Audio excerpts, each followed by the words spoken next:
Another Savior. Holy, holy, holy, holy, Adimebujuku. Another Savior. Another Savior. Holy, holy, holy, holy, Adimebujuku. Another Savior. Well, this is Mobien. This is dedicated to the gallant heroes of the Nigerian Biafra War and IPOB families all over the world. I remember the Nigerian Biafran War, in the thickness of the Biafra genocide. Hey, one man revived the vanishing hope to life. Let the great Biafran army to fight, and they were singing out, holy, holy, holy, holy, Olumewojuku is another Savior. They were singing out, holy, holy, holy, holy, Olumewojuku is another Savior. Holy, holy, holy, holy, Olumewojuku is another Savior. Many years after the genocide, whoa, yet another great leader has risen up now. Oh, and he's leading the Biafrans to victory. In your madika, yabika kokwa nam no wow.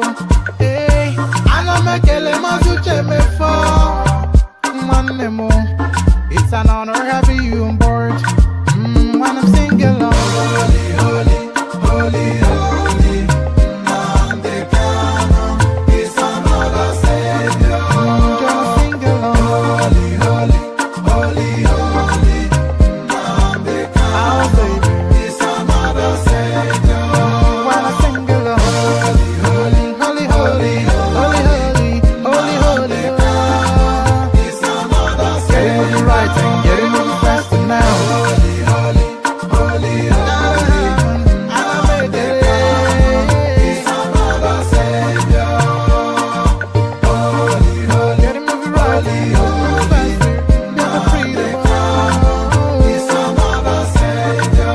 Yeah, for freedom. Holy, holy, holy, holy, Nandekano is another Savior. And there it is right there. Holy, holy, holy, holy. Pardon me. Nnamdi Kanu is another savior or their savior, certainly not mine. But good day to you. Good to be in your company of that. Holy, holy, holy, holy. Nnamdi Kanu is another savior. That is how the Biafrans would have it. But how would you have it? But we're not especially speaking about Nnamdi Kanu today. We're very much on the Wike topic. But before we get to the subject matter, click on the like button. If you haven't already clicked on the like button, please do that. Subscribe if you are not already subscribed. If you want to come and join me on the screen, come in via the hyperlink that says StreamYard. Share the links just as widely as you can. Super chats towards the stream. Like, share, subscribe. Click on the hyperlink that says StreamYard to come and join me on the screen. Super chat towards the stream. So those are the calls to actions that we usually calling it in this instance as well. I wasn't intended to do that actually. That wasn't at all my intention. So you can see I'm in a relaxed state streaming to you. All right. Let's just get started. What's going on here? What's going on here according to Daddy? What's going on here? All right. Let's just get started. So we'll be reacting to this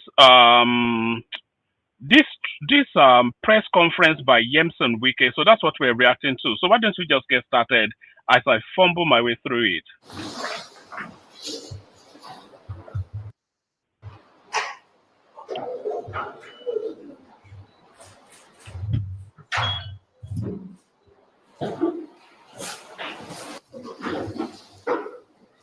Nobody does the right thing without stepping on toes.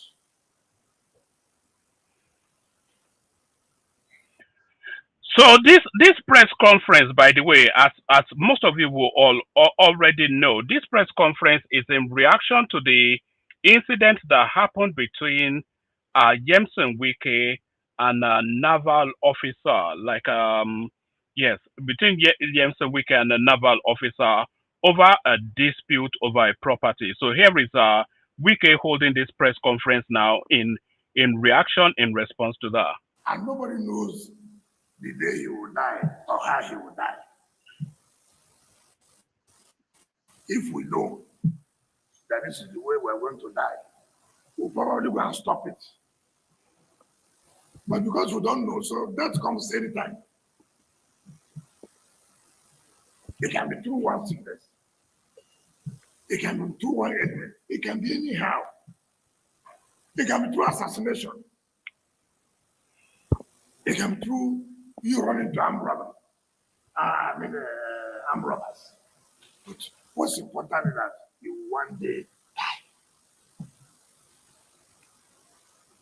I cry for this country because we are fortunate. Either we tribalize everything that happens, either we bring religion to what we're doing, or the class you belong to.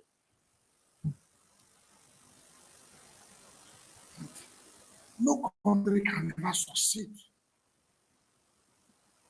if we continue to allow impurity, lawlessness.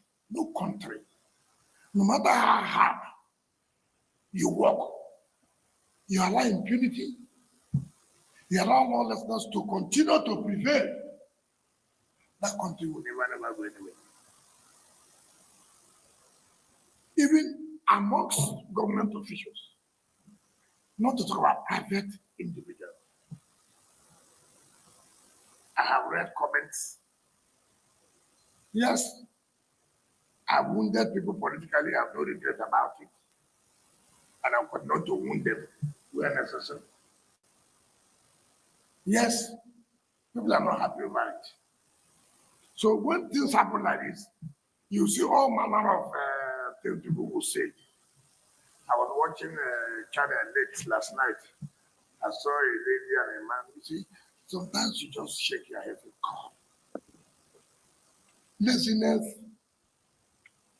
can cause a lot of things. People don't read. People don't investigate. I saw the lady saying that Wike has met his match.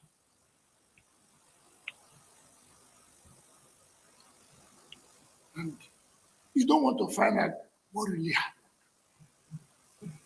What was the problem? How can I sit as a minister? Government officials are being attacked. The fact is, whatever the backdrop is, Wike did meet his match in that particular exchange with that naval officer. Wike did meet his match because Wike has become accustomed to approaching situations and standing people down. But that officer stood his ground and he stood Wike down. So in that particular instance, Wike met his match. Let's just remind us of what the backdrop is, what Wike is referencing. The man took the Arab, will not allow going on cheap on the and then for you to carry land. Sir, everything was acquired legally. Will you stop sir, that? You get Will you stop that? Sir, I'm an officer, I have integrity. Shut up, your man, put sir, up, I will not shut up. Will you get out? Sir, I won't shut up. Sir, I'm a I was in officer. school, you're not in school. Sir, you can't shut Will me you up. keep quiet? You can't Get shut a me big up, sir. food. I'm not You are a big fool. I'm not a fool, You sir. can shoot anybody like that. Sir, I'm not You a are a big fool. fool. Who are you? I am not a fool, sir. As for the time I Don't call me a graduated, fool. you are in primary school. I'm acting on orders. Take for You which can't order? call me a fool. I just, you will see whether you will not be there. Sir, you can't call me a fool. Go and open up your I'm an mouth. officer. I'm not a fool, sir. I'm an officer. You will have killed everybody here. No, we won't kill anybody. We won't kill anybody. We are acting on orders. So you can see there that Wike did meet his match, and that officer stood him down. So whatever the backdrop is, whatever the mitigations are in that particular scenario, Wike met his match, and that officer stood him down. And you don't want to find out what really happened. What was the problem? How can I sit as a minister? Government officials are being attacked. Government officials are being beaten up. Government officials to the level of directorship. Then I'm sitting in my office doing what? How will such officials carry out their functions again when they know that their principal or their boss cannot protect them? Not as private individuals, as government officials.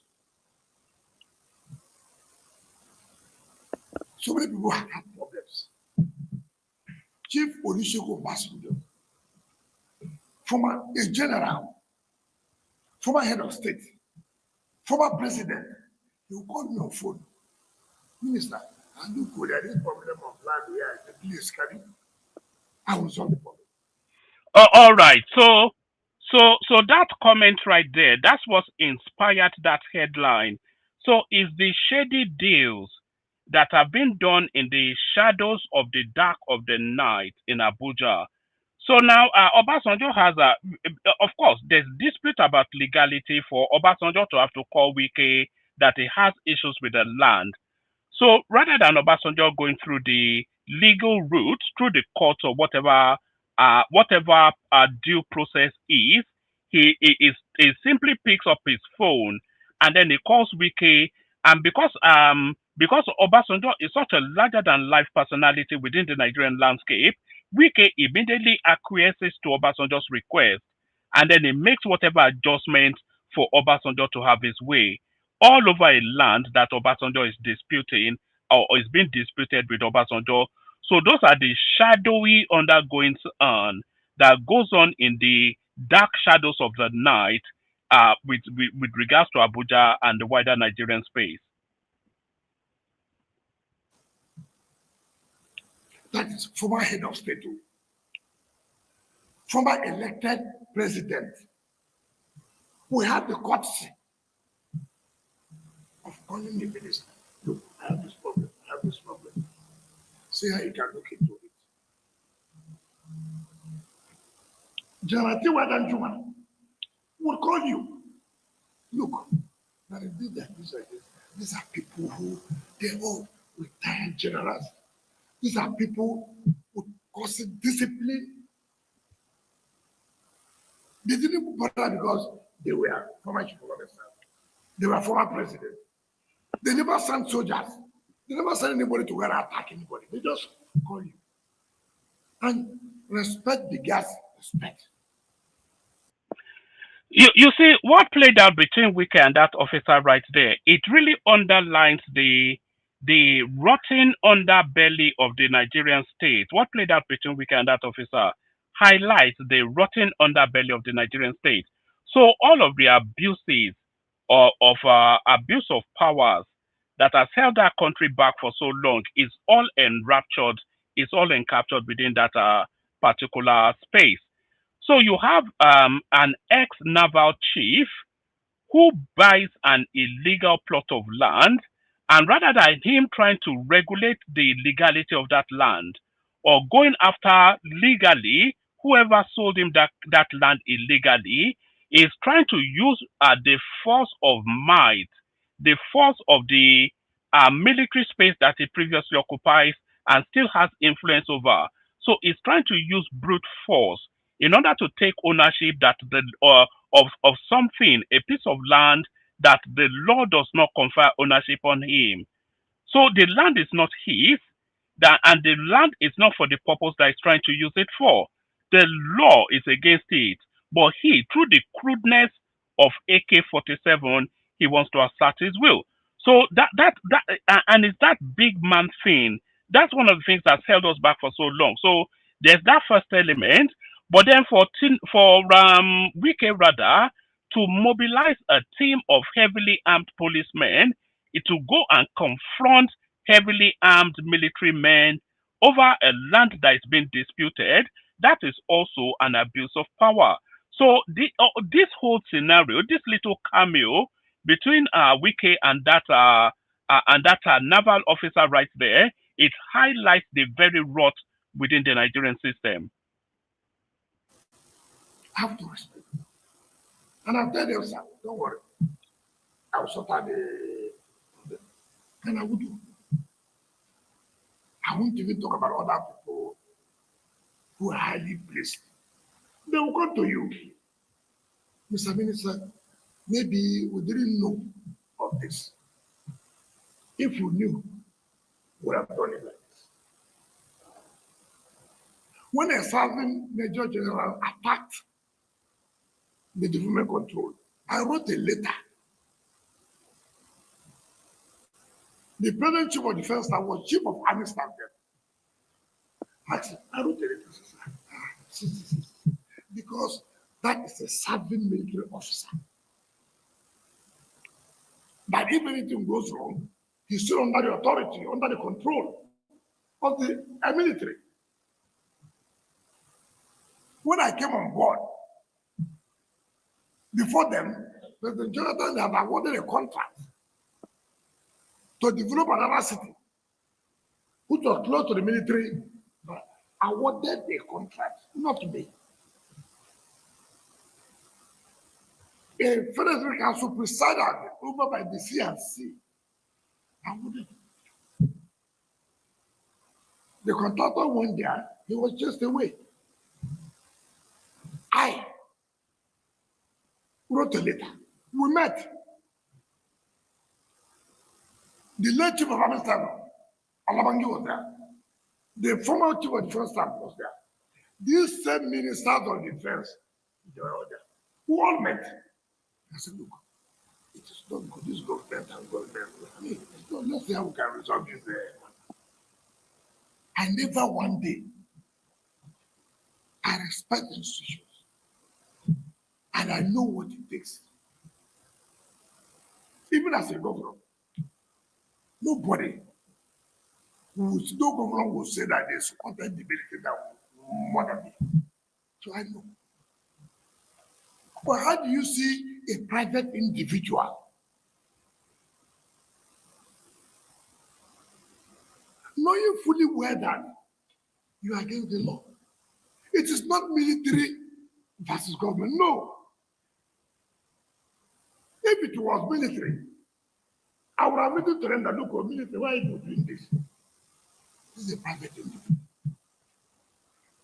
Land was not allocated to him. Land was allocated to a company called Santos in 2007 for tax and recreation. They applied to the former minister for change of use. The minister refused. The man went, started selling land. Maybe the former chief should have staff fell into their scam, sold. This government property. It's not like property.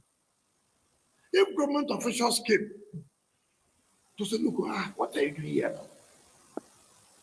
This is not, government has sat under the ministerial committee and taken back every land under parks, even under secretariat, because you know, because of the docility of the Buhari administration, a lot of atrocities were committed then. You know, of course, Buhari spent 8 years in hospital, and the people that were running the country were just running wild based on self-interest. So a lot of the lands in Abuja were just shared illegally. And Wike is embarked on some sort of recovery mission now. But the recovery, of course, is going up against the great and the good of the Buhari administration, because they shared all the choice lands within Abuja amongst them.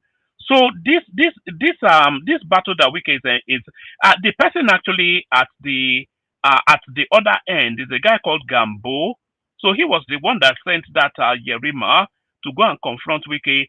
So and he was the former chief of naval staff under the Buhari administration. So the fight that Wike is embarking on now, that is taking on now, is actually a fight against the corrupt system of the Buhari administration, the sharing of the national space amongst them. So that's really what's going on.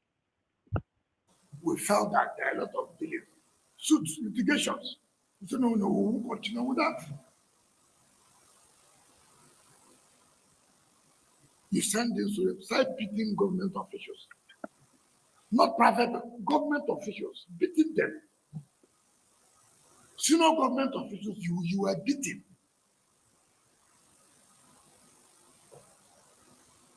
You couldn't even say, okay, let me get to the minister. See how they can help us, No, nothing like that. Simply because you had a relationship with the military. And government cannot enforce laws because you are attached or you had a relationship with a particular institution. Or you come from a particular place. Who does that?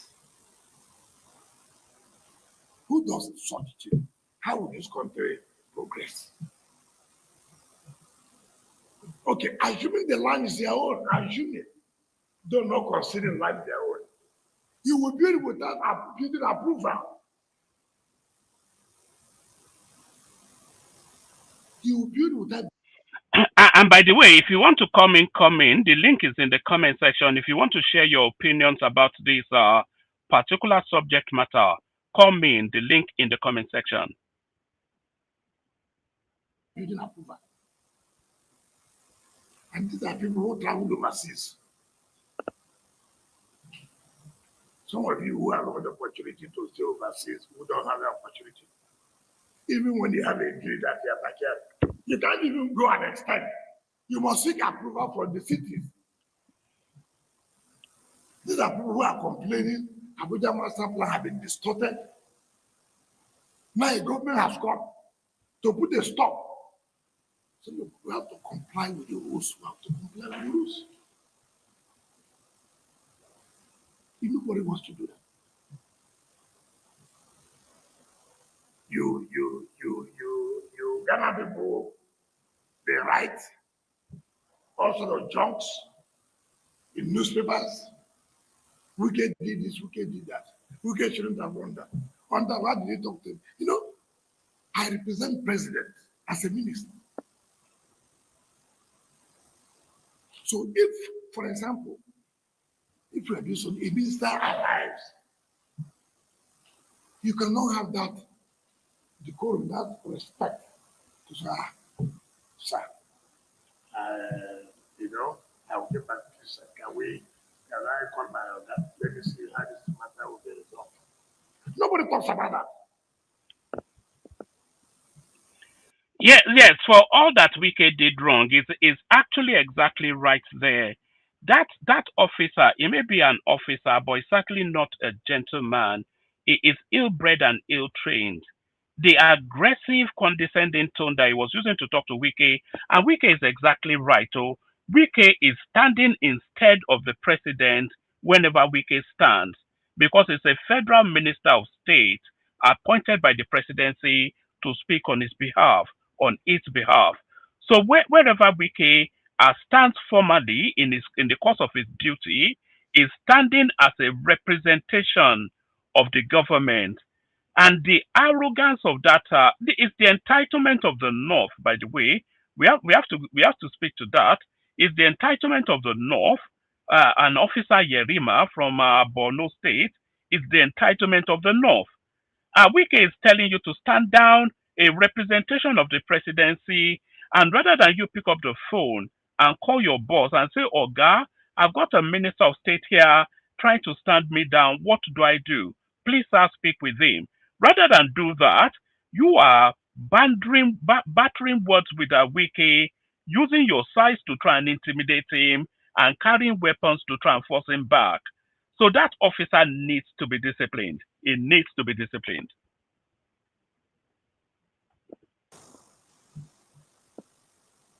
Security men, he said, bloody police, who are this bloody police that will talk to you? He said, you're a commissioned officer. To God be the glory. Oh, thank God. But it is the same government officials that you are beating. They are the ones who made you to be commissioned. It is the same government officials that you are beating. You are not beating private people. These are government officials carrying out legitimate assignment. legitimate. They are not private people. You are not dragging land with any private person. But assuming they are not considering that they are private people, is that why you should? You know, it is this system. There's an elephant in the Nigerian room that has been there for so long, we've failed to address it. The elephant in the Nigerian room is an elite entitlement. There's an elite entitlement within the Nigerian space that considers that the rules and regulations do not bind them. And this is what we're seeing in this particular instance. Is that sense of entitlement. You have bought something illegally, you are trying to purpose it in a way that contravenes our city statutes. The city steps in to stop you from doing it, and you hold them at gunpoint. So that's the elite entitlement right there that considers that the rules are not applicable to them. Should deploy the military. Assuming though they are, what is that? You see a whole director, deputy director, senior government officials. It does not occur to you that look, let me run back, see how I can resolve this matter. Okay, what about those people who are not connected? So how do we implement? How do we carry out enforcement? So it will suit anybody. The government officials will go to civilians or ordinary Nigerians to enforce rules. But when you are related to a particular institution or you have a relationship with a particular institution, government officials cannot implement rules. Is that the kind of country we want? Nobody wants anything. Everything is, I've told everybody who cares. Even when you are working with me, you will not be here forever. Perfect your document. You don't know who is coming tomorrow. The mere fact that nobody did that yesterday does not mean that somebody will not do it tomorrow. Does not mean. Even if I want to help you, I should be able to solicit. I will not be here forever. Therefore, I have to perfect the document. So when I leave, you will not have yourself to be blamed. That's what reasonable people do. I read what one former Yoruba staff wrote. He cannot tell me of decency and this. He cannot teach me. This was the same man who came to director the GOC to rig me election 2019. He couldn't rig me. He lost. He told the GOC that he should kill me. I couldn't be killed. He became agent in the APC primary for one of the presidential aspirants. He became agent. Look at the rank. Becoming a polling agent. He lost.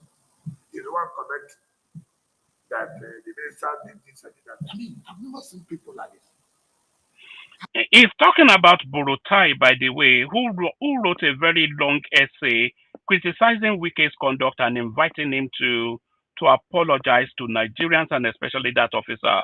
But then, of course, the history between Wike and Burutai, they go long and they go deep. And part of the history is what Wike is referencing there. I have no regret of my political opponents. I got not to make them have sleepless night. Whether you're in PDP, whether you're in APC, whether you're in ADC, my business. I have no regret supporting President Tinubu. And I never hit my intention. And I'll continue to do it. So if you like, write anything you want to write. In as much as I know, I'm standing by the side of the law. If you like, bring every ethnicity, coloration in your business. According to that, I mean, anybody should know. I mean, you see a young man, yes, a commission, so yes, me, I'm a minister, but representing Mr. President. That alone should have given you that decorum. Ah, no, no, no, no, no. But you choose to challenge the minister, the president. And then you think that I'm not a human being, I have no emotions. You are carrying out an illegal job. When people say order, do you need to carry out an illegal order? I think it was in a previous submission that Baba referenced the Nuremberg trial when the people from the Second World War, the people responsible for the atrocities of the Second World War, they were all saying they were acting on instructions, and it was established then at the Nuremberg trial that claiming that you are acting on instructions on the command of a superior officer, that is no longer enough an excuse. You cannot act on an illegal instruction was what was established as the precedence in law then. So even saying that that officer was acting on instructions is not sufficient enough to save him, because if the instructions are illegal and they flout the law, then the officer is duty bound to reject the instructions. When you are, if you are an officer, you are doing something that illegal, even if it's a legal order given to you, but that function you are doing is illegal.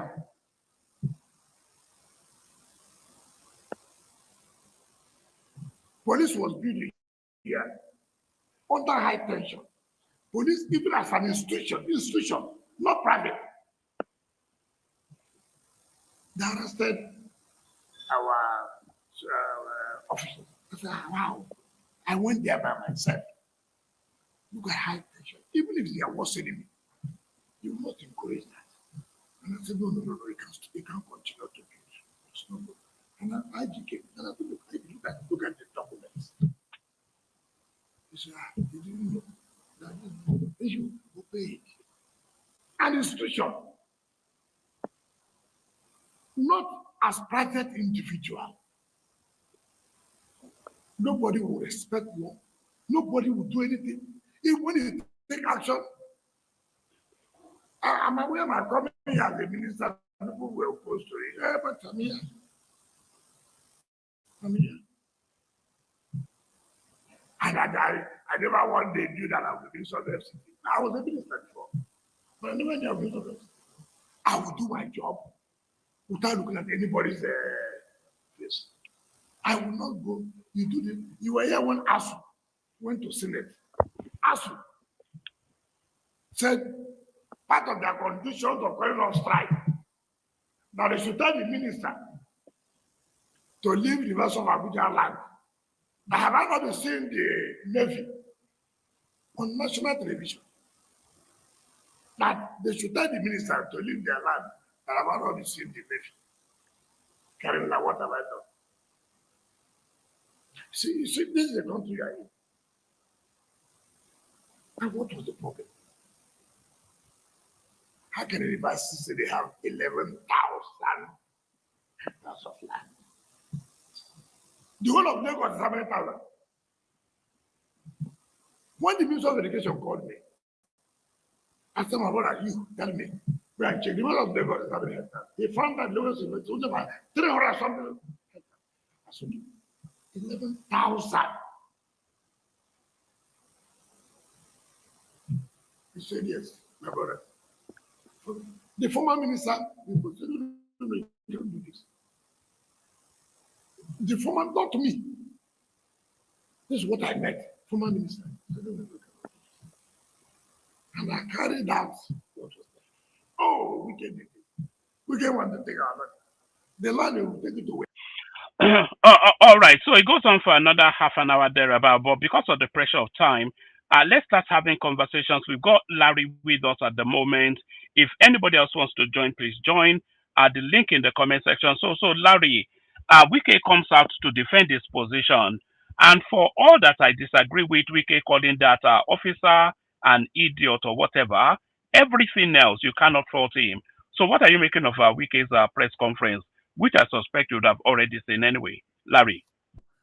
Yeah, good morning, woman. How are you, sir? Yeah, I saw a snippet of it. And everything Wike actually said, we all know that he's saying the truth. I think a lot of people that do not really know about land system in Abuja might not really understand the rot that Wike is trying to clean. At least for me personally, I'm very, very used to that, right? I know exactly what has actually happened in Abuja. And it didn't just start today. It started right during the days of El-Rufai. El-Rufai tried to do a little bit of cleanup, but it became worse, you know, during the days of Bala Mohammed. And that was when everything that the minister was doing at that point, was sharing lands. It got bad during the date of this other Abdullah Mohammed, this Buhari guy. So we can now come in now to regularize things. The Abuja master plan, very sweet master plan, but because a lot of things has actually happened. If there was a time in Abuja that the only business that people do is to sell lands. And at that point, all you see everybody doing at that point, if they are not in AGs, they are in FCDA, all you see with everybody is just paper allocation, RFO, RFO, RFO, everybody just have it. And at that point, you could actually see a single land, like 4 people claiming RFO, or probably they go behind you, remove your name. They've done it to me several times, right? I've lost a lot of lands in Abuja, but I'm beginning to recover there with, now. So we need to also ask ourselves one thing. You see, the problem I have with Nigeria is just that we have a lot of people. So, and it's just not the individuals. In most cases, it even goes down to the media houses. And, tell you ask yourself, do they even do any research? Do they even do any investigation to really understand the exact thing that is actually happening? Because the easiest thing to do and to get the views is to just go on there, turn yourself to a rumor TV station, push a lot of rumor, things that are not really right, and thereafter come back and, try and clean some of the rubbish that you've done. Yeah, people said, oh, probably Wike shouldn't have, insulted the guy. Yes, I understand. He shouldn't have done that. But he's human, right? He has his own emotion too. Right. And the guy there, right? So people just see things at that point. But do people really know things that have happened prior to that day? Prior to that time, even the guy, when he was talking to, I think probably was talking to the chief of defense staff, part of why he said they had to mobilize, they said police are harassing people. How would police be harassing people? Obviously, you people are doing what is wrong. And it is the duty of the police to come there and stop you. But what did you do? You felt, oh, because police are harassing. It's not even because Wike is coming. So the guy basically said, oh, because police are harassing people and they had to mobilize to that place. And that's the shame. And I've said it severally. You can't be talking about, oh, Nigeria has a problem, and you keep applauding things like this. Impunity here and there. And probably because, oh, Wike, I've seen a lot of people come out, and each of those people that have come out, majority of them have 1 or 2 political, things with Wike, which is obvious. Right? Or probably, people that are coming from the fact that, oh, from ethnicity and stuff like that.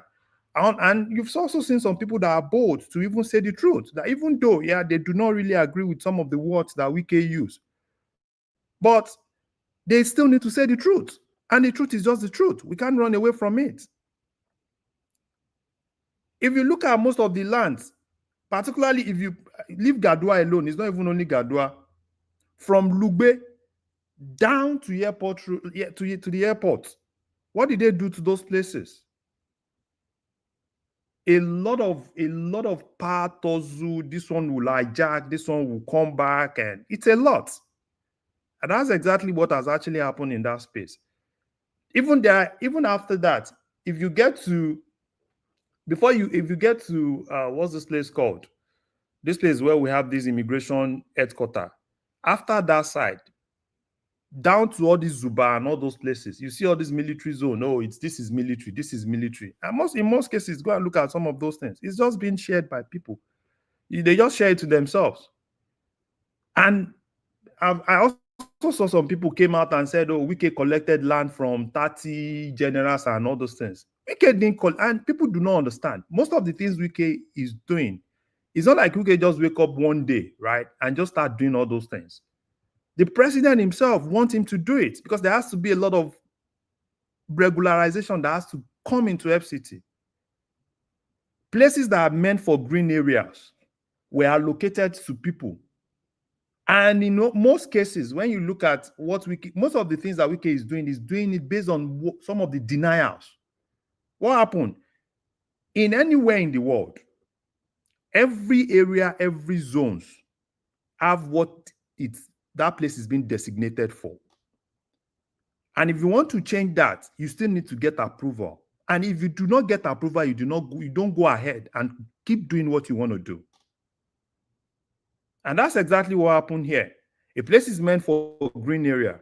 They gave it to you, or make this place a green area, probably plant some grasses, make it look nice, probably you can do it like probably people come for recreation and everything.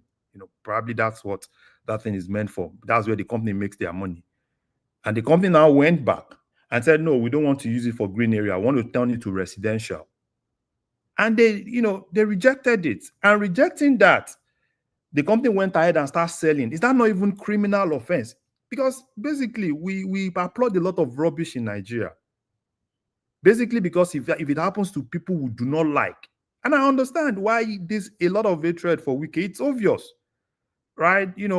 Some people, there are some part of people that believe that Wike was the one that stopped their presidential candidate from winning election. There are some people that feel like Wike is just getting powerful.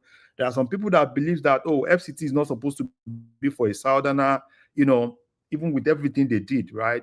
Bringing the religion thing, pushing a lot of propaganda, the president still retain him there. And there are some people that believe that they own Abuja, right? They own the lands in Abuja. It's been given to them, even without paper or anything. They've got it, and Wike is coming now to tell them that everybody has to do the right thing, follow the thing, and they feel that, Wike is too small for that, right? And Wike is going ahead with it because that's what the president wants. We cannot afford to turn Abuja to another Lagos. That's just obvious.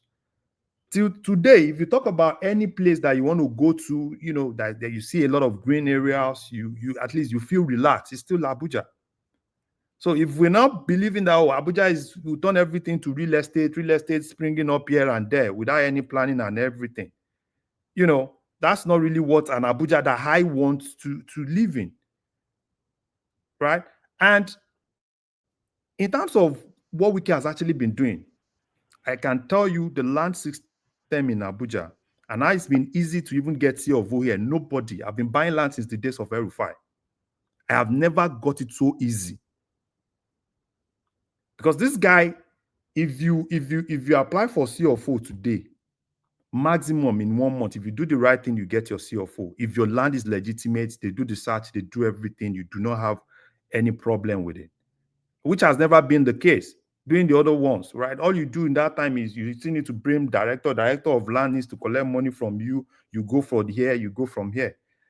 So people can say whatsoever they want to say. I see a lot of people, even in Rise TV, people that previously had issues, they feel that this is an opportunity for them to lash out at him, like, Wike this, Wike that, and at every point, and all those people, and it amazed me, right? They're not even talking about the problem that we are seeing here. Because we have a bigger problem, and that bigger problem is abuse of power, abuse of officers, and our military even doing things that are not right. Even if you look at, the army guy, he said some things there. Why will I be talking? Police will be talking.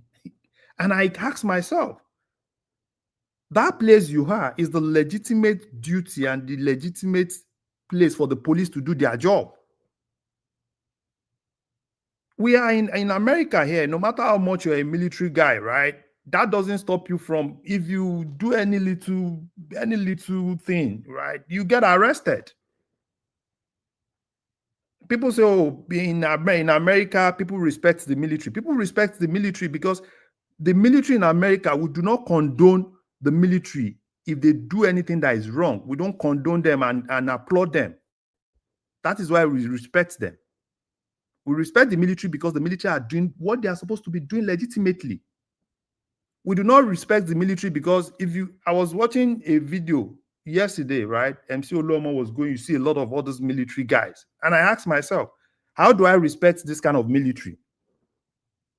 Let me help you, Larry. Have you forgotten during George Floyd time when one black captain in Georgia was pepper sprayed by a policeman because he disobeyed traffic order? Yeah. He was in uniform. Yeah. And that is a country where things work. And that is why we respect them. So if you think by respecting military is probably some military guy, bring guns and everything, because the respect, people do not understand what they mean by respect.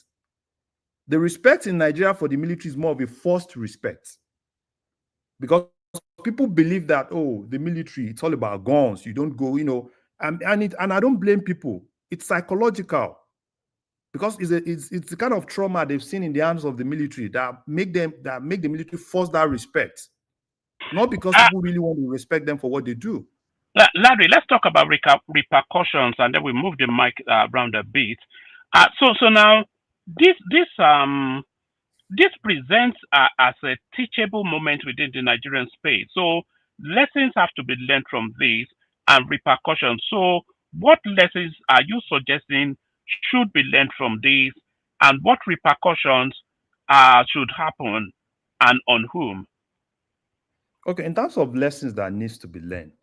So I think let me start with the minister, and I've said it here, right?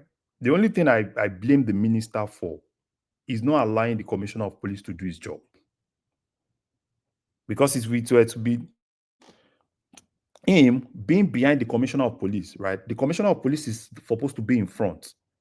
If the minister is now behind the commissioner of police, ensuring that the commissioner of police is able to enforce that law, it makes more sense to me. And there's nothing anybody can tell me that the military can take the duty of the police. That's for the minister. And in terms of, on the minister side too, what is going to happen, to that land? That man cannot build that land. No. Except the president approve redesign of that place. People can cry, they can shout, they can do all sorts of things they want to do. Except there is an approval for redesign of that plan, the plan of that place. That man cannot build that place. And in terms of another thing coming to the military, I think in terms of repercussion of this, it opens the military more. Not at a time when we need the military to be more responsive. And it's also a shame, again, to us as a country, where the only time we applaud our military is when they've done something illegal, something wrong, particularly at a point where a foreign country wants our military to take charge of the security of that country. And even after all those things happen, there were still kidnappings yesterday. There are still a lot of other things. And at every point, we kept applauding, lawlessness. So for me, the minister is doing his job. I've seen a lot of people come out and say, oh, Tinubu should remove him. Tinubu will not remove him. Whatever you want to say, do whatever you want to say. Tinubu will not remove Wike. Because I've seen some people using this particular thing to look for a way to get at Tinubu. And each of those people, their space, I know where they belong to. If you are ADC and you've tried everything, you feel this is, oh, Wike should get out. No, Wike is not going to anywhere. He's doing a good job. The president respects him. The president applauds him for what he's doing. And he's been able to even say it publicly that he loves it, that he wants everything Wike is doing is basically what the president wants him to do. There has to be clean up of Abuja. FCT has to be clean. A lot of illegality that's been a norm in Abuja has to be taken away. The minister, fine. Probably the president can talk to him. Yeah, take it easy, minister, and probably use the security agencies to fight some of your battle. So that's what I think in this case. Thank you, Omar. All right, brilliant. Excellently put. And I'm glad that Larry went first because Larry has lived a long time in Abuja. Like he's just said, he's heavily invested financially in terms of property in that space there. So he has some sort of deep understanding of the particular subject matter. So we start to do 5-7 minutes more long just to move it around quickly. We go to Africa next, who usually comes under Al. So Al, good to see you. Al. All right. Whilst we are waiting for Al, we go on to Kenny. Kenny Bowney. I'm back. I'm sorry. I Oh, oh, apologize. oh, My bad. all right, brilliant. Let's hear from you. 5-7 minutes. Okay, no problem, woman. Well, first of all, yeah, I respect everyone's opinion. Looking at it again from the outside, without any bias, between Northerners, Southerners, this tribe, that tribe, or basically from a forensic point of view. If you look at the tape, because it's there for everyone to see, it's not just speculation. The honorable minister, well, I shouldn't really call in anyone that behave like that, regardless of what position they have in government. You must be deluded to think they're honorable because they're not being honorable. I mean, it's simple. Fact is, when you work as a top minister like that, you should have procedures in place. You shouldn't be putting yourself in harm's way, because remember, Nigeria is at war. When you have a government, civilian government, look at throughout African history. When you have a civilian government in a war's times of war, when these military guys are engaging in battle, it's a very fragile civilian government. That government could fall anytime.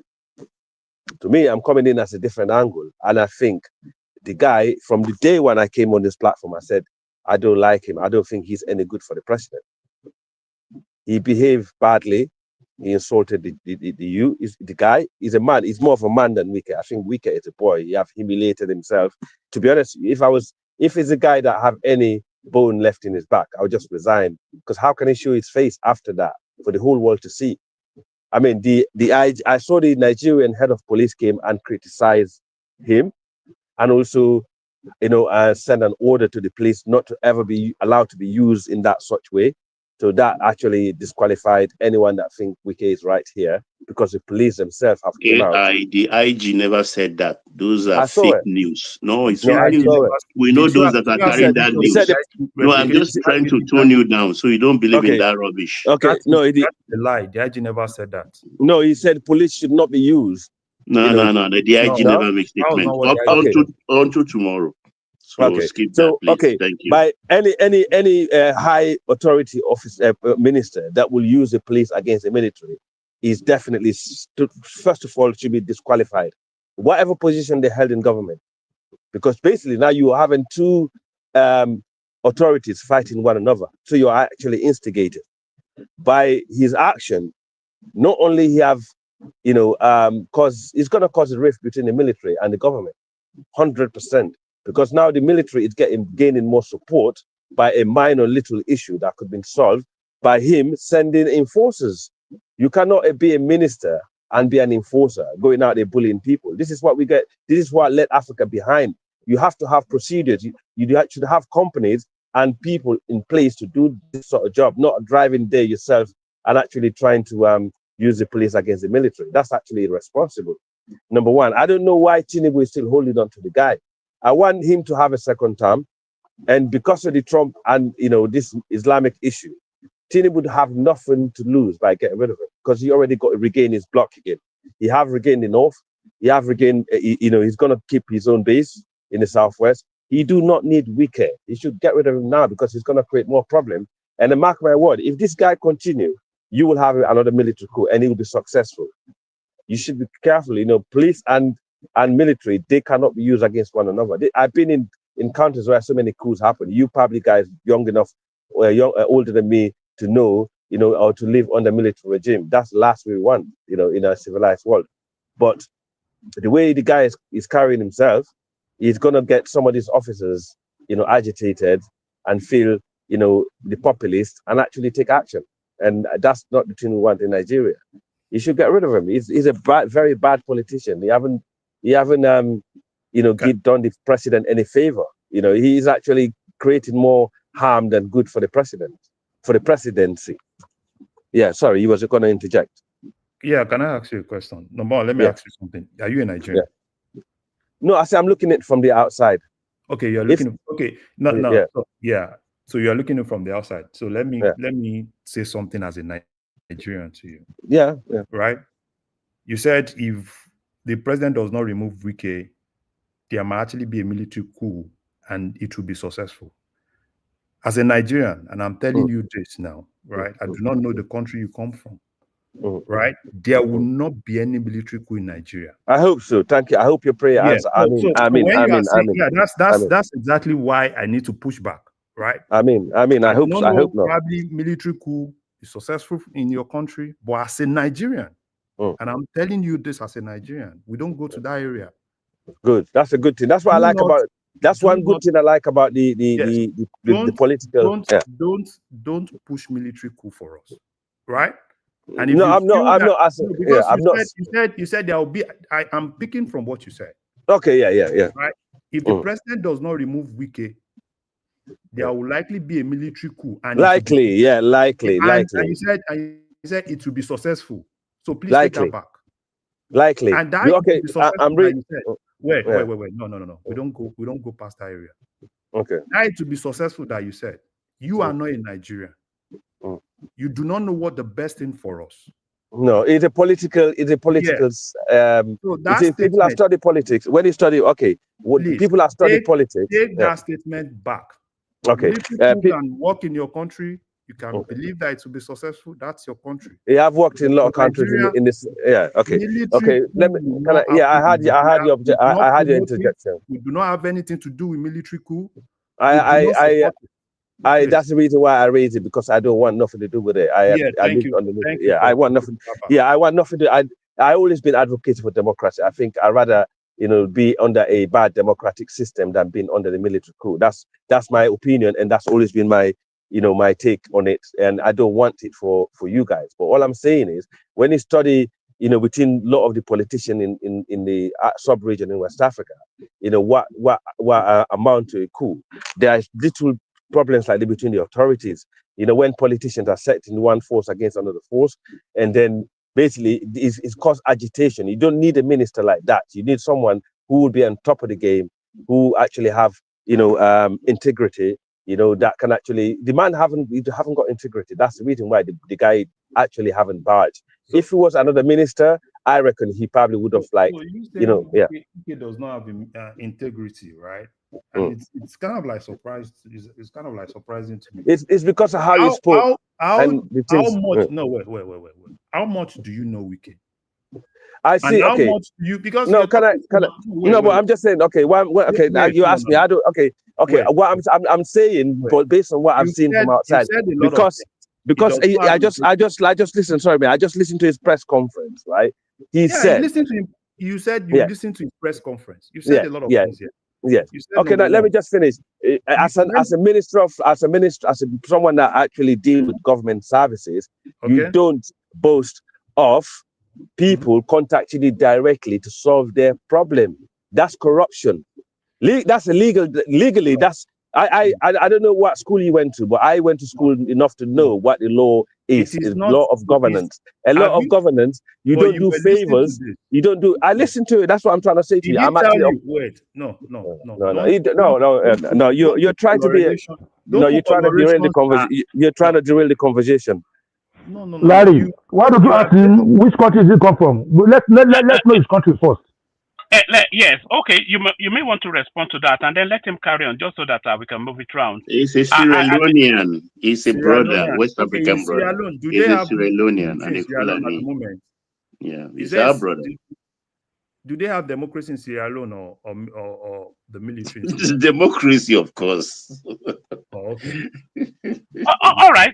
Sorry. Once I have this window, let me play you this clip. I think this is what Al was referencing about the Inspector General of Police. So I'll play this clip, and then you wrap it up in about 2-3 minutes, Al, and then go to Kenny. Okay. Let me reiterate without ambiguity. The Nigerian police force is not and will never become an enforcer for private interests.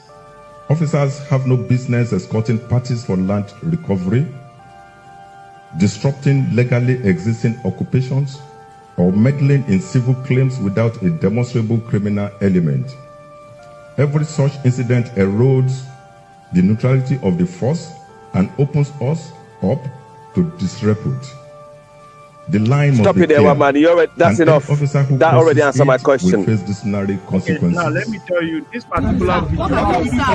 No, listen. I don't have time to twist the truth. Yeah, This I particular don't have video, time for it. That's why Fake. it always looks for facts, right? This particular video has been done before the PPK incident. So when people quickly, the problem I have with the social media is this, right? It is easy to go and bring something, do some cut and join without any facts. The IG did this before, not even now. This is over a month. Okay. But anyway, my second point is, what the reason why I said about integrity is because my man live on his press conference, I'm going to say this and I'm going to jump off. He said the other former military officers who had issues with land contacted me directly and I solved their problem. They didn't do what this other former naval staff did with sending military to defend the land. That is illegal.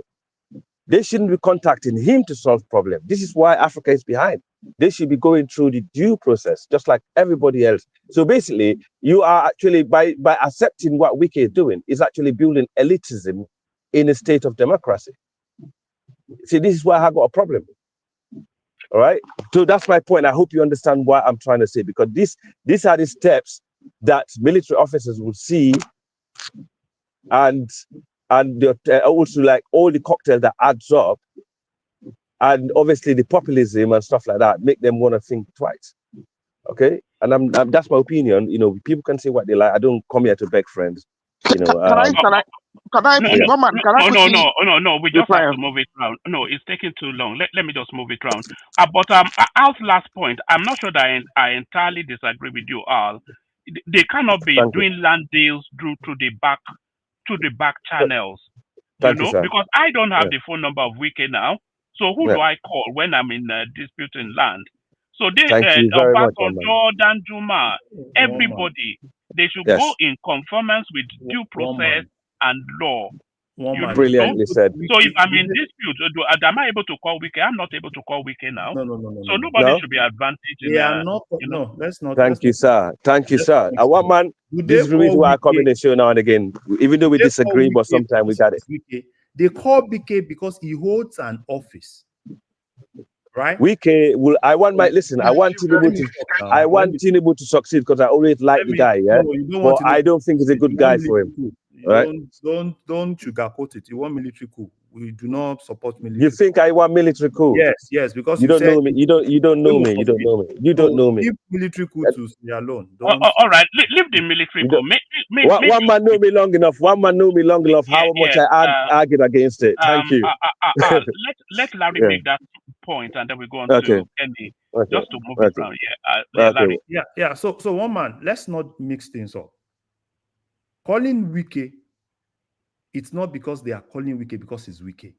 Wike holds an office, and that office is in charge of administration of lands.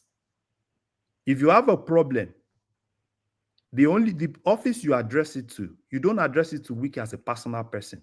You address your problem to Wike's office. So him saying they called him, not because it's Wike, but because Wike holds an office.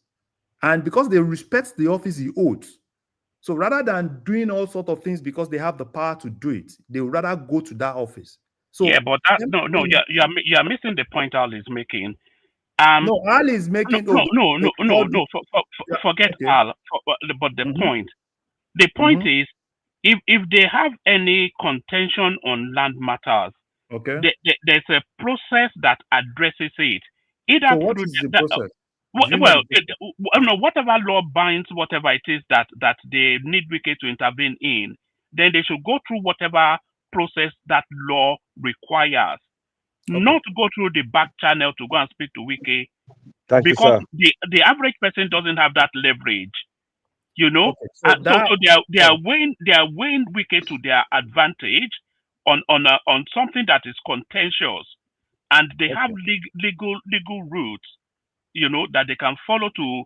No, it's an abuse of power now. There's okay, now no let other me way tell you around. something. But one Let me man, that's the one of the benefits of elitism, and let that me happens everywhere in the world. besides, But let me why are we tell you deceiving something. Let me ourselves? tell you One something. man, may I just take about 15 seconds to ask you a question?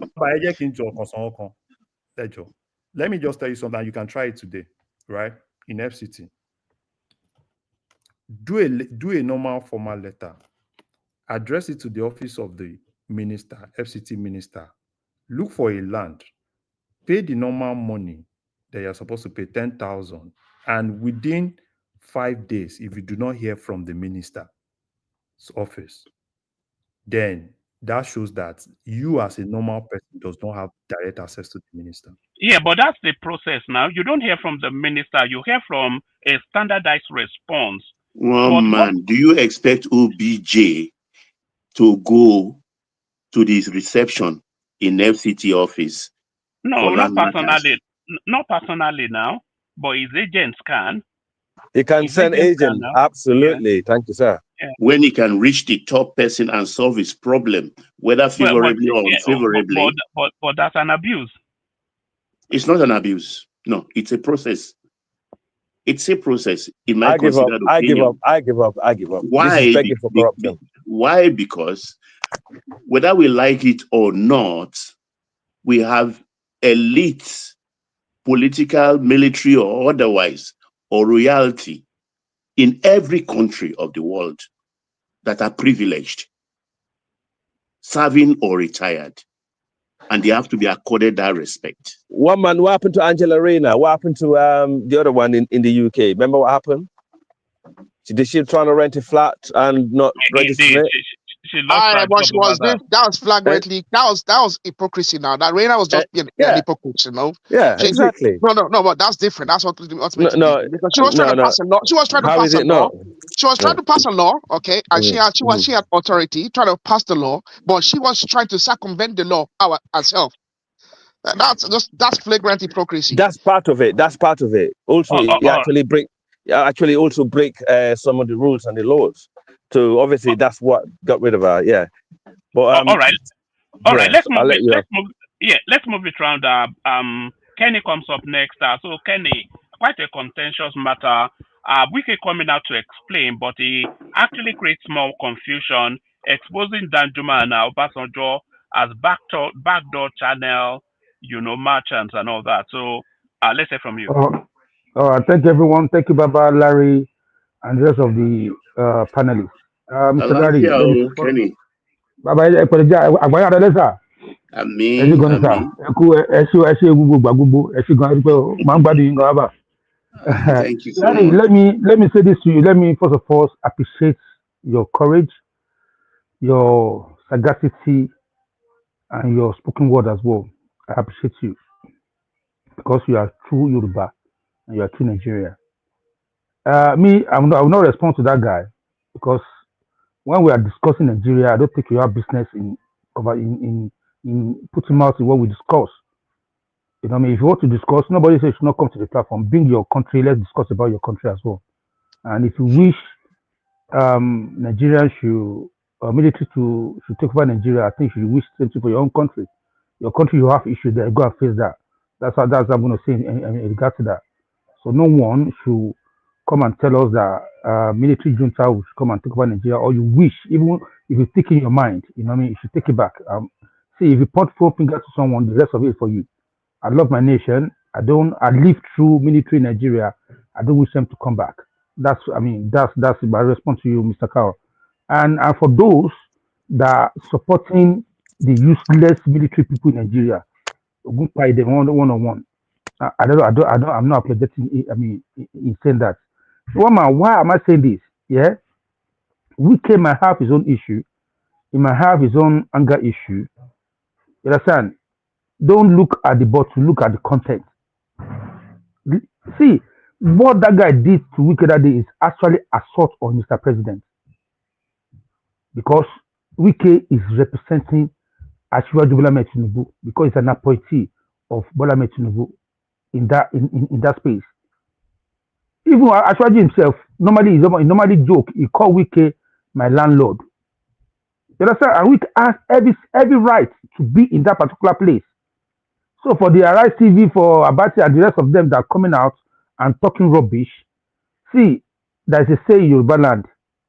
Wọ́n máa ń sọ̀rọ̀ kan pé oyè tó kan ráwò ó ń bọ̀ wọ̀ kan rẹ̀ dẹ̀.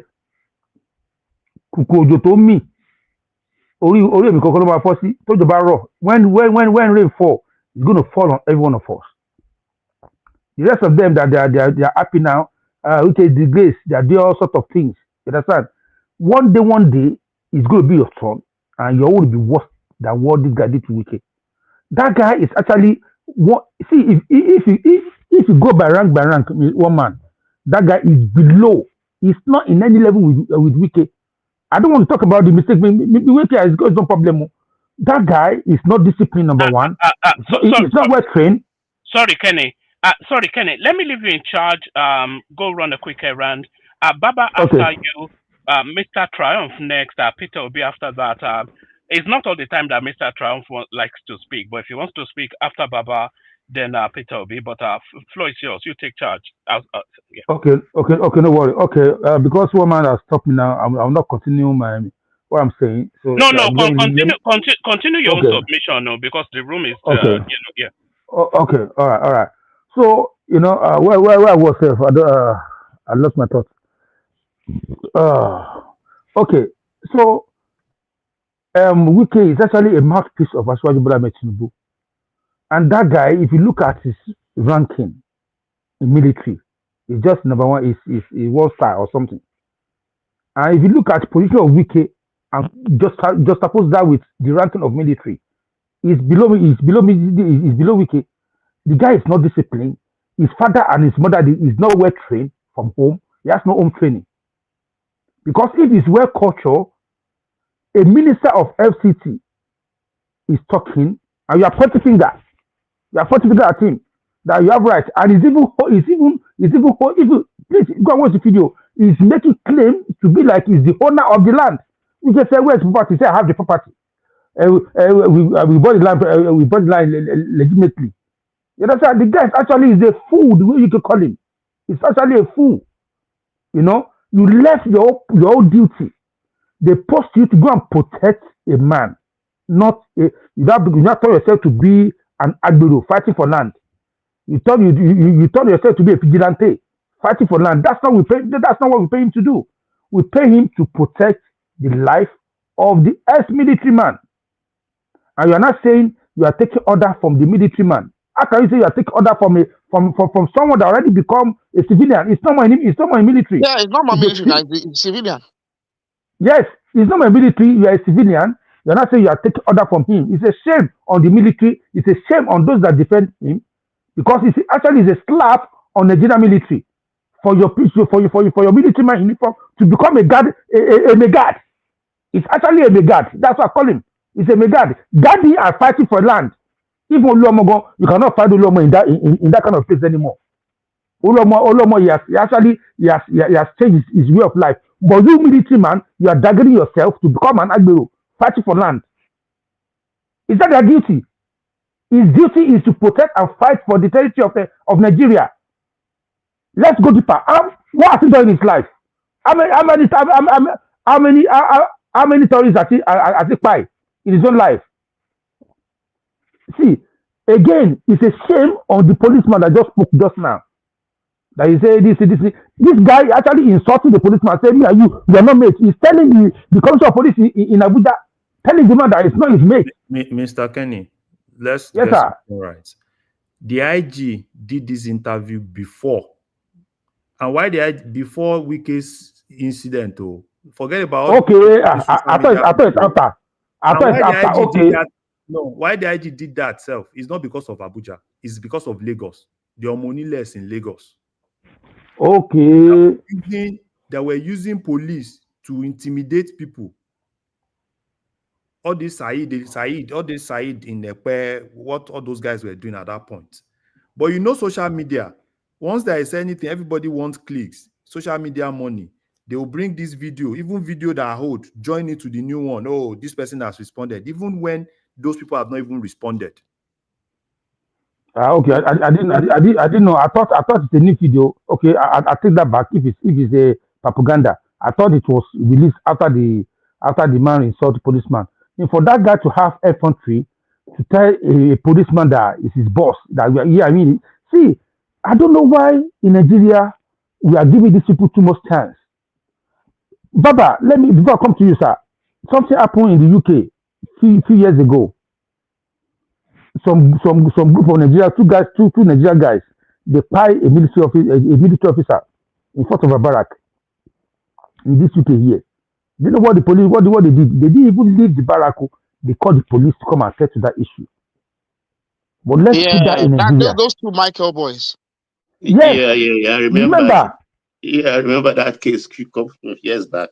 That was exactly horrible. that. Very Yeah, horrible. Baba. This is why we respect them in this country. The other day, I saw one came to Tesco to come and do shopping. I paid. I said, I will pay. I pay for what he bought something of £32, and I pay for it because they respect themselves. If it's Nigeria, they will come and reinforce themselves, and they will demolish your building, and they will fight the family of that person. Is that what we supposed? Is that what we come? They need to go back to the bush. We see how people in Sambisa forest, 5 people. We have people now. We have people in the lorry, 5 people. Why can't we go there and start fighting before pointing finger to his father? Well, he will not go because his father is a brigadier retired, so they will protect Anyway, him. you see, we need to be careful of what we wish for. If you think it's actually position now because you don't like his pay, because you don't like Wike, then now you have to go against and start supporting. I hear say Atiku to buy the guy car. He bought a car for the guy. Well, he has Creating him refuted that. that He said he did Another not. propaganda, Mr. You see this Atiku came social out media and said no, propaganda. Atiku nothing did like not buy that anything. happened. It's another propaganda on social media. But it's flying around. Anyway, Baba, let me stop. Let me take too much time. Baba, it's your turn now. You can speak, please, sir. Yeah, thank you, Kenny. Salute you, co-panelists, all of you. I hope you are having a nice day. And my people in the comment section, I salute you also. And for our viewers, I hope you're enjoying this. But don't forget to click the like button whilst at it.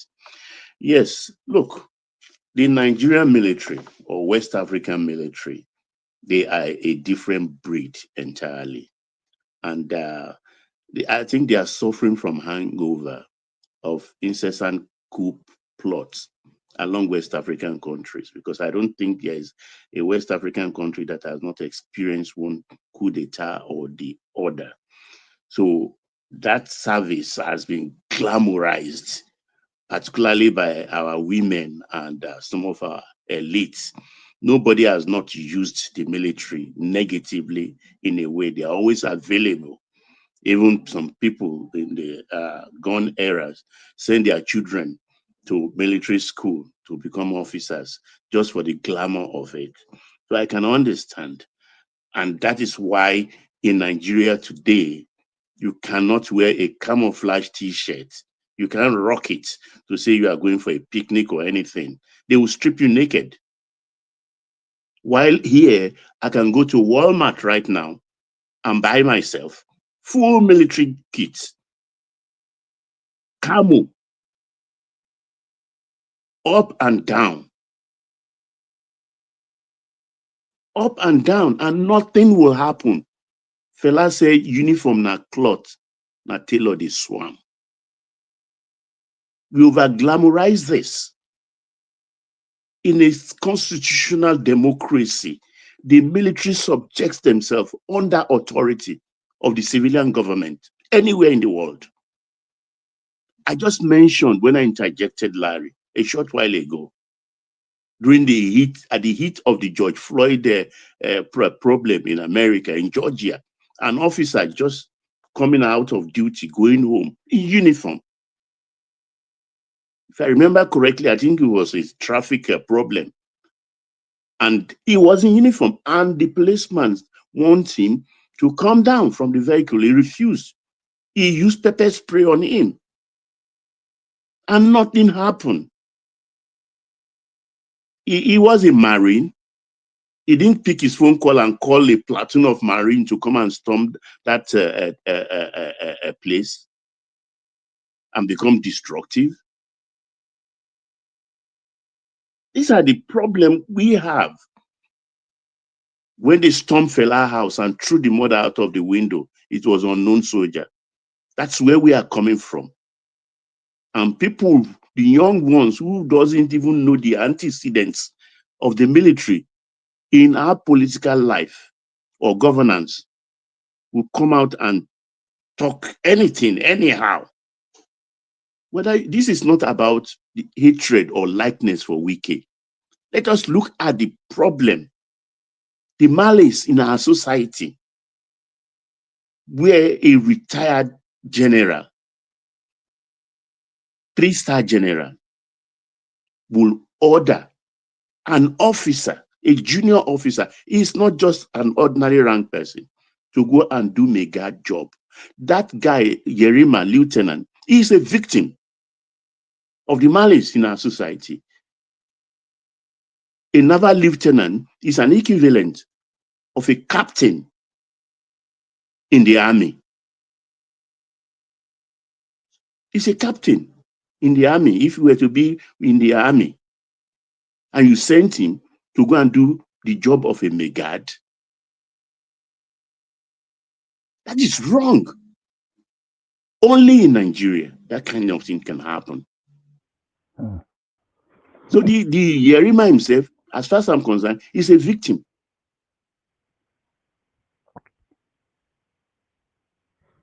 He's a victim here because I don't see the reason why people will question Wike's attitude. Yes, I don't like the vile language, the eventual vituperations between him and Yerima. Maybe he shouldn't have gone that far. But Wike has the right to be there. He issues the CFO of every land in Abuja. So the man that has the right to issue CFO doesn't have the right to be there. Come on. Let's be rational here. And he led the charge. His people went there, they were beaten up, driven away. And he said, okay, come on, boys, let's go. Let me go and see for myself. Let me witness this impunity that is going on. That's a boss. You expect him to carry phone and start chasing the chief of defense staff up and down to report. To report what? He even said he called them before. He called them before, Baba. But He it called can't them even before. report. But it can't be reporting a private citizen to the chief of defense staff now. The man's already a He private even citizen. called. He even called them. They say it's got nothing to do with them. That the person is retired. Yeah, they said it's nothing to do with them, Baba. I mean, because it's not done anywhere. And the Yerima is saying, oh, I obey the last order. Okay, let that same man ask Yerima. Because I read just a little paragraph concerning this yesterday of the Armed Forces Act. The Armed Forces Act even stated that if a military man in uniform slaps a civilian, he will be court-martialed. Go get the Armed Forces Act. Just ordinarily assaulting. And they do that every day and get away with it. I live in an era where even if you buy a land, you have the papers, and you go there one evening, say, let me even drive past this place and see, that kind of air you Baba, have. 3 more minutes, sir. Yeah. 3 more minutes, sir. 3 more minutes, sir. And you see, what you see next is there is that military zone, keep out. That's it. That's it. Military zone, keep out, and you can't do anything. If not, they will beat the hell out of you. So we use these people in my own time. And that's a hangover a lot of people who witness military era are still glamorizing. What Gambo did is wrong, morally or otherwise. Because if you have an issue with your land, the next place you go, even in issue of Omonile in Lagos, the first place you go is to go and see the Bale or the Kabiyesi to report the matter. If I have to juxtapose that to this present Wike issue, or if Wike is the Omonile or the Bale, you go to the Bale and report that this is the papers I have. In fact, that is even the problem, because I've never had any problem, whether in Nigeria or elsewhere, of land or house issue. Because as soon as I have the paper, the first thing I tell, can I check this? If we were to be in Abuja, I will go to the FCT office. I beg, make una help me look this thing. Say it's genuine, because the person say make I buy them, and they will tell you, okay, it is genuine. It is not genuine. That's what a rational thinking, bright thinking person should do. You quickly purchase it, and you find out that it's all fake. Rather than pursue the person that sold the land to you, you now want to enforce and take it by force. It's the military psyche of the Nigerian military psyche. I don't pay. I don't care. It's my land already. Rather than go after the person that duped you. So All right. we should not look at this from the hate lens of we have for Wike. He's doing his job. You can't fault him. He used Thank you vile very much. language. Yes, I don't like that. But he has the right and authority to be there, because he is the landlord of Abuja today. I don't know tomorrow morning. All right, Baba. But Thank you, sir. Thank you. thank you, Kenny. I really appreciate you, sir. Baba, please permit me to go to the next speaker. Please, before I go to the Oh, next please go speaker, ahead. Mr. Trump, you're going to be the next. But let me ask all of you to share, like, and please let's super chat as well to support the platform. It's very, very important. One man always like to see the color in color blue or color red. But if you want to do your super chat, please don't do some kind of useless super chat, please. I beg you. And God bless you. And God will continue to bless you as well. Mr. Trump, you are the next. Please, let's hear from you. Everybody, good day, good morning, good afternoon, good evening, wherever you are in the world.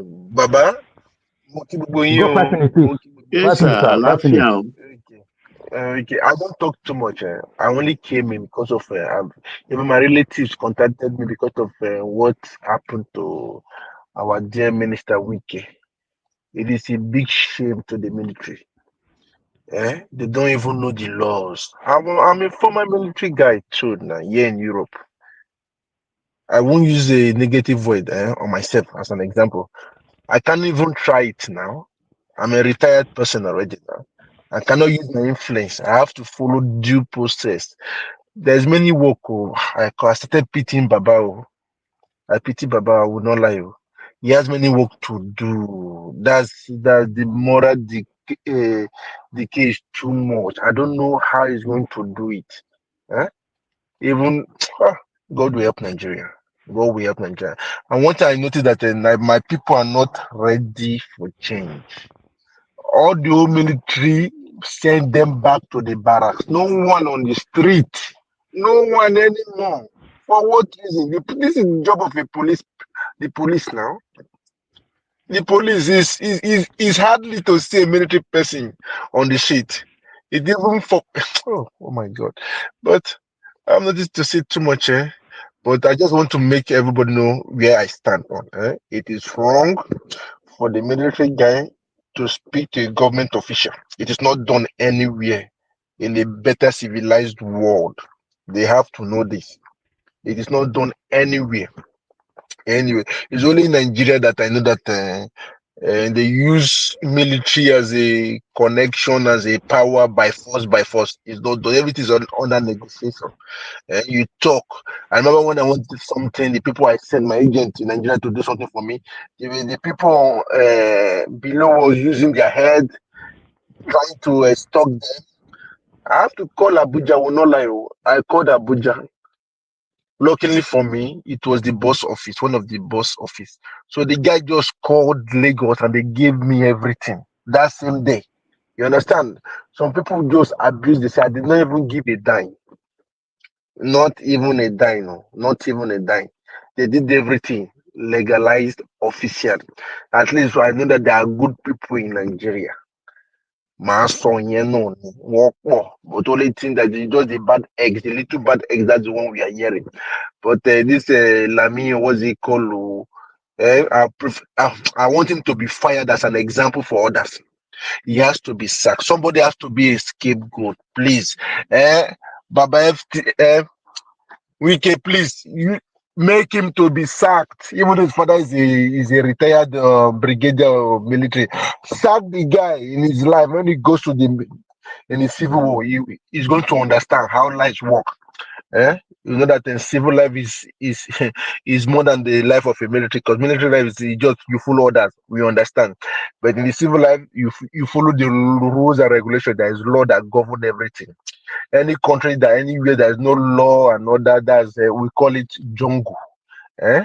Even in the zoo, they put law. You cannot put a what do you call an antelope in the place in a cage with a lion. Nah? Oh my God, so thank you very much. And again, have a nice day. Thank you. Bye bye. Correct one, Mr. Triumph. Motigbo, at least it's just painful. It is very painful when I see that people are celebrating 40. I don't know. I know that people don't like Wiki. I don't one thing that Wiki follows the law. I know that he did it intentionally to go there with his people with the video, just to see what is going on in Abuja. It is an exposure of the military people, of the authority. The guy is intelligent. He's not a politician for nothing. He's Problem. intelligent. Okay, thank you very much. Take care, All you right, guys. I'll be at the back door. Okay, bye bye. thank you, my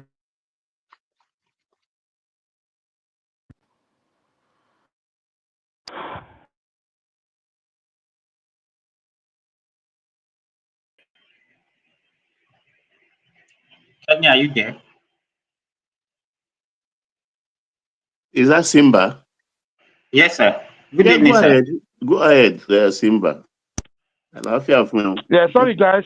Yes, sir. Good Sorry, evening, I sir. was just listening to a call. Simba, Peter, be the next person to speak, please. Okay, thank God that Baba is here. I think we are not looking at the root cause of this problem that we have with our military in Nigeria.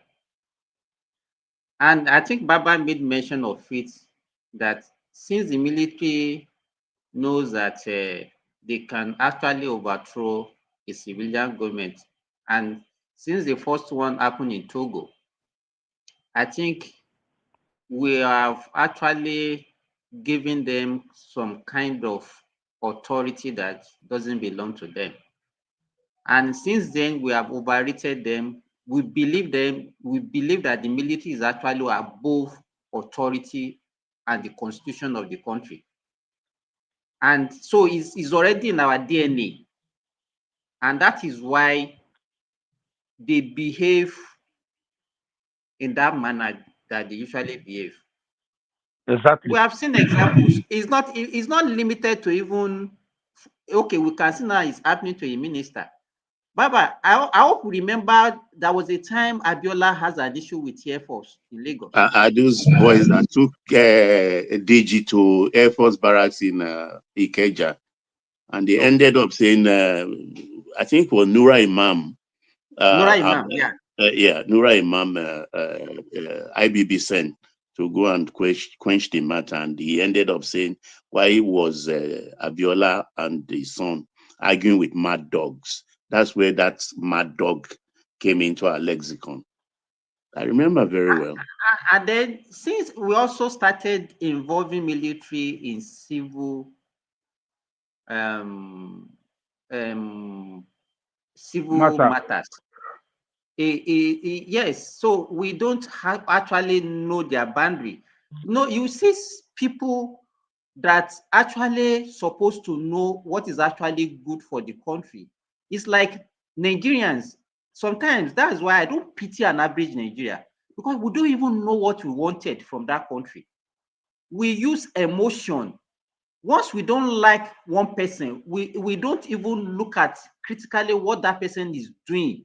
We just rub whatever emotion, whatever hatred that we have on that person, we condemn that person completely, irrespective whether he's doing what is right or not. And that is what we are doing. And every Nigerian these days don't even look at it from the merit point of it. I used to have a friend. In fact, it was part of the people that they just retired recently after the removal of this service chief.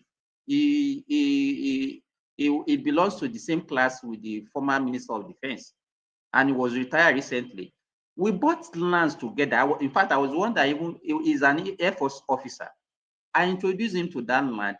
It's a local government allocation in Ilorin, and we bought the plots that we were to buy. Could you believe that this guy extended his land beyond the one that they allocated to him? And he now went and then constructed military zone on lands that does not belong to him.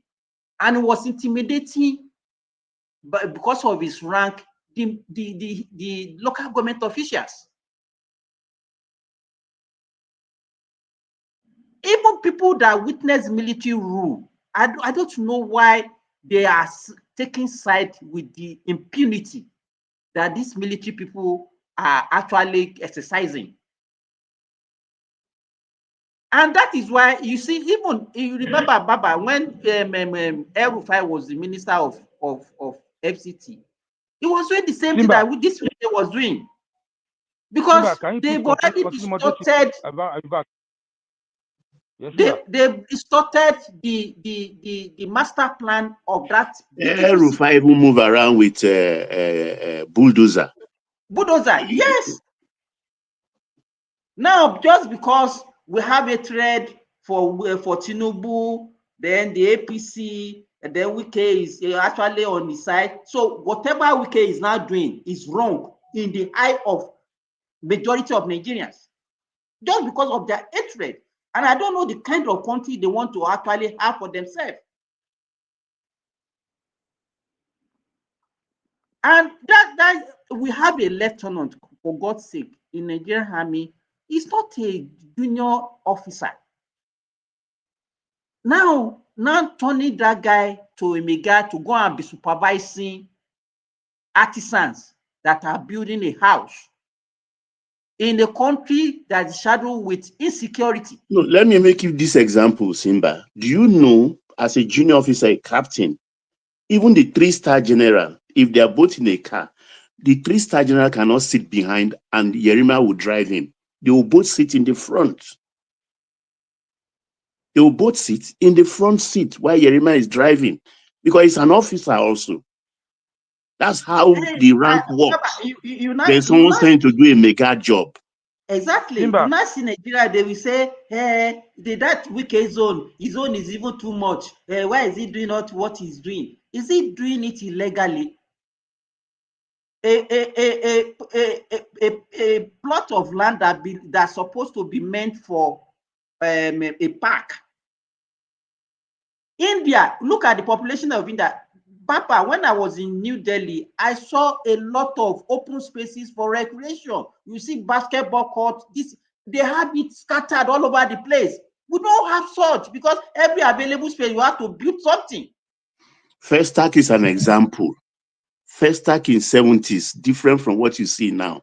They build on everywhere and turn Festac into a slum. Nigerians don't see that. The only thing they just want is that a thread in their mind. It's just, and that is what we display everywhere we go in the world. Okay, Simba. So whatever we are getting as people of Nigeria, I think we deserve it, because we don't even actually know what is good for us. All right, Simba, thank you. Let's move the thing around, please. If you can hear me. Okay, can everybody hear me? Yes. We can hear you. I think Yes, we can hear you. I've not spoken, no, Peter Obi, aka okay, okay, I'll go after you then. Okay. Peter Obi, please. Afternoon to everybody, and good morning to you. Okay. Good morning, afternoon, everyone, and good morning to our friends in North America. Baba, kwaso sir, kagba yin dale. Láfíà fún ẹ o. Yes, sir. Are you? Yes, sir. Is your name Peter B again? Mr. Ola don't dash me new name. So, Oh, yeah. so, what you idea? So, Baba, you've spoken well, Mr. Triumph, Mr. Simba. The one problem I have is that Nigerians have been very vocal about the rule of law and all this kind of sentiment lately. But they then, because of the bitterness they have for Tinubu and Wike especially, they are being very selective in the way they apply the ideas of civility. And I think this is the opportunity for us as civilians, as a democracy, to break ourselves from the impunity of the military. I'm very disappointed with the statements from Buratai and some of his fellow retired generals, because what you can hear in their statement is them threatening the president and telling him, if you don't get in line, we will remove you. Essentially, that's what the statement means. Because how can you say there's one rule for military officers, both retired and serving, and there's another rule for the rest of us? Essentially, that is what they are proposing. Here is a man that is now retired, giving an order. And I was told that this man, although he's a lieutenant in the Navy, that's an equal rank to a captain in the Army. Apparently, the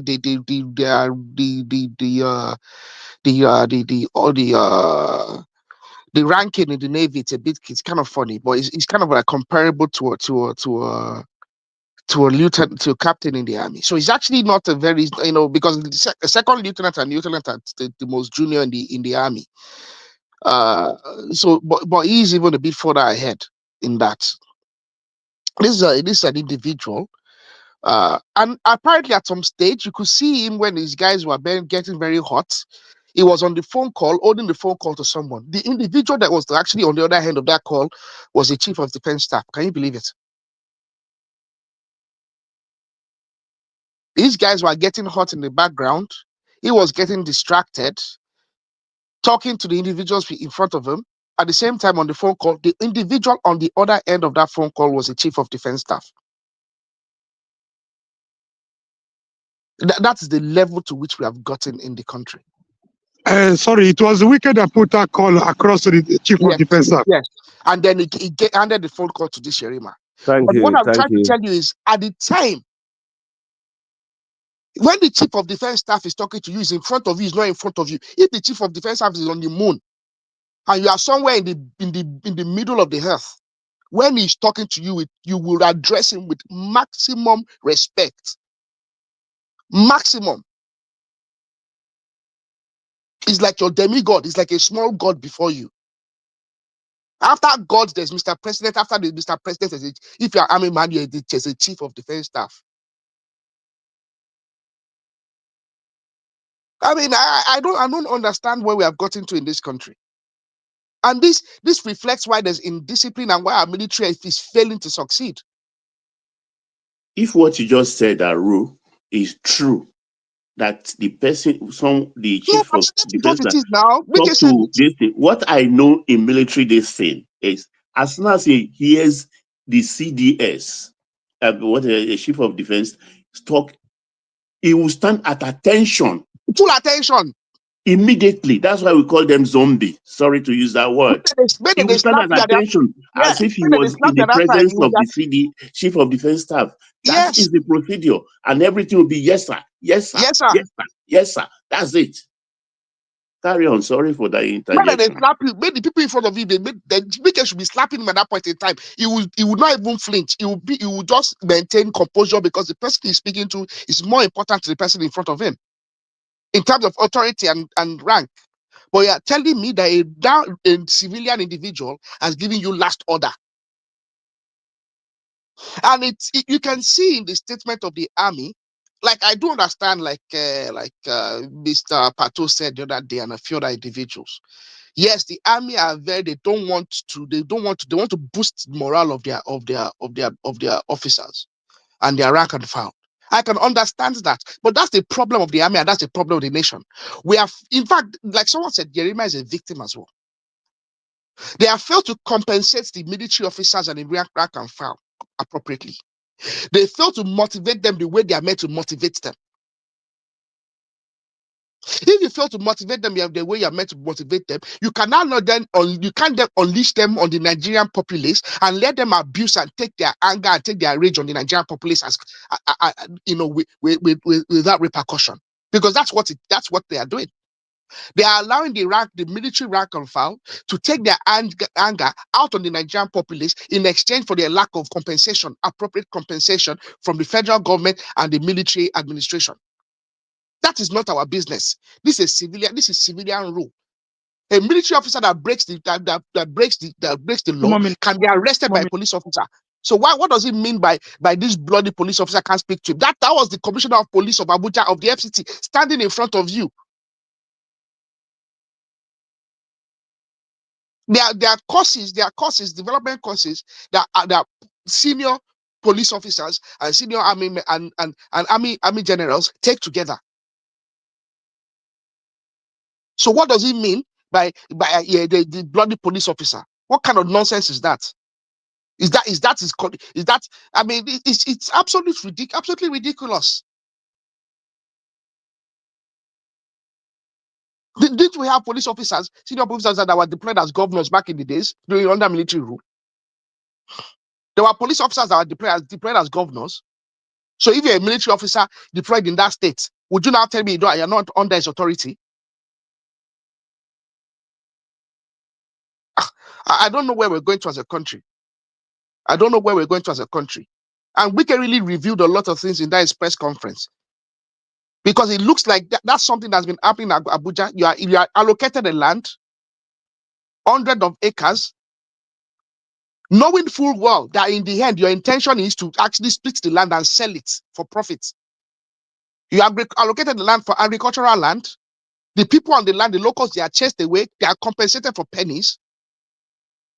You sit on the land for decades, knowing that your final intention is to sell the land for residential. And it looks like that has been happening in Abuja. And here is a man that is intending to actually put a stop to that nonsense. But we don't want to get behind it because we don't like his face, because we don't like his politics. Wike went there because his officers, including the director, had been assaulted there. Yerima had previously assaulted a director sent by Wike that morning. That is what angered Wike, and that's what got him to go with cameras and the commissioner of police to that place. A director in his ministry had been assaulted that morning by Yerima. Yeah. Thank you very much. All right. Thank you, my brother. God bless you for your passionate submission. Please, you guys are still power tapping. You are still sharing and like, please. Midwest, you are the next. Let's hear from you. Midwest, it's not there. If Mr. is not there, go to Comrade. Mr. Comrade. I did hear. Did they hear me? I did hear you now. Take it away, please. 5 minutes. Yeah, the thing is that we are all Nigerians. You see, sometimes when we talk about our country, people will be thinking, oh, it's going to get better, it's going to get better. It's not a matter of law you put in place that change people. You must create that orientation about those laws. The truth of the matter is that we were coming from military era to democracy. And the society entered democracy. And since the era of democracy, we are failed to define what is called rule-based system. You understand me? It's power-based. Even Wike doing a nice job, but all around him, all I see is power. He doesn't have right to go the other normal circumstance. If you want to destroy people's house, you go to court. You're not even supposed to inspect those land.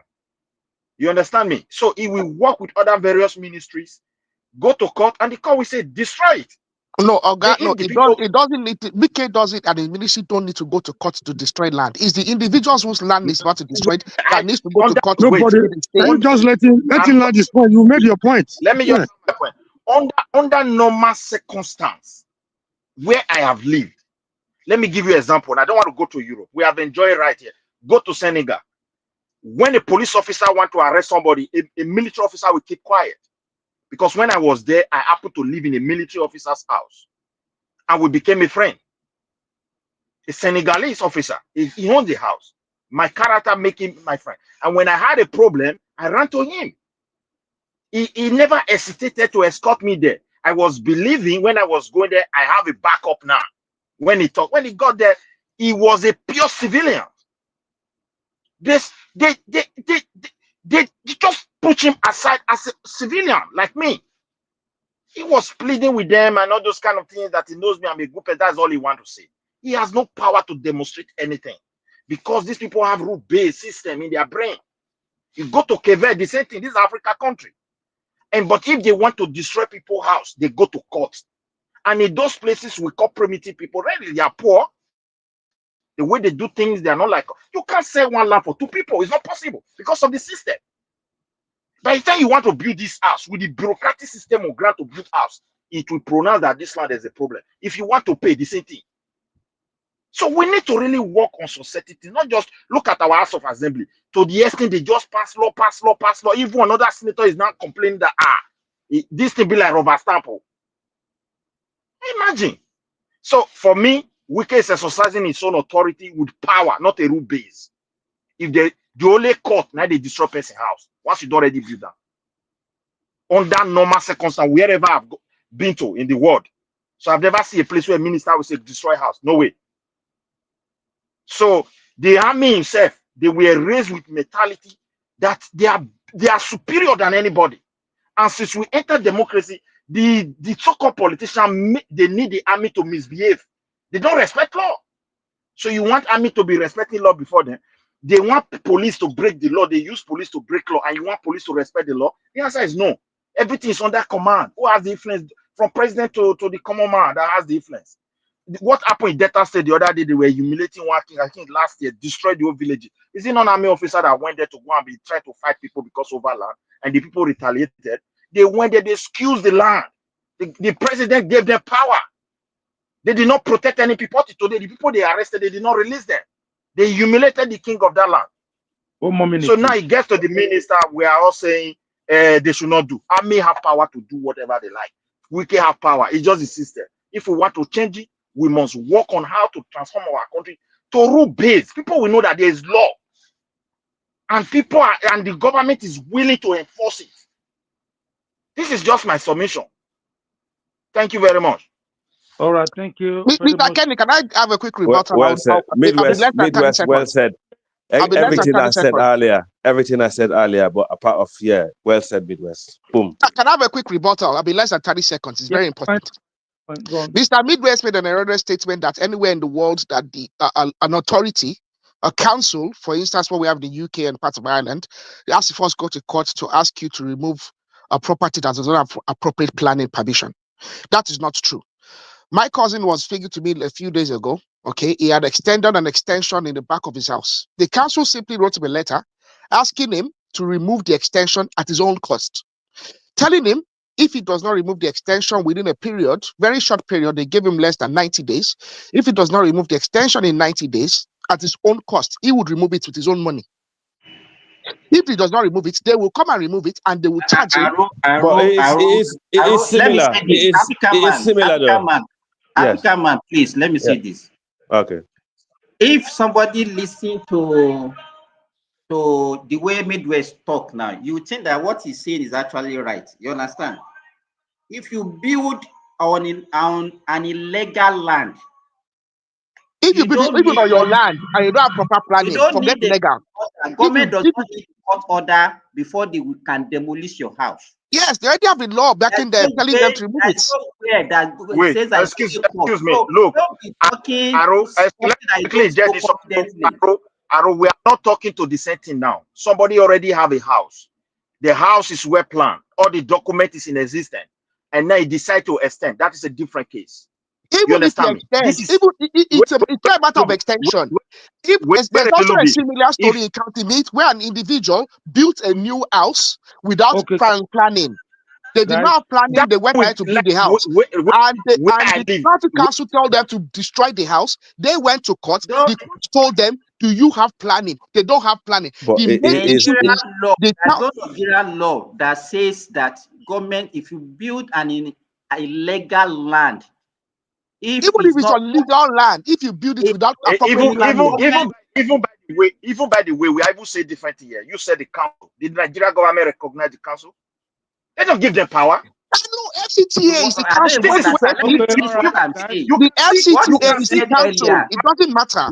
The main thing is who what has you the said authority to earlier, administer land. what you said earlier, government does not need court order before they can demolish an illegal structure. No, they under normal circumstances. I told you where I've been to. They need, for example, that is your own in Nigeria. According to Nigerian law, Not according to even anywhere Nigerian that law, I've been to, you is that don't true? need court order. You can't be taking millions of people to. You don't need court order if you You don't build need court on order an to enforce a illegal law land. that's already in Government place. can demolish your house. Okay. You don't Well, need that. So don't say it confidently as if what you are saying. Wait. Look at my point. Look at my point. You can still learn something from me. He is saying council. First of all, Nigeria federal I'm not government. talking about. He's talking about UK. I'm talking about Nigeria. Hold on, my brother. This is where the problem comes from. This is a minister representing federal level. You have state governors, you have commissioner of this, you have everything, all duplication. And at the end, we don't really have a clear system on how to acquire land. You go to local people, you pay. Sometimes verification is also difficult. You understand me? Fond of saying as if. Let me say this, Aro. Every time you come on this platform, you always come with this your notion that we don't have anything in Nigeria. You made your point, nobody objected you. Why would make you think your opinion is superior to his? You made your point, nobody objected you guys. You see, somebody has made his own opinion, you guys are attacking him. It's not right. I totally appreciate that. The problem with our people is that we are here to educate Nigeria. We are here to educate people. There's nothing wrong with what he said. Simba, hold on. Simba, hold on a moment. Please. Look, you can't educate me on this. Hold on. Okay. Yeah. Midwest, please. Hold on, please. See, Woma is not here. I don't want this to be rowdy, please. Let's just give us a space.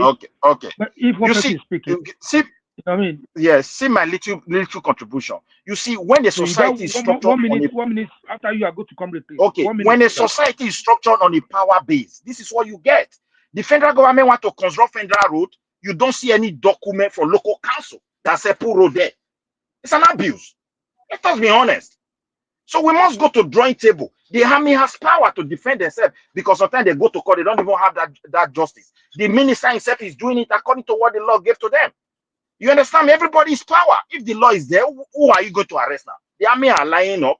Those who hate Wike and love Wike are supporting Wike. Those who hate him are criticizing. Those who hate army are criticizing army. Society don't supposed to be like that. That's just my submission. Thank you. Thank you for your submission. Please, regardless of whatever anybody is saying, everybody have right to their opinion.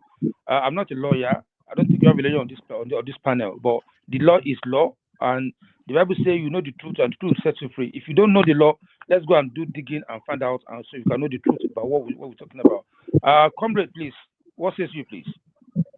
Thank you, sir. Thank you for that, your last caution. You know, we are all entitled to our opinion.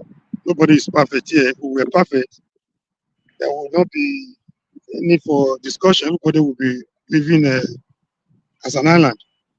Greetings to everybody on the panel and our audience across the globe. I just want to, like I said the other day, two wrongs cannot make a right. What happened in Abuja will have been avoided. There was no need for it. And Wike also know issue by now, if he doesn't know that he has stepped on a lot of toes, and a lot of people are looking for every little opportunity to get back at him. I think that is not smart enough on his part. If he said people there earlier, they reported to him that certain persons could not allow them to do their job, he should know that something was, not right there.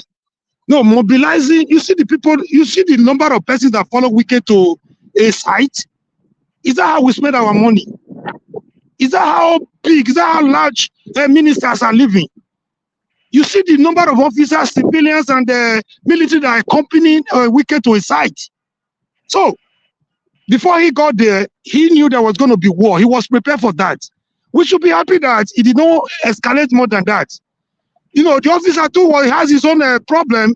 But as they say in the military, now let go there, yeah, come back, they've been as zombies, as somebody said here. He said he was acting on order. You know, to them, they wherever they find themselves, they feel they're in the barracks, because that is how they are trained. So, no matter how wrong he was, but he was still able to maintain his cool. That was what saved the day. There will have been casualties on both sides.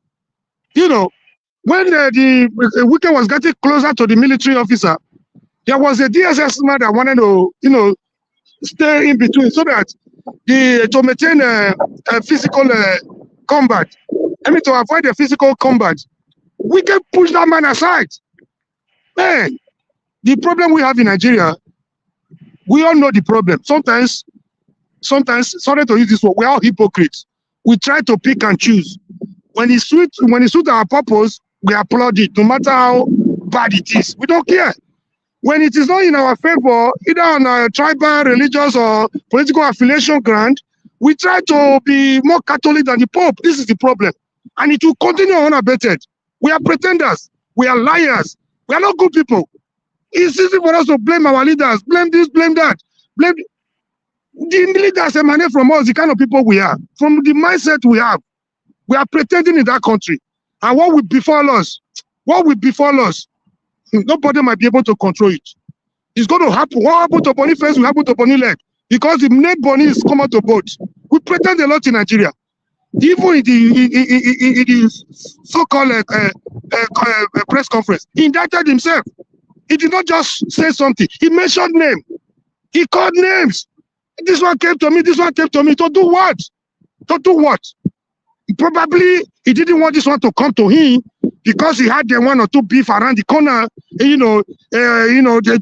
He has a score to settle with this one, or probably he want to make this one so that one can come to him. What kind of country are we? The only difference between people come here to want to pretend as if we don't know where we're coming from. The only difference between military era and the civilian era is supposed to be the National Assembly and the court. As soon as the military comes to power, what they do, first thing they do is to suspend the constitution. They rule with decrees. So they are autocratic. That's what makes them autocratic. Nobody is a baby here. And nobody needs to be told all these things. When National Assembly, Brother Midres, I got my heart for you. You just made a valid point. Agbero like Oshamale also have the courage to say what we are doing is not good. We are going wrong. We are going wrong. This Nigeria, we have lived this administration. Somebody, we don't know who is coming next. Nobody is more powerful. Nobody is superior to Nigeria as a nation. We are going wrong. The way we are going, we are becoming a rubber stamp. If National Assembly has become a rubber stamp, it's nothing different from the military. If the court is being controlled by somebody, we were here when somebody came to National Assembly to say, look at what my wife did for my party, PDP, when we were in power. We resolved this, and this. Out of impunity because my wife had the opportunity to be there. We're here to pretend every day. The amount of fight we put into fighting those that make our life miserable. If we put that kind of effort to defend ourselves, we'll be a better nation. I rest my case. I'm working out. I'm pretty so, I don't want to go beyond this. God bless you all. Let's continue to pretend, and it will boomerang. There's a limit to which you can push a goat. If it gets to the wall, it will reverse back and hit you. Thank you. God bless you all. Thank you, comrade. Who has a question for comrade before you go? Everybody wants to back? I do. What does comrades is we want him to address the legality and the appropriateness of the actions of Wike and the officer. Can you give me time to do that? Yeah. No, that's up to Kenny. All right. I'm not a lawyer. I won't come here to pretend as if I'm a lawyer. But the one I just addressed is the way we try to cherry pick. We pick this. See, somebody was talking about Nigeria's military being lawless. So, if you say Nigerian military is being lawless, what do you say about your politician? What do you say about the impunity and lawlessness every day of your police? So, if your military is lawless, I don't know what you call your police. Your police and your politician must be certain angels from heaven. Why do we pretend this much? I'm not a lawyer. I'm not here to give it legal whatever. Even the one son brought, it was still biased. It was tailored towards his own political and tribal affiliation. So who is free in that country? The court has been hijacked. The National Assembly has been hijacked. I'm telling you from the legal perspective, what we have today is not different from the military. If the National Assembly is hijacked, has become a rubber stamp, and the senator is telling you what they are doing against the Nigerian nation, you are here trying to pretend that you have the civilian rule. You are defending yourself. I mean, I think I'm not that delusional. And that's my case. I'm not a lawyer. Don't expect any legal defense from me. All right. Thank you very much for your submission. Simba, you're next, please. On mute.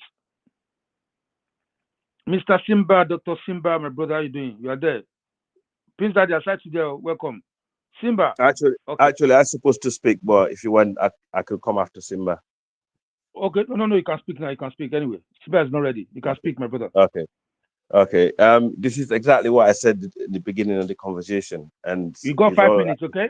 5 minutes. Okay, no problem. Okay, I said this is exactly what I was saying in the beginning of the conversation. You know, I don't come here to pander, to tell you guys what you want to hear.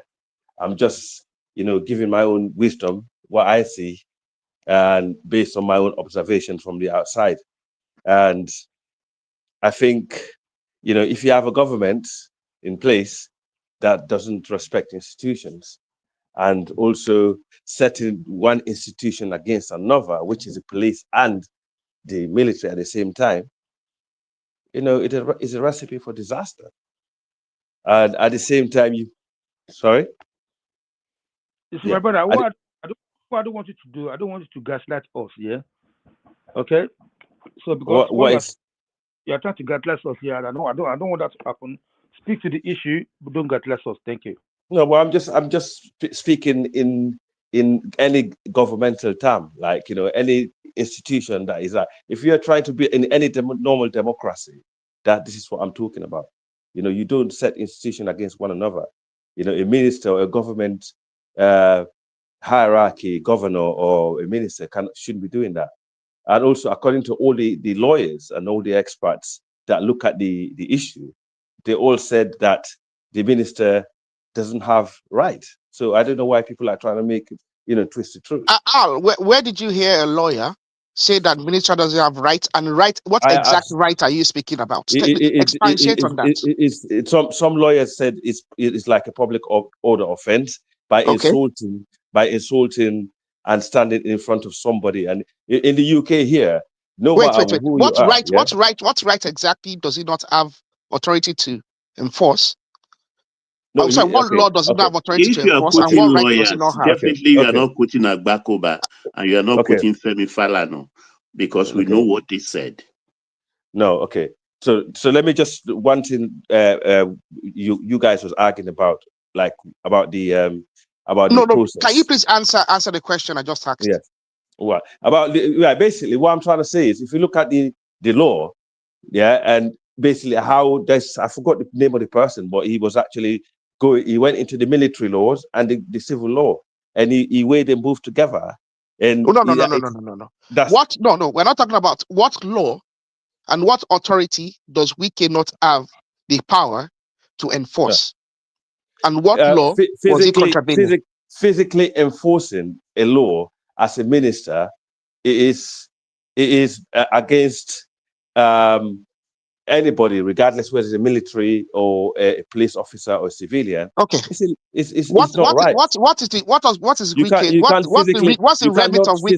No, what's the remit of Wike's? I just answered your question. No, you have not. I need to answer. What's the remit of because that's, I think that what you're saying is both false and disingenuous. Okay. What is the remit of Wike's authority? If you are a minister, for example, in any developed world, in any under any democracy, number one, your duty is to the people that you're serving, right, and their safety. That's one of the factors, right? So he actually physically went there, he went back there, in any court of law, if you look at it, if you went into a situation where you think the situation is tense, right, you don't withdraw yourself from that situation and come back with machinery to reinforce that situation again, when you could actually cost life. You understand what I'm trying to say? So you, as a government official, in any circumstances, you have lost the rights you had, regardless of what. AI, just let me drop this for you. AI, you said in civilized world. Apparently, you've not been fooled. Hold on, let any me finish this democracy. point. Let me All finish right, this go point on. because this platform is very factual. You said in That's civilized exactly world. what I'm all for. And yeah, Wait go now. on. You say no civilized world. Have you heard of a minister called Noem? I can mention several other ministers Well, in the in what? so-called civilized world, in Which constitutional country? democracy, Where a was that? bastion. So don't always. No, but it doesn't make it right though, is it? Legally, I'm talking Okay, legally. yeah, if you put it in that frame, yes, but don't say, Yeah, oh, that's a in the frame. civilized No, world, it is it even doesn't legal, happen. Baba. Wike is the minister of the Federal Capital Territory. It does not matter. And Wike, of all the ministers in Wike, of all the ministers, there's a few ministers whose actual authority is documented in the Constitution. The Minister of Justice is one. Wike is one. The nature of his job and everything, and it is documented explicitly in the Constitution. Is one of those very few peculiar cases. Which Mr. law? President can make up different ministries as he wants. He No, can make up Ministry of Blue Marine out of the I think you clean guys, air. However, Mr. President cannot make up the Ministry of the FCT out of the blue air. It is actually a ministry that is well defined in the Constitution. Okay. If you buy land in Abuja today, the I individual think- whose signature I would think the individual okay. whose signature would actually it's like the governor when you have governor's consent and the governor signs. When you buy land in FCT, we care is the individual whose final signature would grant you your C of O of that land. Yes, So okay. if an individual is in contravention of a land and it is already been and there's already a dispute on the land, and that individual delegates a director to go and oversee the enforcement of the authority which they already have according to the laws of the land. Okay, if that director is assaulted, that individual who actually ultimately is the buck stops at his table according to the law. He has the absolute authority, and according to the law, he has every right to go there and enforce the law which already has been stipulated, for which he is explicitly mentioned. Not Like I said, denying any of that. Wike his ministry is one of the ministries that has an explicit law, and his ministry also his ministry is explicitly mentioned in the Constitution. I understand that just because you are a minister or you hold those laws and those powers doesn't give you the right to break it, because that's even worse. I understand. Hang on. I understand and agree to everything that you said, right? But the point that you're missing is, if you as a person, civilian, governor, someone that you worship, whatever you think of them, whatever you want to make of them, right? They actually gone somewhere in a situation where they realize the situation is tense, right? And they went and came back with machinery against another, against the same people. That's criminal. What's wrong with you guys, man? What's wrong There's with you nothing guys? criminal about what Wike did. And he went and confronted the They guy. are conflating morality. They are conflating morality and legality. They are two different things. I'm talking legality. Yes, I know. You are Legality. conflating. No. You are speaking now of morality, and you are confusing it with legalism. How is putting life in danger? How is threatening people and putting lives in danger morality My brother, your in time any is law? up. Your time is up. Oh Please. my God. Okay, Hey, yeah. question: do civilians Your enforce time is law? up. I want to go to Please No, Daddy, please. they don't. Well, That's the point. After Please Daddy. Hold on. Can you hear me? After Please Daddy, you can now leave it open for general conversation, please. Baba, you can come in at any time if you want. Please Daddy, let's hear from you, sir. So, yeah. Good morning. Can you hear me, guys, clearly? I hear you clearly. Clearly. Okay, great. To the gentleman talking with Aurora, I think I see his point. So my question is, regardless of who has authority or power, do civilians enforce laws? I don't think so. I think if they are disregarding Wike's authority in this matter, then he has to defer to, I believe, the police, or if you have a land police, to come over and enforce the law. So I don't think in democracy, at least in our society, I don't think civilians go Wike was in force laws. tow with the commissioner of police of city. Wike is what? He had accompanied him to that place. The commissioner of police was with him. Okay, okay, but Oh, good okay, point. fine. I'm glad you mentioned that. That's good that he actually mentioned that Yeah, because okay, yeah, thank you. but yeah, I know a lot of things are behind. Well, the video we saw like a couple of days ago. I myself, and I knew there's a lot of things behind it. But to me, just Right, on the right. surface, on the surface, looking at what happened, um, um, to me, was an interplay between uh, civilian rule, democracy, and the military or military rule in Nigeria. We know, the military, they've always had power, and they have a place in the Nigerian space. They definitely do, regardless if they're in power officially or not. And somebody said something earlier. How the rule works, in democracy. I don't know the rules in Abuja, how we allocate land. I'm not sure why the military needs to have the power to allocate land. I don't know. The But the military, shouting, Wike allocates land. The military doesn't allocate land. Wike is the one that allocates land. That is his job. right? Okay, so was the military, the young military man that was standing his ground, so to speak?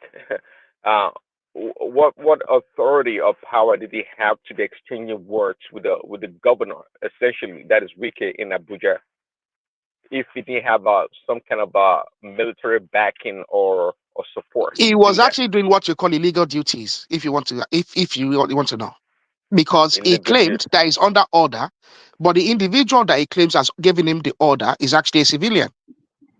Mr. Ahmad, you Whoa. need to interject everybody. Let them flow. You're not under interrogation. Let them flow so it can go round.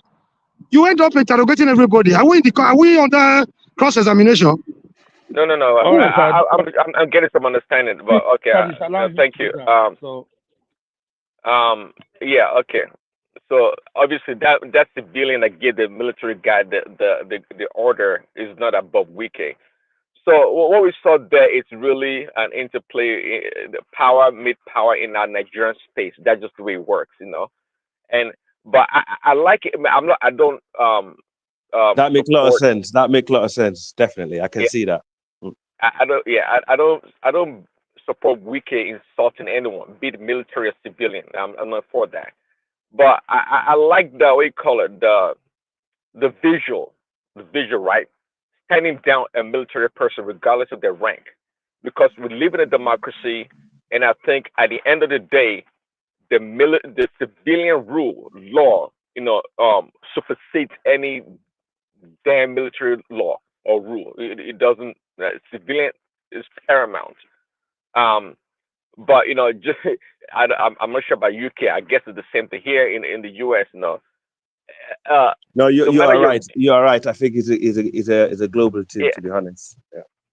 no matter your rank in the army in the US, you are subject to the common policeman. If you want to use the word common to describe a policeman in America, you don't walk around your damn uniform in military uniform, gallivanting, thinking you have any power. You have zero power. Your power is equal to any other regular civilian. Military don't have that kind of a power usually in the West. They don't.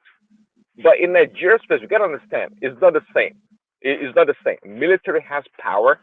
They control a lot of, I mean, they have sway in a lot of things that goes on in that country. It's just right now they don't have the power in rulership. But In military contrary, in contrary, in the rest of the whole West Africa is a total opposite, apart of Ghana and Ivory Coast. But the rest of them, they're all been on Senegal. But in fact, Nigeria and Senegal are probably one of the most stable democracies in West Africa, and Cape Verde. But I'm sorry. No, Ghana Are you saying they have military? They have power. Military has power in the order. military have Ghana the is the military owns longest democracy in West Africa right now. Ghana, yeah, of course. You see, So but the other countries in West Africa, the majority is the military that actually have the power. Even though they Well, have yeah, civilian yeah. Well, but that's right. Nigeria is trying to reverse that psychology, which is a in which is a good thing. Yeah. it is exactly. It's a good thing. That's why I said I enjoy seeing that visual. I'm not saying Wiki was Okay. right, but I love that visual of telling. I mean, in Nigeria, we've been somehow trained. Maybe not this young generation, but we've been trained to fear the military. Okay, our military is coming. We have to be shaken and obey their law. But in our democracy, right, since 1999, right, I would like that to be reversed. To know that the not like because our politicians they not they don't do criminal stuff or they themselves disregard the laws. But I want people to know. I want the Nigerian people to know that look, it's civilian that has power in Nigeria. The authority is final. It's a civilian rule, not a military rule. It doesn't matter your rank or the officer that comes to give command or whatever. What the civilian leadership does is paramount. And I think it's good for our young ones. It's good for the people to know, okay, that hey, this is democracy, and this is how things work.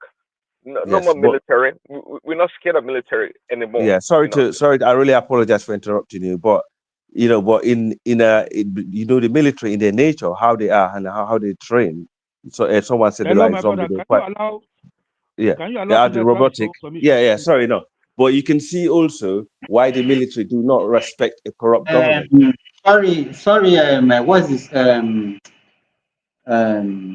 I think there is nobody now. It's a discussion. Let people interject themselves and let us throw it open. Yeah, that's so after Thank you. We can leave you open. That's what I'm saying.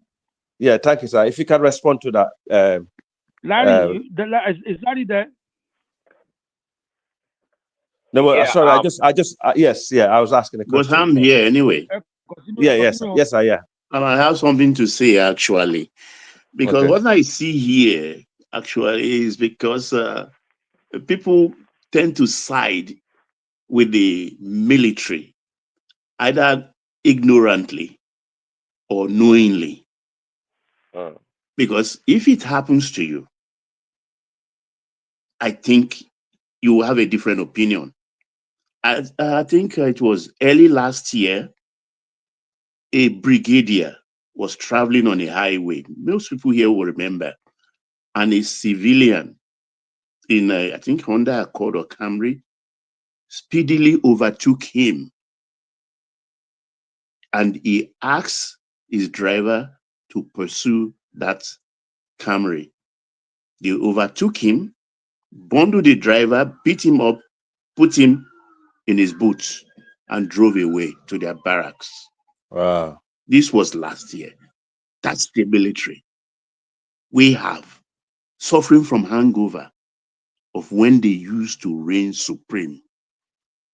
They are forgetting that ended 26 good years ago. No, they have not forgotten. These same civilians that are supporting the military, they have been beaten before. They have suffered from this military. It's just the 8th of weekend. It's just for the 8th weekend. That's why there's all this duplicity of positions. Most of us have been beaten and brutalized by the military. But then also, look at the man talking about impunity. The same person that threatened an NLEC officer, if he doesn't live within 24 hours or return the money, listen to me. Listen to me. You made your point. Let me make my point too. Let me make my point. A killer, a blood sucker, a demonic blood sucker, a demonic blood sucker. If somebody that must single-handedly remove a city governor, he's talking about impunity and lawlessness. Wike himself is lawlessness and impunity personified. If lawlessness was a name, it should be Wike. Because he has done something illegal before, so illegality should continue. He does it every day. He does it. He tries in the illegality. Who is Wike to? Message is important. The message is also important. One morality, one moral justification. Hey, comrade, don't blow a fuse. Watch your hell. Don't blow a fuse. Watch your hell, comrade. See again. See, just like I submitted earlier. See, civilian government or leadership, they're not perfect. They make a lot of mistakes, but I'm trying to make a point here that no matter what happens, I think it should be perceived in our country that civilian rule or democracy trounces military rule or military power in every respect. That's the point I'm trying to make here. So yeah, Yeah. Wiki is of course not perfect. It's not perfect. But so yeah, just like this guy alluded, what he did in River State with Fubara and whatnot, fine, fine. But at the end of the day, um, a military officer stopping a Camry, beating out the civilian driver and putting him in the trunk is an atrocity. That should Yeah. never be allowed. So it just shows that the military, just like Baba said, they still have a hangover, and that hangover needs to be. It needs to be, the eye needs to. Their crow eyes need to clear to let them know. I mean that no, not anymore. It doesn't happen anymore in Nigeria. That's why this damn military coup they did last time, it shows that hey, they're still thinking about it. They think they're still in play. But it should be known that no more. We strictly civilian rule. We go to court, we call the police, not the military for anything. We don't need the army or the navy or the air force on the street of Nigeria for nothing. Regardless of your rank, for nothing. Right. Yeah. So basically, no, I mean, I agree to all that point. At the end of the day, any civilized nation, like most countries in the UK, like the strongest army in the world, these countries, you don't see militaries around anywhere in the street. But the point I was making, like the beginning, where people misunderstood me, that they think I'd want military coup. I'm just saying, like, if you have a minister who was setting two authorities, like that actually both of them are armed, and also both of them are power sick and power trust anyway, because we all know these African authorities, whether they police, military, they're all corrupt, they're all just as bad. In fact, they're the one that actually, to blame for a lot of the mess that we're going through with the politicians, because they do not arrest for politicians. If they do, it's all based on biases. And or sometimes when they know they're gonna have a big sum of money, they probably release the criminals back, to be a governor, to be something else. This has happened everywhere in Africa. But I blame the authorities that do not enforce the law. So therefore, it's a very tricky one, because you could say, okay, the military and the police, they the problem, they're more brutal towards the people, but also the civilian government that's not doing the right thing are even more brutal towards the people. So, you can see why people are stuck in limbo. And I can see why we are all frustrated, in the whole continent, regardless of the country we find ourselves in. The only thing I find slightly different about Nigerian issue is there's more ethnic divide than other countries. But other than that, the issues are actually all similar.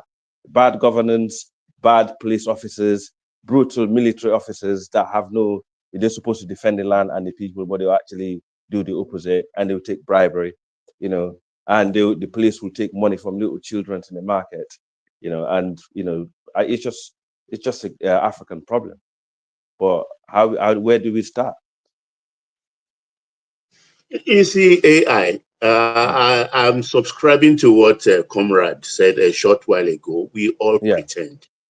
We all pretend a lot, because I suffer from that hangover. Because if I receive a phone call right now that my house in Lagos is threatened, maybe a rental or my abode, my first instinct is to call a military officer I know. God bless you, sir. God bless you. Can we continue like this in this a military officer I know that go to my house right now. I will even put sugar to the story that they are killing my family. He will load his Land Rover and proceed there. We all are guilty of this. We indulge our military. Only way, part of the way we can rectify, sorry, African man. The only way we can rectify that issue is not about all of us. Yes, I know I started by saying it's right from when they started overthrowing government.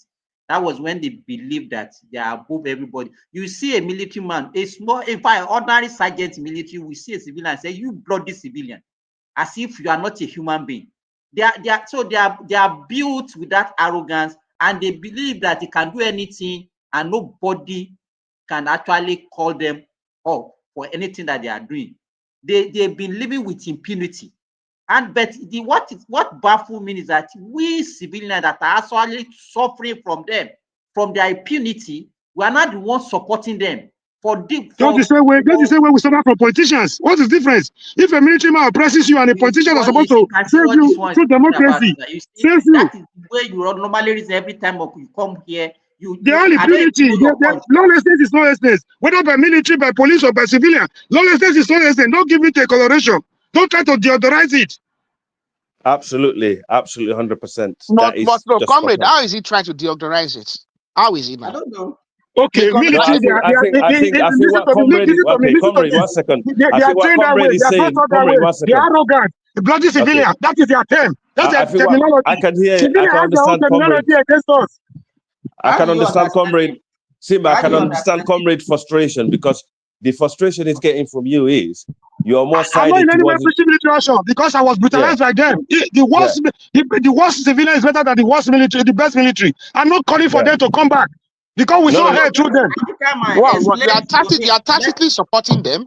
No, wait now. Yeah, you get him unless you get me wrong. Unless you want me to blame the military for your oppressive civilians and the politicians, then you think I'm right. I will not say that.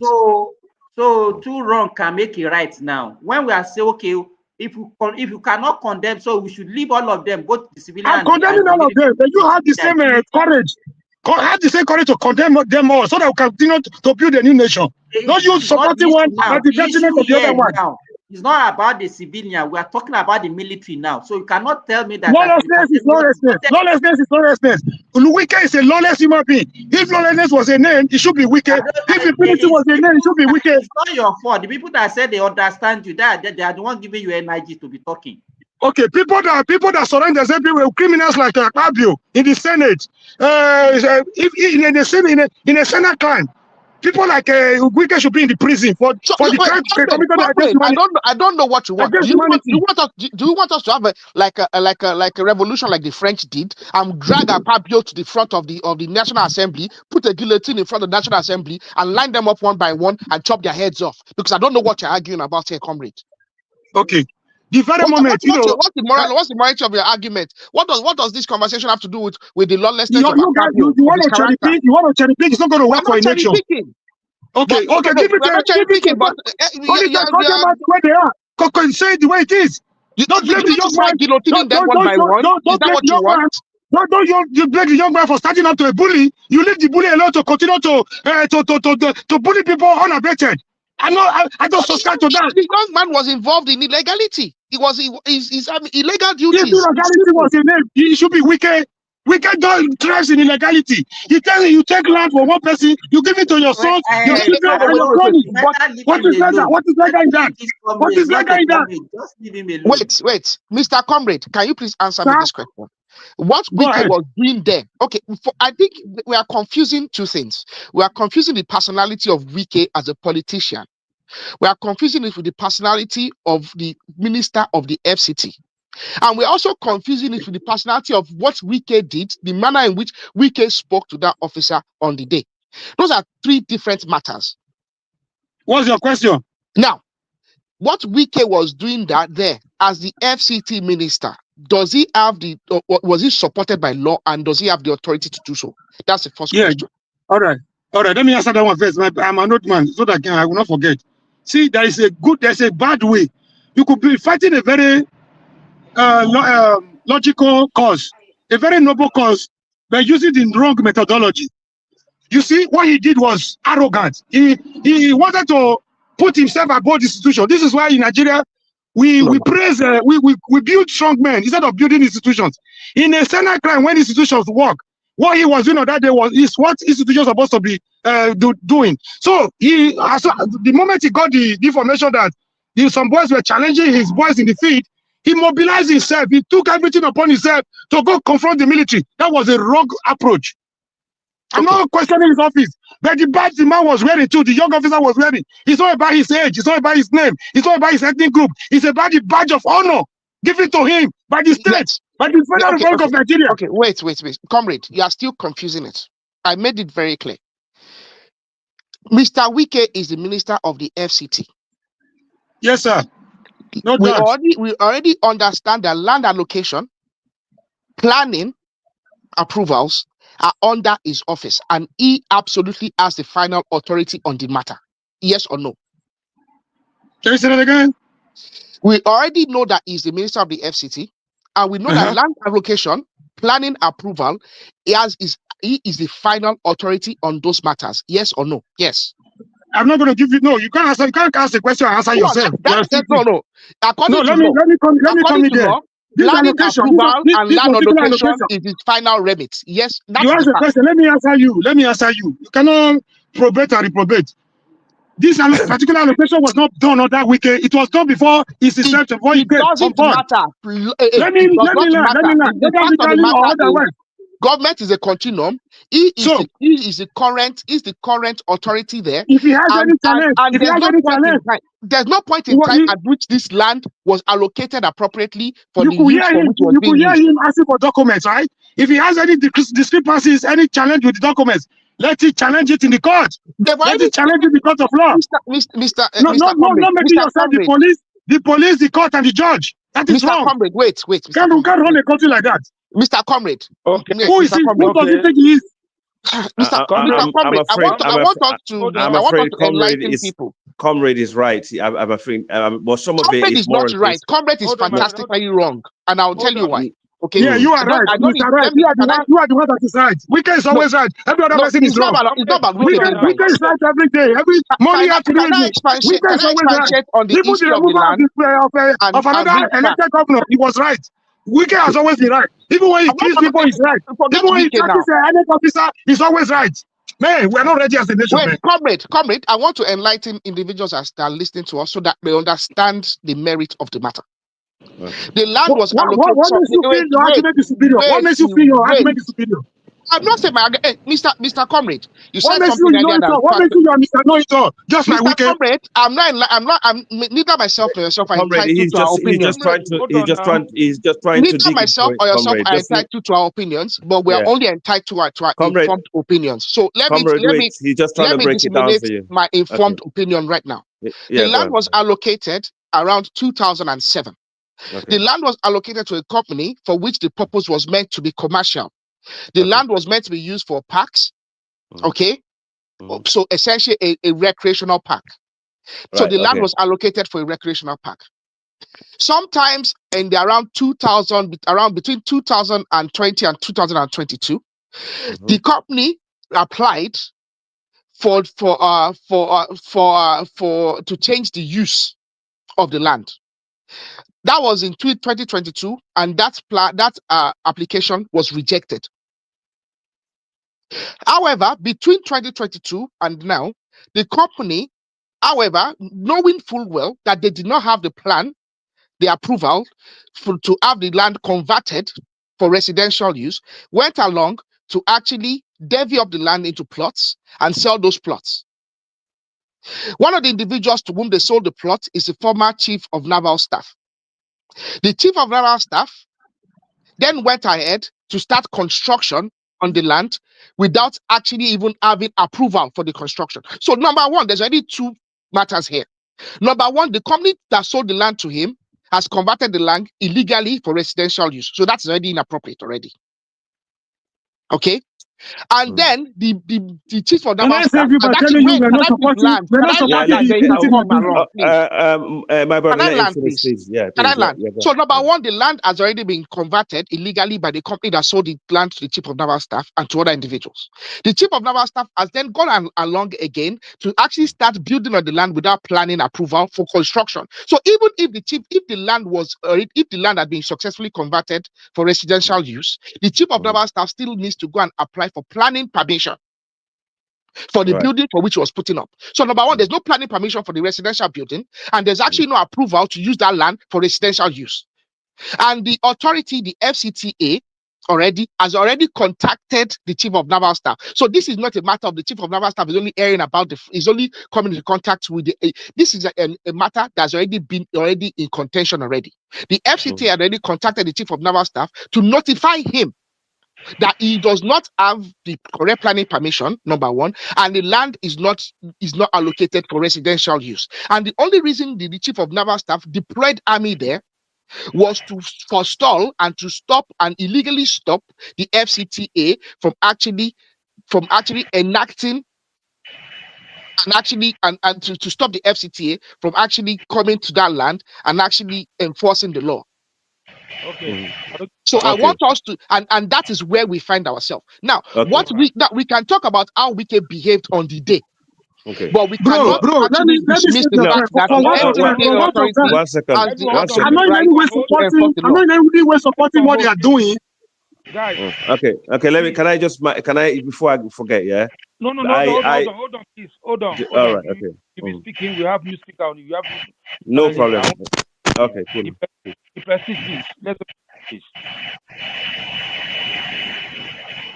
The prestige. Progressive, not prestige. Oh, sorry, progressive. Sorry. Oh, thank you very much. Thank you very much. Yeah, I actually just came in for briefly because I'm going to be out soon. I look. I think the problem we have here is that it's okay for us to just acknowledge that both parties, not like both parties, the way Wike handled the situation was not. He could have handled it differently in a better way, right? And we cannot say because it is Wike. Then try to support Brazilian breach of rules or breach of the law of the land. People like, especially those of us that are Nigerians who know how some of our people with power, especially somebody who is an ex-military man who is higher up the rank, we are trying to act as if we don't know how these people can abuse power. Just because it is Wike that is involved. But for me, this is you can always say, yo, this man did was wrong, but Wike should have handled it in a different way. Why can't why is that so difficult? Like, must we all be right at the same time? Must our Progressive, position that was exactly what be I said. right? I said two wrongs cannot make it right. What the guy did, I'm not supporting the military. But the approach of the Wike was too arrogant and too despotic too. Was too autocratic. There's no question about that. That as a minister, whether you have the right or not, but there are ways you handle things. You have to show class. You have to show, like, you cannot just stand in front of a soldier man and be engaging with him, even though I know that the soldier man was there illegally anyway. Because this is one of the problems we have. There are people who are saying, "Oh, he's a hero." No, he's not a hero. The guy is not a hero. He should be arrested. The soldier man should be arrested and prosecuted for that nonsense. You know, how are we even supporting this kind of thing? Sometimes I don't understand it. You're not supposed to be there. That is not your job. Just But because you get progressive, ordered. assuming they open fire on that day, assuming there were casualty on both sides, what would have happened? Yeah, Wike would do himself that's why celebrating. I agree with you, Progressive, that Wike did not conduct himself correctly. that was why I say Wike should have handled things differently, because you don't want to be seen to be the one who is leading chaos. Let's not sugarcoat it. That's very dangerous what he did. It was very Exactly. dangerous. You don't want to be seen Yes, to be the one. Wike You don't want to conducted be. himself very It poorly. should have been released in any normal government in most Okay, West African country. so In most we West all see African the country, you scenario. research. We all saw the Speaking of scenario. proper, One second. Please, Daddy, please. Let's African man finish. Then you can talk. Well, you are talking on each other. Yeah, sorry about that. Yeah, so basically, in any country, he should be fired. You know, I am all. You know, I think, you know, obviously something needs to happen in West Africa in general. You know, about this rise in military, influence. You know, Yeah, because that's not their job. So, If the soldier, the ex-soldier man, the retired soldier man, he was just abusing yes. power. He was just abusing power. Let me just get to the That point. is what they do every day, bro. That's what they do every day. We are the losers. We the people are the losers. We fight for them. We fight for them when they take off for a ride. What kind of human being are we? Can we come together and fight against them? We They are the problem, not don't people. need to fight for them. We can speak the truth. Hey, Hakim, please, let's have let me some finish. decorum. Yeah, please. Yeah, thank you, guys. Yeah, so I mean, that's one thing, you know, in terms of the influence that they get in, you know, all this online propaganda. Because one man, me and him being in different channel, he knows, you know, we actually been against like 10 guys who were all for this AES, you know, like Traore and all these guys in the Sahel. You know, they think Africa, we should go back to military rule and stuff like that, which I think is actually diabolical. It's actually one of the worst things a human being can do to themselves. You don't want to be ruled by the gun. However, the civilian government, some of the civilian government that we have in the region in the last few years, have been so poor. People have been so desperate, they don't know whether to go back to that or actually stay. It's like a delusional kind of mindset. But we shouldn't support any wrongdoing. The legally, as he explained earlier, the governor have the right to make the law or and enforce the law, and also have the right to dish out permits, building license. But it's the way he went to enforce the law is illegal, and that's where he sorry to say that, but he effed up. That's why he messed up the whole thing. No. So The let's way get he- it. It was No, not let me finish. hold on, Can I finish? hold on. It It was was not. immoral. It was You can say it's No, immoral the way he enforced the exactly, law. It wasn't illegal. It was Can I not just finish? illegal, but Oh, it okay. should have done it it should have approached it in a African man, I different. think you don't have any knowledge about this matter, that so you have It to is be not. but It is not no, it's not illegal. about. It's not. I have African the. man is speaking truth to Okay, power. can I He's can saying I the way talk it is. now? I am It's It's the just speaking. same I thing am all over speaking Africa. from. It's the you are same thing all over jumping up Africa. and down. You don't African man understand knows what we are exactly what talking he's about. saying. That is why you You have to, don't for the understand. 92 years old man coming back after 42 years in democracy. You call that So, democracy? guys, I didn't finish my submission. Everybody just Yeah, jump in. yeah, Can I yeah. just I finish? have. To be honest, I haven't finished. I was speaking. Oh Or no, no. you interjected my own submission. So it's not like Okay. it was not your Okay. turn. You Okay. interjected Okay. my. Go So on. Yeah. so so like I was saying, and I understand what you're saying, but it was not illegal because the minister has the right. But the problem is this: there are ways you could have just, okay, what's going on? Who is the owner of the land? It's just so person. Okay, get in touch with him and say, look, this is the situation. We need that property back, and we don't want our people coming there Akim, he to be knows that stopped was from it. why he put the soldiers there. Yeah, but Akim, they already assaulted these people that morning. They already assaulted hold on now, Wike's hold director that on, morning. So you hold know they on, hold you by guys, putting not into your hand. guys, just hold on now. Hold on, 1 second, 1 second. I hold on 1 second. I understand what you guys are saying. I'm saying Wike is a minister. He must have access, or he could get access to that man. Like that day is finished. Let that day go. Call the man on the phone. Speak to the man yourself and say, look, I don't want these guys to be attacked again. Get your people off that side because we have to reclaim the property. If you want to do this, do it the right way. If You you can want even to go get to a court, court go to injunction. court. Serve the man, put the court injunction to the building. No. The man should be the one that goes to court, not the minister. The minister has the right to the land. The man is the one who should approach the court to stop them from doing whatever they want to do. Because the minister don't have to go to court. That man can then say, okay, you know what, that land I bought so that land. The minister will say, no, this land was for so purpose, and there was no permit that it has been converted for something else. So we are going to reclaim the land from you because you are using it for something that is not supposed to be. And then the man can then approach the court and say, look, I want my land back for so. And the man can still have that land, but it's just that he cannot use it for residential. That's all. Akim, what you saw was the show of might is right. That is what they do. They do And it that's every what I'm day. saying. So there was no need for it. It's okay, There was no Akim, need for it. thank you. Akim, thank you very much. Okay, Ola is on the show. Ola, you want to say something? Hello. Hello. Hello, we can hear you. Anyway, guys, Hello, I'm going to can you hear listen. me? I'm going to be listening to you guys from the other side. I need to start my gym session. Okay. Okay. Thank you, Akim, and those people that I agree with their opinion. See, comrade. Uh, see, sometimes it's not. This thing is not by emotion. You understand? Because what I can see from your own opinion, which you are entitled to, is you've just shown emotion or about what happened. You know, that's why it's always good that when you want to balance things, you look at the neutrality of that legality.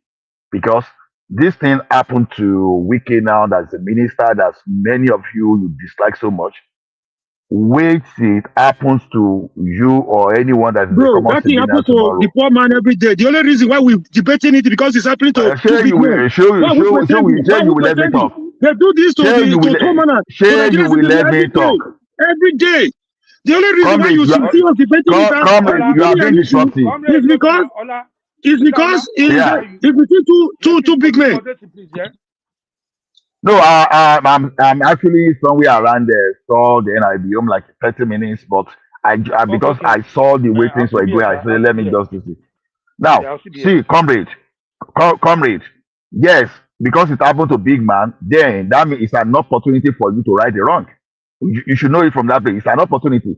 Just because it's a big man, oh, that's why we are shouting. Yes, that's why we are shouting. Why can't we Because talk? Why can't we talk when it happens to a common man like us who has no voice to speak, who military to speak for us? So say you you will want it let to happen us overnight? You want it to happen say you will overnight because it's happening will you just allow between two bullies. From one will bully you to just another bully. We are here wasting our time, wasting our energy. are others supposed to speak, or is it only your voice we are here to listen to? If Okay, others if are we leave supposed the to law, speak, if we leave the please law, afford my time.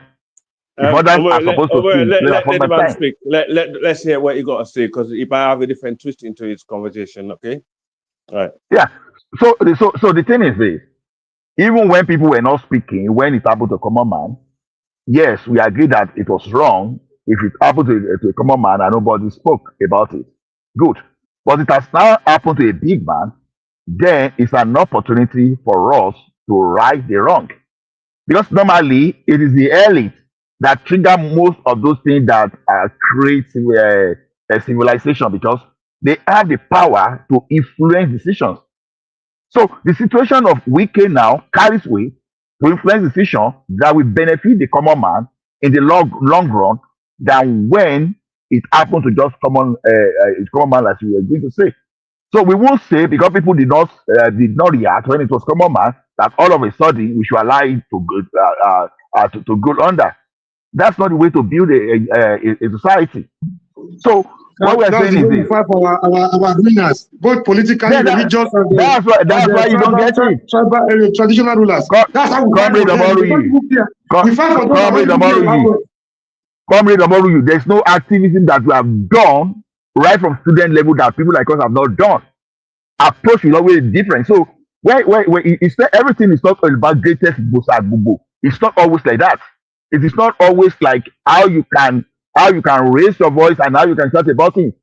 You can shout to the highest decibel and nobody will listen to you.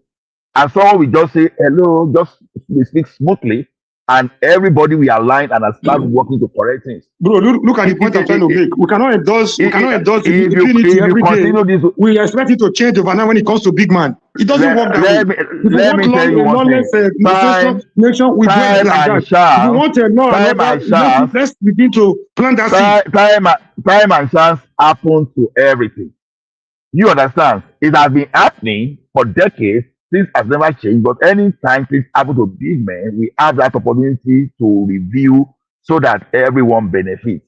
You understand? So So we have to wait it's till a it happens to situation. big man before we know it's a problem. This is the problem we have. We are No, hypocrites. that's the reality. Just like the man said, that's the reality. The big man will bring it to the fore. It benefits everybody. So that's just the way it works in life. And let's not pretend. That's reality. I don't just really get what Comrade Omori is fighting for. See, let me tell you one thing. If you hit the street today and start some kind of protest, by the time they will pick you up and lock you away, someone may not even know that you are missing on the road. And see, even the common man that you think you are fighting for, they don't care about you. They don't care about you. But when it happens to a big man, it affords the opportunity to now look at the systemic issue and resolve it once and for all. If there's any time, we shouldn't be talking about, oh, Wike should have done this. No. Look at So what it could be. what you are preaching is a master-slave relationship between citizens and their rulers. Comrade Omology, you must be doing your activities now at least for at least 25 years, if I may calculate, between 25 years and 30 years. What More have than you that, achieved sir. with that? A lot. Okay, what have you achieved with it? You want me to name them for you? You want me to name them for you? Wait. But some people choose some Probably if not because of people like us, Babangida will still be ruling you today like Cameroon. I beg you. We all participated during that time. I beg. No, just use us. To you, was that an achievement? Was that an achievement or not? Was that an achievement? Stop assigning glory to yourself. It Was that an because achievement? Was that an achievement? Hold on. It happened because Abiola, a big man, and we are among the early, happened to be the one that was impacted. Not because you, a common man, was the person. So after the vote for June 12th, who became your president? Another elite, OBJ. You understand? Even a big man like Olubalaye could not even become the president. We If you want achieved a to know, democracy. How is he if managed you is another if conversation you want to altogether. know, if you We want to push know the your way military out. today, How the if you want to, democracy is being managed is if another you ball want game. to This is know, another challenge if we you have to face. if you This is not if you want democracy to we know, fought for if you with our sweat and want blood. to know, if you want to know your way today, just go and carry, no, just go and contest your state house of assembly and see how even the common man will support you.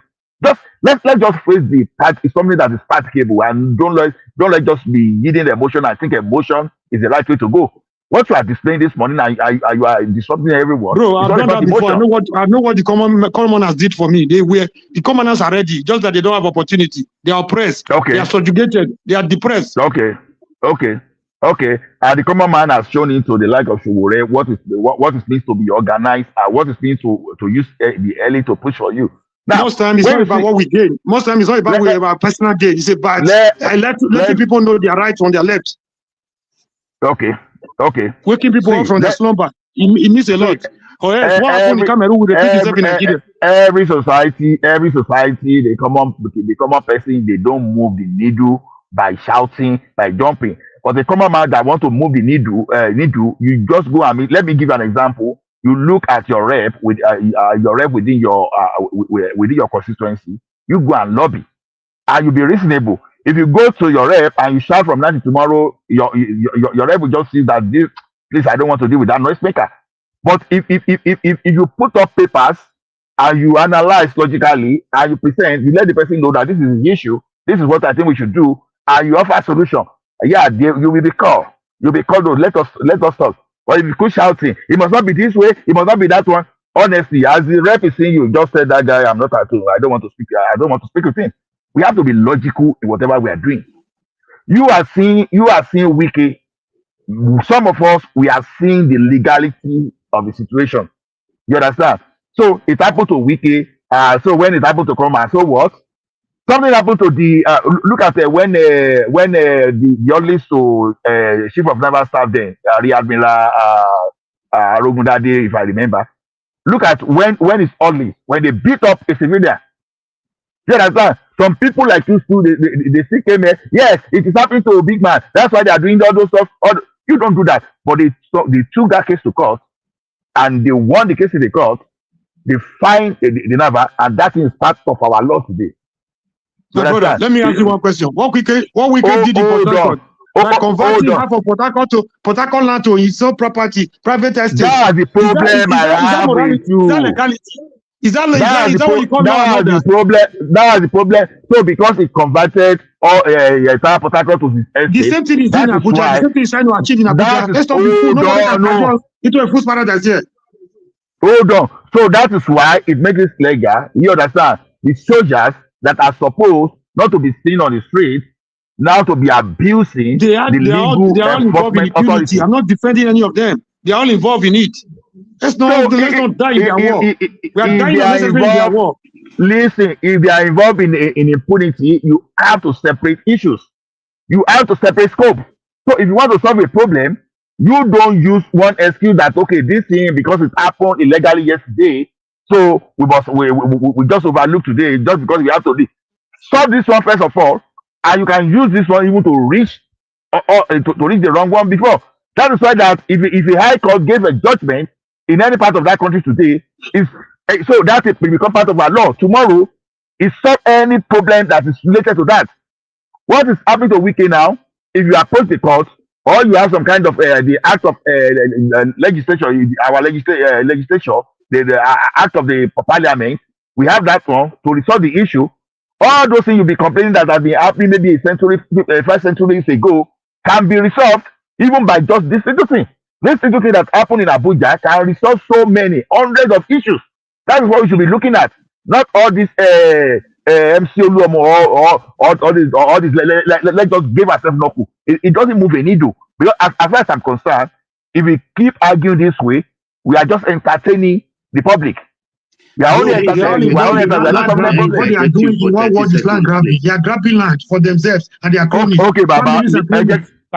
Comment on more, please. I want Baba. Baba, let Baba speak, please. I want to say on record that there is this misconception And I think it's an illusion. When we think all men are equal, all men are not equal. Even in the famous Thomas Jefferson, this thing which he made during the Declaration of Independence, Thomas Jefferson said, all men are created equal, but not all men are born equal. There is we live in a world of hierarchy. Even in heavenly bodies, there are superior angels. The problem we have in the world today is everybody thinking we are equal. No, we are not equal. Some people are born in manger. Some people are born in but palaces. we are human. But we are humans. Yeah, we are created equal. No, because there is two different things entirely. A lieutenant, a captain is different from a recruit. The thing is, every man must know his place. If we must live together in harmony, whether a messenger or a housemate does not remove your dignity as a human being. Look, that's what we call dignity of human. It doesn't, but it doesn't mean you should rub shoulder with your boss. Even in heaven, angels have hierarchy. So Exactly. that is true, Baba. Because the thing here is, in the world today, people have the delusion or the illusion that all men are equal. No, we were created equally. Equal, yes, we were created by God. Equal. But my point is, Nigerian people, the citizens, they're supposed to be in charge. The power belongs to the people. Wike is a servant. That military is a servant. Even amongst the people, there will be leaders. Yeah, I mean, and the politicians are supposed to serve the people. They are our servants. They're supposed to be our servants, not our just like the military oppressors. guys, just like the military guys, just like the police. These are all people that are supposed to serve the people that put them there. They're not there as a hierarchy.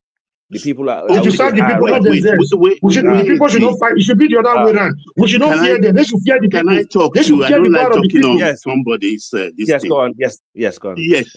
Even the people you say they are your servant, can you march and go and knock their door every hour of the day? No. Because you think he's your servant? No, because you must show some respect to the office. Yes, you've given to him. Absolutely. You need to. Don't let's be delusional. This is what I said.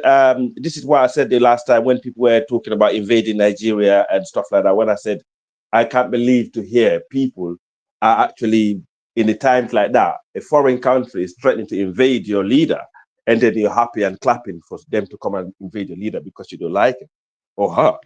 And that, sadly, is the time where everyone should be behind their leader, whether they like him or not. Yeah, it is this same illusion that is driving people to think that, my human right, my human right, my human right.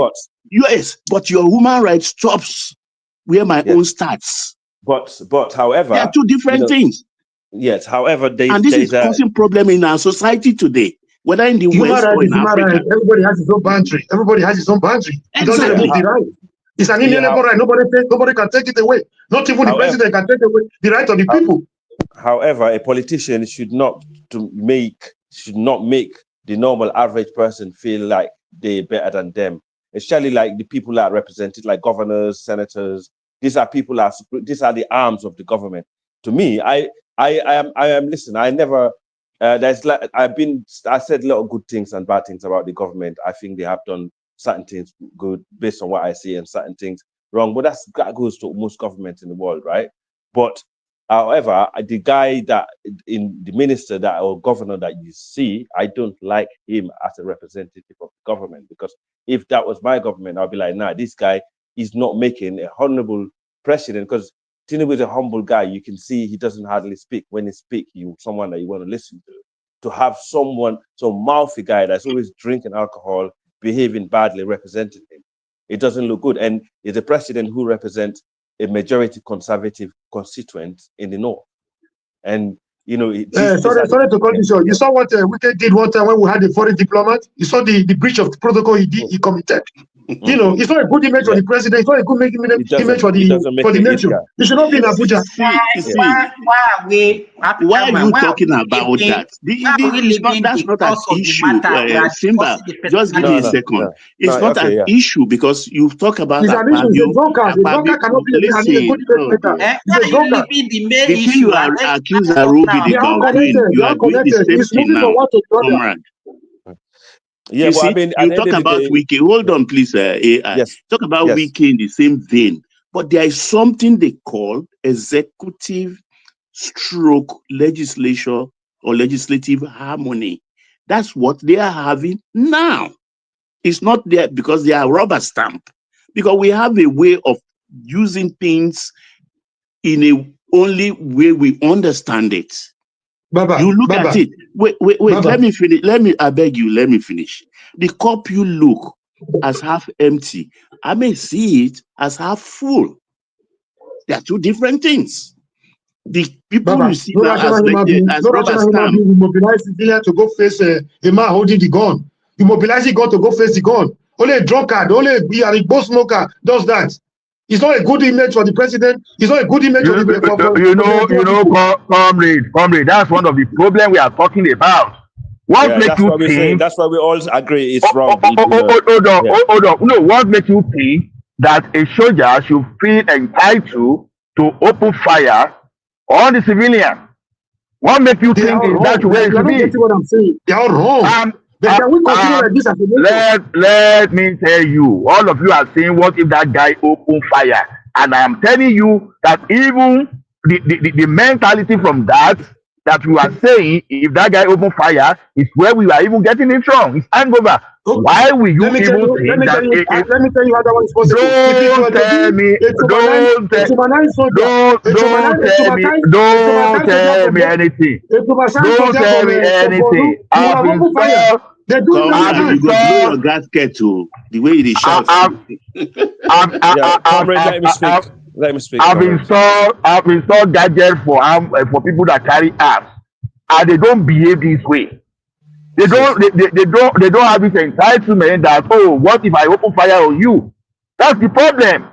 We have people that are saying they are afraid of coup just because the military for them not to say coup, and we should now believe and we should not be shaky and should not be not to be afraid of speaking the truth. Bro, how did we get to this level? What if the military man was under the influence, just the Wike was? What if the military man was traumatized? One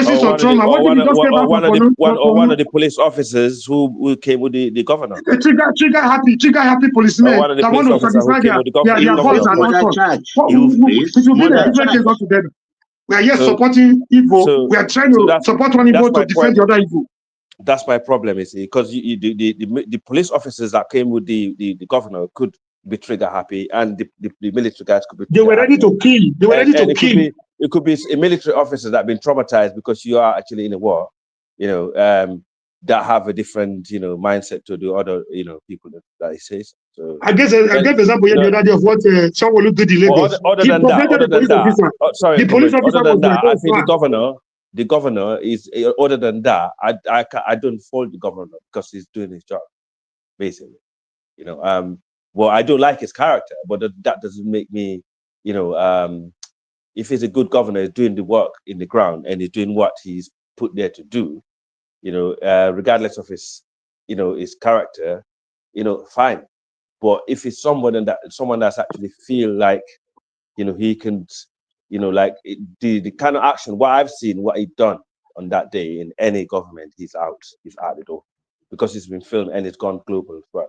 Because, it's the image of the government. You don't want that to be out. So, yeah, that's my opinion. It's all about keeping. You see, why I don't even understand you guys' argument. It's like you set someone to go and arrest a criminal at home.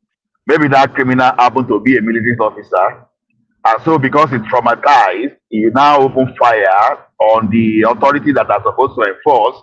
I will say it just because maybe it's under one trauma. See, let me tell you one thing. All these things are just the kind of institutional rocks that we are discussing about and that we are using one way or the other, we are lending our support to something that it's not right, that can easily create anarchy. But for The the thing is fact that the this. governor, no, for the fact the governor was there, and he was the reason for the whole commotion, that is No, criminal. That is criminal. let me tell you. Okay. There's something criminal in what Wike did. Let's just stop all this kind of. When did we even go to our own law school that we started acting like a lawyer? I told him earlier, this African man, he doesn't understand what we are discussing about. He's just putting his mouth. You understand? About what the governor has done. When did we become lawyers that we determine what is legal and what is illegal? Ah, God. Has he said anything wrong? Has he said anything No. different from what other people are Let me saying? tell you something. No, let me tell you something. Can I come in, please? Yeah, the man I'm speaking to, he No, actually understands. Can you just suppose that Can we situation get is what from Minister comparative Wike facts? Can we get from comparable facts? It's not spoken all day. Okay. Yeah. Okay. Man of prestige. Don't call him man of prestige. Okay, I'll call him MOP. Still my friend, MOP. My brother, I'm here. Who's calling me? Can I come in now? Yeah, come in, please. Okay, greeting everybody. I've been listening. I was listening earlier, but I left. Then I came in like about 10 minutes ago. So let me start from the beginning. Let's not miss what here was actually going here. I will speak it from from my own point of view. Everybody has everybody's speaking from from interest point of view. So let's not sugarcoat it. The only person that I can say, even me, I may speak with some sentiment. So let's call it what it is. The only person that is independence here is the guy from Sierra Leone. So Remy, this is to you. It's one man that will make the decision whether he like him to come here and make utterances when it comes to Nigerian matter. You have no right to truncate that man to say what he wants to say. He's an independent, free thinker. So he has the right, in my own opinion. Let one man make that decision. This is not your platform. So that's let's get that straight. You are wrong. So, you are wrong. Thank You are you, wrong sir. by saying that. You are wrong. Okay, let me go ahead. Yeah, that's your opinion, but I just have to say that. That's how I feel. It's not a matter of one man or no one man. We are discussing a matter that concerns our country. And he has little or no It knowledge. concerns him. I mean, he has the right to say. He's a fellow African brother. Yeah, but anyway, having said that, everybody, let me have my say. Let me have my say. Yeah, go on. The Go point on, I'm sir. trying to make that everybody has their own sentiment, their own interest. The only person that is a free thinker and independence in this narrative we are talking about there is the guy, Allah, whatever, So his narrative is more independence. He has no dog in this. Hold on, he has no dog in this fight. He's speaking to your sentiment today. Let me talk now. He has no dog in this fight. He just have to say that is how it is, how you see it. So he's an independence freaker. I'm He's telling probably you that he's not as independent. Oh my God! It's not as independent as you think. Remy, don't make me insult you now. If you insult me, I will insult you. You don't have a monopoly of that, He's only independent. I'm independent Oh my too. God. I have no dog in this fight. I'm talking like a comrade. He's the only independence. He's the only independence neutral thinker here. I'm even myself. I have some sentiment. So there are people that have spoken here. Some people are coming from political angles. Some people are coming from sentimental or from interest point of view. The first person that spoke when I was there earlier was Larry. He was speaking from an interest point of view because he has some investment in Abuja. So everything Wike did, I'm not saying Wike is wrong now. So you don't put word in my mind before I make my own narrative. But I just have to start from there. Everything that he said is on interest point of view because he has land there. They took his land away before. Now he has gotten most of the land. So let's call it what it is. It's an interest point of view, and I may come with that view if I have business in Abuja. I'm getting all the whole land right now, even on that weekend. So that's where we are. Like I said. So let me get from my understanding about what's actually going on. Wike has right when it comes to the control of Abuja. He has a right to do what he did, or he has a legal right. The military has no right, being a retired Navy officer, to station that guy in that place. To be that's the federal capital, territory, which is under the minister, under the statutory law. I'm not a lawyer, but from little that I read, Wike has authority to legalize what's happening over there. But Wike is wrong in some instances too, And you take an example of what happened in 2022. Look at the way a man with an integrity, so will you handle the situation. Everybody has seen that video. Even at all, he has the right. He didn't want to go there and confront the guy and make some utterances that's beyond him. That is an example of a true leader. So all these people coming here to support Wike, which is a drunkard. I'm not saying Wike is not right, which is a drunkard, has made some utterances in all ramifications. And you have to come here and support him, whether for interest or some, political, because your man is there or whatever, This is wrong. You need to call a spade a spade. I mean, I can even say some of the, the utterances, let me say constitutionally from my understanding, okay, Wiki had the right, land use, of the land use act, action, to protect the land of that place. And he has right to govern whatever happened, as the legal minister in that area. So he has the right to do whatever he do. He has the right to inspect over there. The guy being a junior naval officer is not about ranking or whatever.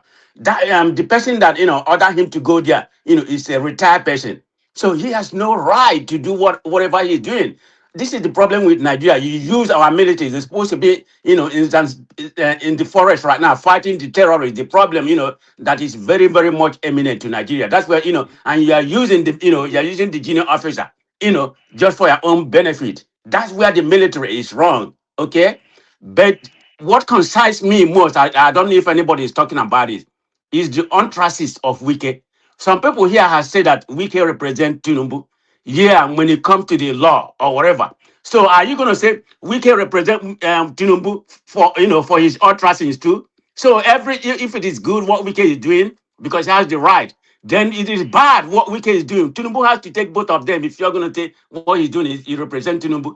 Tinubu is not going to fire him. Let's call it what it is. It's about political leverage.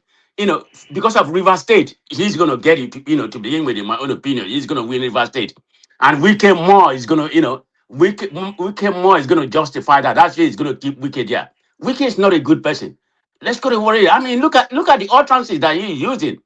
That's unbecoming of a minister, regardless of what happened. He has no right to insult the man, whether the man is on a junior under him. Of course he is in terms of hierarchy. Wike, is in charge of that place, but you have no right. Somebody was making a statement here, the hierarchy of leadership and other. Yes, the hierarchy of leadership. We are not born equally. That's true. But regardless, you have no right to insult people. Everybody know the utterances of Wike. I mean, the problem with Wike, he lack emotional intelligence, and nobody here will say it. He has a problem. I don't know. I mean, the conduct, the conduct is very, very wrong. And I'm gonna condone the officer too. Just because you are in uniform, right? You should have just said, be quiet and say, yes, sir, yes, sir. Look at the way the officer in Lagos State did with Sowolu. It wasn't talking back to, Sowolu. It was saying, yes, sir, yes, sir. I'm being given authority to be here. Yeah, you are given authority to be here, but they can't disobey. Yeah. So the person at fault was the retired Navy officer. He should be held liable, for trying to, I don't know about the perimeter in land dispute in Abuja. We know what happened in Nigeria, where the way Wike has been doing or whatever, whether it's right or not. But in terms of the law, so let's be very clear, Wike is right. But the only place I have the problem with him is his utterances. Even saying something about firing, I don't know. I'm trying to get the quote exactly. I don't have the quote. Talking about using a firearm or whatever, Okay, what happened if that officer is a trigger person officer? Do you know what could have happened? Everybody could have been. It could have been. A lot of people would have died. Yeah, even the guy, even Wike. So that's the angle I'm looking at. That Wike is definitely wrong. That man need to check himself. I don't know what he has going on with him. If he has some mental problem, or just matter of impunity. I fought him in that round. That's just my own submission. I call it. I call it too wrong. But who is more right in terms of being right? Wike is right in that regard. But the military being stationed there, being used as a scapegoat or whatever is wrong too. So an example, like I said, Okay. Sowolu was an epitome of what is right or what is not wrong. That's just my own submission. And Let looking me at let me chime in now. looking at public Let me talk opinion. now, guys. Sorry, Let me talk. sorry. Let me just one second. Looking at the public opinion, it seemed like Wike have also lost that case. Okay, yeah, sorry. How did you come to that conclusion? Because if you look at the majority of the people online that actually make, if they're gonna make a poll, for example, Online. yeah, on online polling. I'm just giving it's just a statistics, and I might be wrong, I might be right, but if you look at the statistic, you will realize majority of the people are actually in support of the military guy. Online people, not No, but, Nigerians, because okay, online can be anything.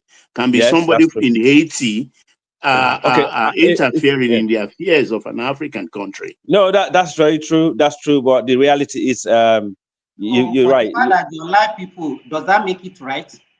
No, it doesn't, because that's exactly my point. But it doesn't make it right. But this is what generates populism. It's like things like that generate populism, and then everyone starts following certain type But of do we mantra. realize that the lieutenant also is a victim here? Because he Yes, of was course, obeying yes. an illegal order, which he Yes. cannot refuse. And that's Yes. the malice in Yes, our he is a society. victim. He's a victim of it a also. victim. Yeah, he's a victim also. Absolutely, yeah. Yeah, but and it's just, to be honest, it's a very tricky one. But then my own take is, look, when you fear, fella said it, my people fear too much. There is somebody somewhere who will always stand in the face of oppression, even at the risk of his own life. So that's why I love what Wike did, confronting illegality, impunity. I'm not looking at Wike's yesterday. That's gone. But I applaud what he did there. He didn't cower. He went there to confront those who think they own Nigeria. And that's all we Okay. should all be doing. Thank you, Prince Daddy. Yeah. Thanks, Baba. So I mean, this interaction with the military guy, brought a lot of perspective to the matter. We all see the situation in different ways. No, my position was seeing an interplay between democracy and the military rule.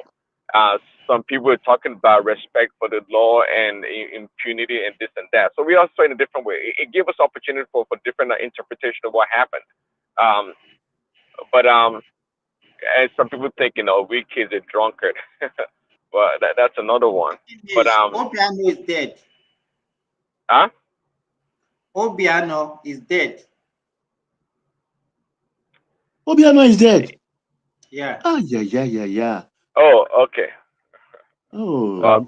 May his soul rest, yeah. may his soul rest in peace, man. Amen. Yeah. Mm. So all the money stolen, gone. And the EFCC case dead. Dead.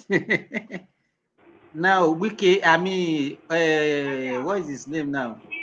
Obi cannot have a free day to be talking all over the place now. Wow, Willie don't buy in America, yes. Yeah. I'm sure he's in America because he lives in that's in America. in Texas And now or so. he don't run to America, he don't come out to governor now. But let me bring you up to speed, folks. Today, But actually in London, in the National Assembly, they are trying to push a new bill that will stop the court martial of military men. That the police should handle offenses committed. I don't think that is right. I don't think they will succeed. No, that is not right. But That's not that's right. a bill That will open the military to a lot of exactly. I disagree with that. But they push the bill today.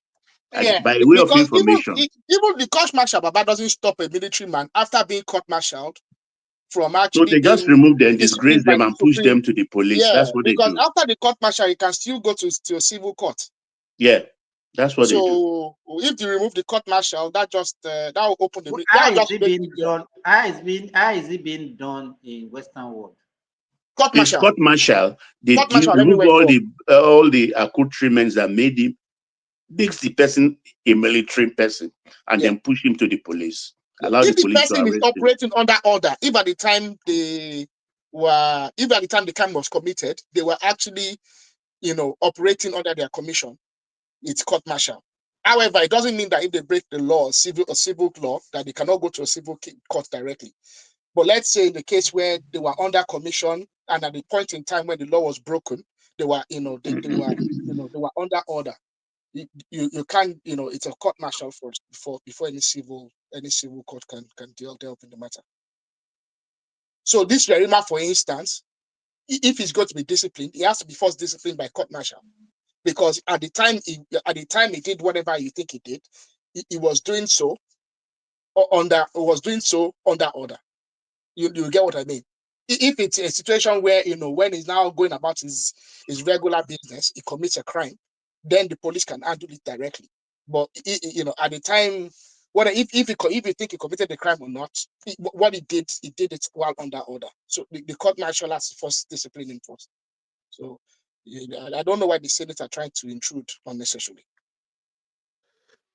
Yeah, and also some countries have where a military officer have the right to defend the land, and it depends on how far the land is expanded on that, and yeah. So the law is a very tricky one. When they say defend the land, it's not individual land. Yeah, I understand, but some countries, some countries in Africa, military have used this opportunity to take people's land in other countries. This is not just in Nigeria. A lot of African countries, military take over. That is illegality. Hold on, Africa, are you military?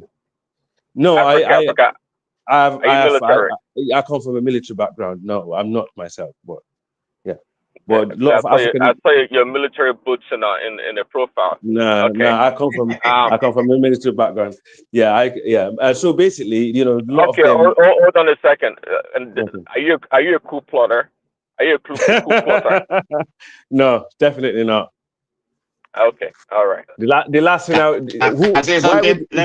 listen, it's only animals. It's only animals that would like to live under the gun. That's what I always say. Someone is skipping. That's what I always say. Someone is. Hello? Yeah, I can hear you. Yeah, I can hear you. Hello. Can you hear me? Yeah, we can hear you. Yeah, I can hear you. Yeah, I think the point I'm trying to make, like I said, both Wike and the officer, both of them are right and wrong. So, in terms of what I consider to be the constitutional and statutory authority, like I said, Wike has the right to allocate the land, defend the private land. There's nothing wrong about that. Block the civil, official, interfere on land administration. That's nothing wrong.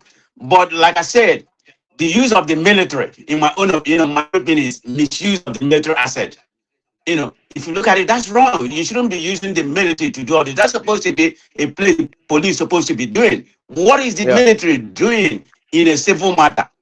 They're in the forest fighting. This is the problem we have in Nigeria. You don't talk about that. We have a bigger problem than this shenanigan, that just went on in Abuja. That's not the point. We need to think about where we are coming from, where we are going from here, okay? I mean, Prestige, we are still a work in progress, okay? It's a work in progress, and the military, again, they've not entirely, decoupled from Nigerian rulership. They still have some power, a lot of power for that matter. So we're not there yet. We're still working through the process. We're not there yet. It's going to take some time. But military still has power in that space. They do, and they control a lot of resources and institutions. Okay, hold on, AI. Let me post some. But what you said is right. Hold on. I want to about the conduct of the officer in that regard. Officer general, not necessarily him.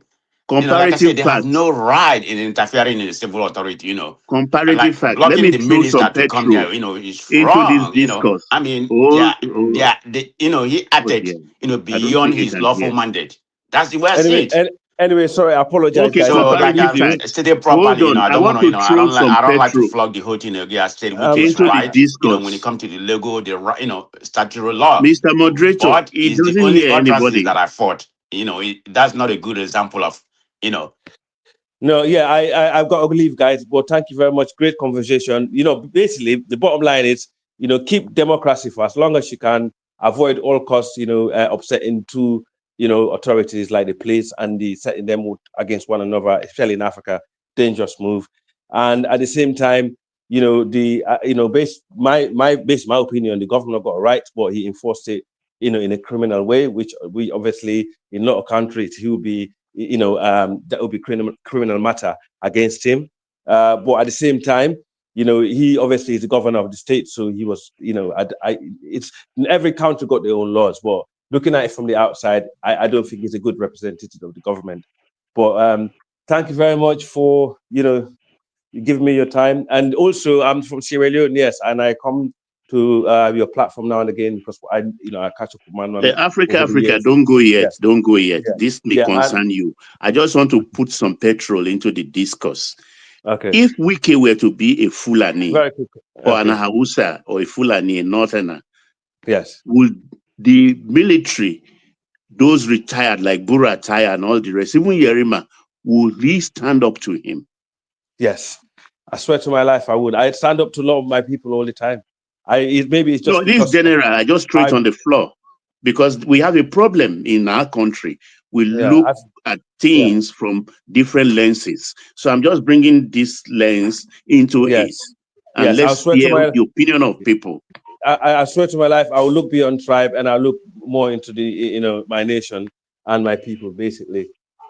Yeah, not you. We are talking about the individuals like former retired chief of army staff. They have nothing. They have nothing to do with. No, they have nothing to do with. They should have nothing to do with governance. Nothing. They should be. People like when you're a retired. Why is a retired general got to do with current government issues? But yeah, they shouldn't. I mean, a retired general should not. That's why it's a retired. Military officers shouldn't have anything to do with governing a government. They have no business doing that. The only business they have is defending the country and defending the presidency. Okay, but the Nigerian military don't operate that way.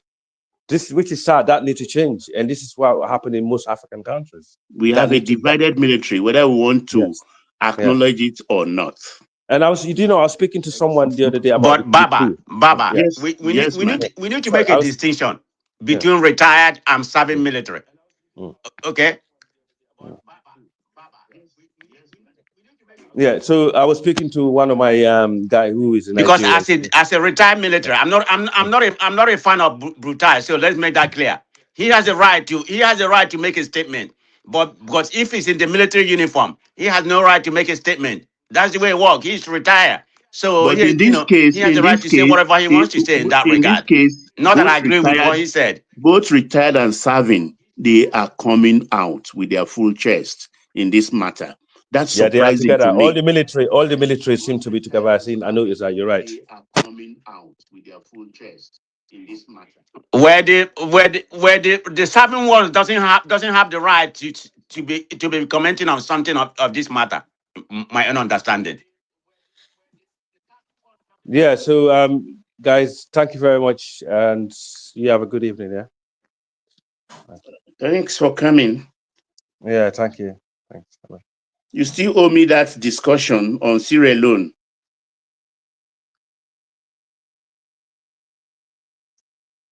Yes, Mr. Moderator, carry on, please. Baba, don't you notice that the retired military officers don't even seem to acknowledge the fact that they are retired? No, in Nigeria, they don't. They don't know the distinction. They believe they are still serving. They behave that way. Yeah, I mean, Buratai's statement, it almost reads like the statement of an existing chief of army staff. Yeah. Even not only, it goes way back. Even the old ones, if you see people like, let me go back, Alabi Sama, they still see themselves as officers, as if they are still wearing the uniform and serving. They still behave that way. That's the Nigerian thing. All of them. You see them in their cars. Have you seen their cars? Some of them will put bulala in front of their car, in front of the driver. Some of them will put their military cap behind. Baba, one of my friends, one of my friends is a son of a retired army general. In fact, one of a number 2 person. The guy still has military sticker in front of his car. His father is dead, though. His father that is general as a brigadier is dead. When they were ruling, Arogidigba, I have MOD sticker green. I have Navy. I have Air Force One, the one with the light blue. In all my cars, I got everything. I got them from friends too. And with that, you have easy passage. So that's why I call it a hangover. Because during that era, I mean, it's difficult to win yourself off that kind of largesse we enjoyed then. So, Baba, so are we not all complicit then? All of us are complicit. We are. Now. That's why I said, look, if I receive a call from Lagos, I said that about an hour ago, that there's something happening. My first instinct, I will not call police. Why should I? I will not call police. I'm of the old order after all. It's a military person I will call. It's a military person I will call and he'll go do my bidding. So it's a hangover. But after 26 years, I think we should have weaned ourselves off that and wake up from that slumber. Honestly. Baba, please, I want you to address something because I know you understand the downstream sector very well. And I'm so disappointed in the politics of Bola Tinubu. His political maneuverings, in my opinion, towards his intentions in 2027 seem to influence greatly. And also his conflict of interest, I believe, is influencing some of the decisions that he makes. He implemented a 15% levy on imported petrol, which is in line with the PIA.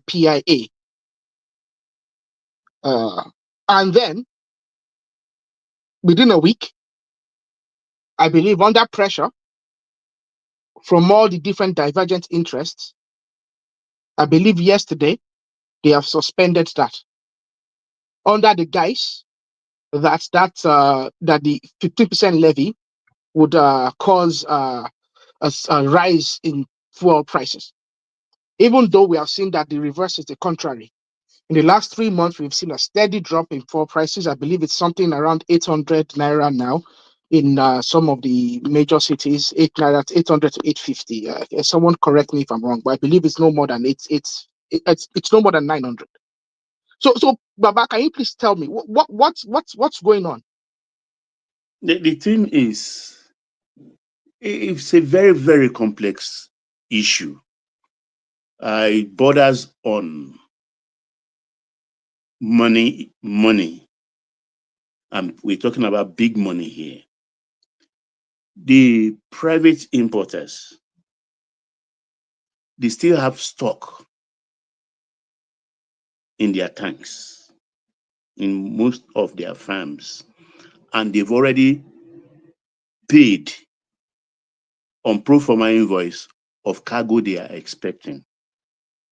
If that law takes effect, it will cause a problem in the pricing.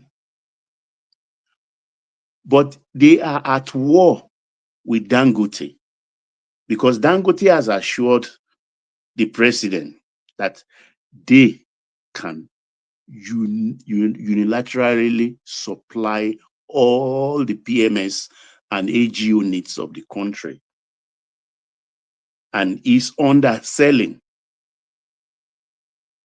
So if the president have to now destroy the private sector to satisfy Dangote, it could work, but then the banking industry will be hit because most of these people borrowed money from the bank. So it's a delicate balance the presidency have to maintain. They didn't look at all the ramification of the implications of promulgating that law. So they reversed themselves. Though Dangote could do it because there is this issue actually of what do we consume every day? There is no scientific means of determining it internationally, but anybody can make an educated guess. Dangote has come forward to say, look, we don't use more than 30 to 32 million liters in a day. The previous record we have from NNPC is always between 55 and 65 million in the era of the subsidy, or at the height of the subsidy thievery. So if we look at it at that, yes, the refinery as it stands today, the Dangote refinery, could satisfy us. More so when the others are coming on stream. And Dangote is not the only one producing diesel. All the other small ones without reformers are producing AGO for the country. All over the place, about 6 other small refineries. So the president have to put a break on that law. I think what they didn't spell out is that there is a moratorium of 90 days that, okay, all the importers should put their houses and finance in order. Whether they like it or not, that regulation will take roots because there's expansion going on, or proposed expansion of the Dangote refinery to elevate it to 1.4 billion. 1.4 billion. And the federal government is taking a 20% stake in equity. Oh, really? So the federal government are going to actually exercise their previous 20% stake? Yeah, 20% stake, which is very wise. Because they didn't pay up their balance before. So are they not going to pay up the balance and take the 20% now? They will take the 20% on the expanded refinery of 1.4 million barrels a day. So what form are they going to pay cash, or they are going to use crude oil? And I think they are going to use crude oil to cover it instead of paying cash, because that's the intelligent thing to do. So people like Ainzon, if they don't wake up, if the Jaw Nation don't wake up, they will be shortchanged, because there is a lot of, because whatever Tinubu is doing, which we don't realize, is based on the oil and gas industry. That's why he has the confidence of borrowing. He knows where he is going. And everywhere he's going, the 1 million economy, 1 trillion economy and everything is based on oil and gas. And though people from that area, I'm annoyed that they are not waking up and taking their pound of flesh right from beginning. Because when all these things take root and the largest start flowing in, it will be very hard for them. The Ogoni people are trying at the moment, before they start the opening up the oil well there. They are exerting their authority. They are demanding a lot of things. But I want the other people to follow Andoni, Calabari, the job proper of different coloration in the 6 states where they occupy. But they are not doing that. They are silent at the moment. But I know underneath it, a lot of other things are going on where individuals are benefiting. But the larger picture is these people, these importers, they cannot beat Dangote. Dangote is well skilled in underselling and coming back. You can see he's selling now at 820 or so per liter, which the importers cannot meet. So they have to lock up their stock. And that is dangerous for the banking economy, because how will the bank get their money back? But Baba, why are the banks so exposed to the downstream sector? Why? Greed. Commercial banks. Why are commercial banks so exposed? It's fast money. It's greed. It's greed. And they have their returns. Because nobody borrowed, because the cost of borrowing now is between 30 and 33%. And when they say 30 to 30, that's for administrative. And there is what I will call unadministrative, under the table deals that are going on. So it's about greed. So if the presidency is not maintaining a delicate balance, you get my point, the shit may hit the fan. And a lot of banks may go under, because we're talking of big money. Big money here. So that is the issue. And I think it will sort itself out. Well, what is CBN going to do? The CBN has to take a position. Of course, they will correct it. That's a window of 90 days the CBN will work with the bankers committee to make the necessary adjustment and the regulations and ease these people out of the market. Nothing has to be done with the CBN always appointing, former bankers, as the governor of the CBN. They have to go away from, people that have, their primary remit was banking to individuals who are, who are regulators from the get-go. Things wouldn't change. Well, that's the beginning. I think the only man that was not a banker, if I can remember, neither an economist, was Siroma. And I can't really remember the function of the CBN then relatively, but I think that's the only man. Ever since there have been economists, Sanusi, the Lamido and the other Sanusi and the other, the Edo guy, I've forgotten his. A lot of them are economists and bankers. Just an admixture of both have been administering it. I don't think it's bad in itself. It all depends on the qualification and the knowledge of the person that is in charge of the CBN. We can see somebody like the last one, despite coming from Zenith Bank hierarchy, how he messed up. Greed got the better of him. And I don't want to remember. I don't even know why they've not thrown away the key after they locked him up. He's still coming to court. Baba Emefiole is one of the reasons I don't want former banking executive to become CBN governor. Then Sanusi Lamido, as brilliant as is another reason too that I don't want former bankers to be there, even though Sanusi is an economist. You see, all Sanusi banking reform that time was just was just based on revenge, vengeance. So because not to excuse the like of Hebrew, not to excuse the like of Akimbola and The Co. Intercontinental. Exactly. So what see, there's no bank executive they carry today when they no go find shit in their nyash. But that of Intercontinental and Oceanic, that time it was orchestrated. So because how will you ask people to start moving money out of a bank? You expect the bank not to have issue with financial issue. And it took everything to have that. Because if you look at the trajectory, the growth of Access Bank and even that of UBA, earlier, you will know definitely that a lot of rubbish went on. Because Exactly. Because Standard Trust Bank, run by Lumelu, have to eat up a bigger bank that is UBA. That them, and they ease out a lot of things. Those guys were lucky anyway, because our eyes have not opened in the period where they acquire all those banks. Hey, Baba. So what Sanusi did that time was not really good at all, but just because of sentiment, I immediately, because this is the problem I have with some of our co-patriots too, because immediately some of us were even condemning what Sanusi did.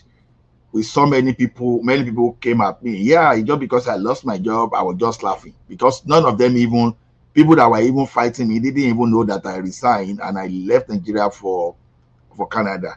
So they thought that reform affected me, and it now came to a matter of jealous that okay, and just because all those money you were getting, you were no longer getting. I said, guys, wake up. I was not even telling them where I was even speaking from. I was in this system. What Sanusi did was enough to even grant Nigeria financial system, because you had issue with some of the executives of the bank, and the first thing you wanted to do is to find a way to get back at them. To acquire only. So exactly.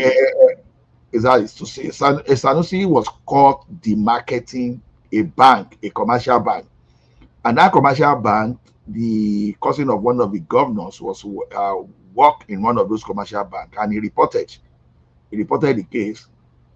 They took the case to CBN. The CBN reprimanded Sanusi. If anybody noticed, Vanguard in February published that some powerful northern people wanted to take over Intercontinental Bank, and they mentioned some kind of banks. And the thing later happened. Later in the year, something that was predicted like almost 7 months ahead, and people could not put 1+1 together. See, before Sanusi became CBN governor, we knew he was going to become the next CBN governor. The way they were moving in from from UBA to First Bank, we knew. Everywhere, yeah. And Bukola Saraki orchestrated that, you know. So the thing is, Yeah, because people that were because of Savannah Bank, and he did nothing to the Saraki family. They went away with everything with Savannah you meant Bank. to say this name of bank that sound like a French name. What do we call that bank again? Yeah, Société Générale. Society General. Société Yeah, Générale. yeah. Because part of those things like this, like it was he wanted the Intercontinental Bank to take over, though if they can just take over that bank, but the problem as at that time is that if Intercontinental Bank absorbs Society General, Intercontinental Bank will shake and may even crash immediately because of the liabilities. So I think Saraki was not happy. Then, things were going like almost all the public sector deposit was coming to Intercontinental Bank. Intercontinental Bank has some large deposit of Because of his RCCG NNPC. connection. Yeah. So NNPC has some kind of deposit. So, when you wanted to deal with banks and started asking people to move their money out, it's logical. Maybe you are having like a public sector, maybe you have 100 billion and you have public sector of 30 billion, and you now have people to start moving their money away from that. Who doesn't know that bank will have a financial ratio problem? Of course, you are going to have, but why you orchestrated it? There's a difference between this bank was not going the right way, and different between that what you orchestrated so that you can destroy. You understand? So, and people hate Sanusi today. Where people always have two different sides. Like his spouse that be good at home, that we have a good side outside. That so whenever anything happen, oh, this spouse is good, all those stuff. To me, bankers, you understand, Sanusi is another banker that shouldn't have even be allowed, you understand, to take over the CBN function. So that's why I believe that to date, at least from 1999, the one I can speak to, Soludo has been the best CBN governor the best. Nigeria has And ever. he came from academia, right? Exactly. So to me, ex-bankers becoming a CBN governor, I think is a dangerous thing, because you can't put a competitor. You understand? You put a competitor, like Emefiele was coming from Zenith Bank. It was a clear competitor.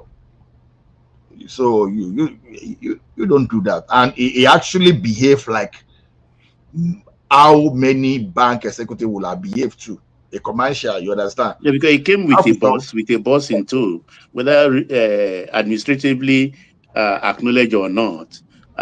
His boss is still overseeing him from Zenith Bank. That's Ovia. Ovia. And I think Abacha today in his grave will be jealous of Emefiele. To be honest, will be jealous. Hold on, Baba, can you hear me? I have a question. You guys heard that breaking news about the past governor of Anambra State that passed away? Is that true? Yeah, someone said it, but so the thing is maybe we just leave that one for one man to do show around that one in the evening. Even if you are going to discuss, it can be a brief discussion, but I think that should be a major topic, because Obiano is not just an ordinary person that someone will just mention. He took over from Obi. Yeah, so it's not someone can just discuss briefly. At least, yeah. Sometimes I look beyond your morality, because when I'm dealing with people, you understand, I don't use morality to judge people. I use your legality. That when we're in a private thing and your immorality is affecting me, then maybe I can push. But in the public space, I always concentrate on that legality, you know. So it's like someone getting married to maybe 200 wives, and you are saying, this is immoral. That's your own business. Is it legal for him to marry 200 wives? If it's illegal, that is some kind of treaty. But if it is the area of the legality, that's the area I want to concentrate on. So I think Obiano did very well for Anambra State, at least better than Obi, in my own humble opinion. So, did I answer your question? Can I come in? Yeah, go ahead, please. Go ahead. Can anybody help me tell comparative fact to go ahead, because he doesn't hear everyone? Yeah, comparative Yeah, fact. thank Go you very ahead, much. please. I wanted to ask Baba. In reference to that tax, 15%. Has that been actually imposed or unimposed? Because let No, me speak from not imposed. Not imposed. Baba. Can you answer that before I proceed? Not imposed. No, they've not started. Can you hear me? They've not started. Negative. That's the answer. Hello, Baba. Yeah, I can hear you. I say negative. They've not started it. Can someone tell him? Baba, do you hear me? I hear you clearly, and I've answered. I said no. No, something wrong with my phone. Can you answer my question again? No is the answer. No, no, no, no, no. Okay. Yeah. I'm gonna speak from my state point of view, because some of us in Diafra, here recently, as late as early as this year, we have written to Hope Uzodinma, on how to assess some of our natural resources. There has been this, I don't know whether it's proven or not proven, that Imo State has about 300 Baba, do you trillion call me? cubic gas reserve. I don't know if that's exactly true, because Nigeria, from what I had about 210 trillion cubic gas reserve, and Imo has about 200 of that. That's a lot, but notwithstanding, I don't know if that's a fact, but I know they have a lot of, they have the highest gas deposit in Nigeria, whether it's 200 or whatever, that I don't know. Okay, that could be speculation. Imo But State doesn't have notwithstanding, the highest deposit of I know Hope Uzodinma has Imo, done something to leverage the Imo State gas deposit, but that's just on commissioning of the gas process. I think that gas process is on Ano gas plant, and position Imo State as a gas hub in the southeast. Yeah, he has done it, but to me, he hasn't done it. He hasn't done enough. So this is why we wrote to him earlier. Give him some perimeter. What to push on. Hopefully, he can leverage our information and do some of what we pointed to him. We talk about creating a gas state level gas development master plan. We told him to map out a proven gas field like the one we have in Haji, Ebema, and Uguta. Difficult to Clear a hear you. target, Can you how to hear me? extract and Comparative process facts. those domestic gas use. Maybe come up with about 5 to 10 years strategy to power the industry in that area for export, both for environmental and community guideline. That's part of what we wrote to him. And we said he need to partner with some aggressively with some of Nigerian upstream petroleum, regulation commission. I think it's called NUP, NUPRC, lobby them for faster track for the development of the gas we have. Then we asked him again, I'm just giving a summary of what we wrote to him, to build a gas-based industrial hub in Haji Eboma, area. That has to do with certain like fertilization, comprehensive, natural gas, petroleum and plastic factory, maybe some power plant, in the southeast. And we asked him again, I think the fourth one was, I'm trying to remember, we asked him to use the gas for local power generation, because of the gas, the large gas reserve we have, that could actually produce about 50 to 200 megawatt modular in that area. And another thing we push for him, we push for him to adopt the what we call the CNG, for transportation, in Imo State. That will definitely help that state. So this is power the power. I think we have like about 7 or 8 years, if I remember. Then we encourage him to use the modular gas processing plant. That's another thing. Then, but the main problem for him to actually, actualize some of these things that we pointed to him, he has to strengthen the security around the gas access. If any of this has to come to fruition, he has to use that. So hopefully he's doing it, not quite, but like I said, he has taken some step, but it has nothing has happened yet to the level we wanted. But what I just said we wrote, that was early. I think it was end of January. When we wrote a letter to him, maybe he can start implementing this. But the reason why I was asking Baba in reference to the 15% 15% tax, that Tinubu wanted to pose, I thought that would have been very positive for the Imo State. Why do I say that? Because if there's this 15%, then how would this hit Imo State, my particular, so that's the angle I'm speaking to, maybe other people can speak how that affect Nigeria, because what affects Imo State affect Nigeria. So it's a benefit to Nigeria. I'm making a general, but I'm just using an Imo State as an example, if that import is really, if that 15 tax is really imposed, that could raise the cost of importation, making local production more effective and more competitive instead of just importing, because, we still import, part of gas right now. And in another thing I would think that would have done, it will encourage investment, probably downstream gas facility, generate higher state and federal revenue.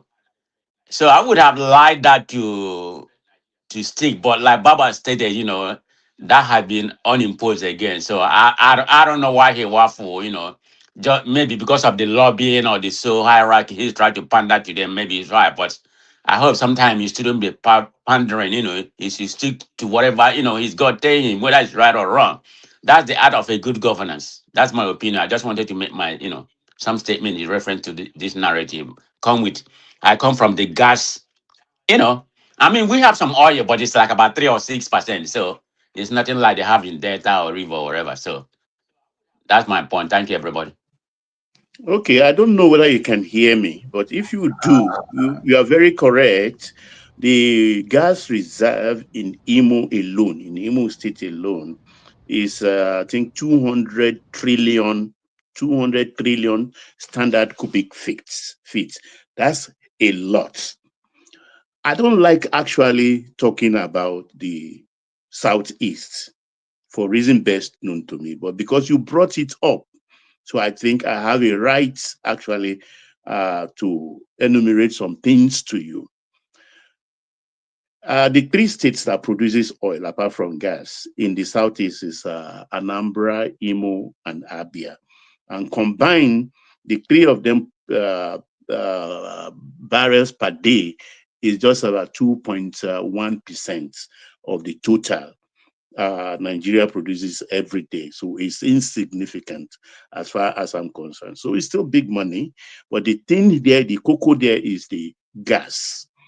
Good.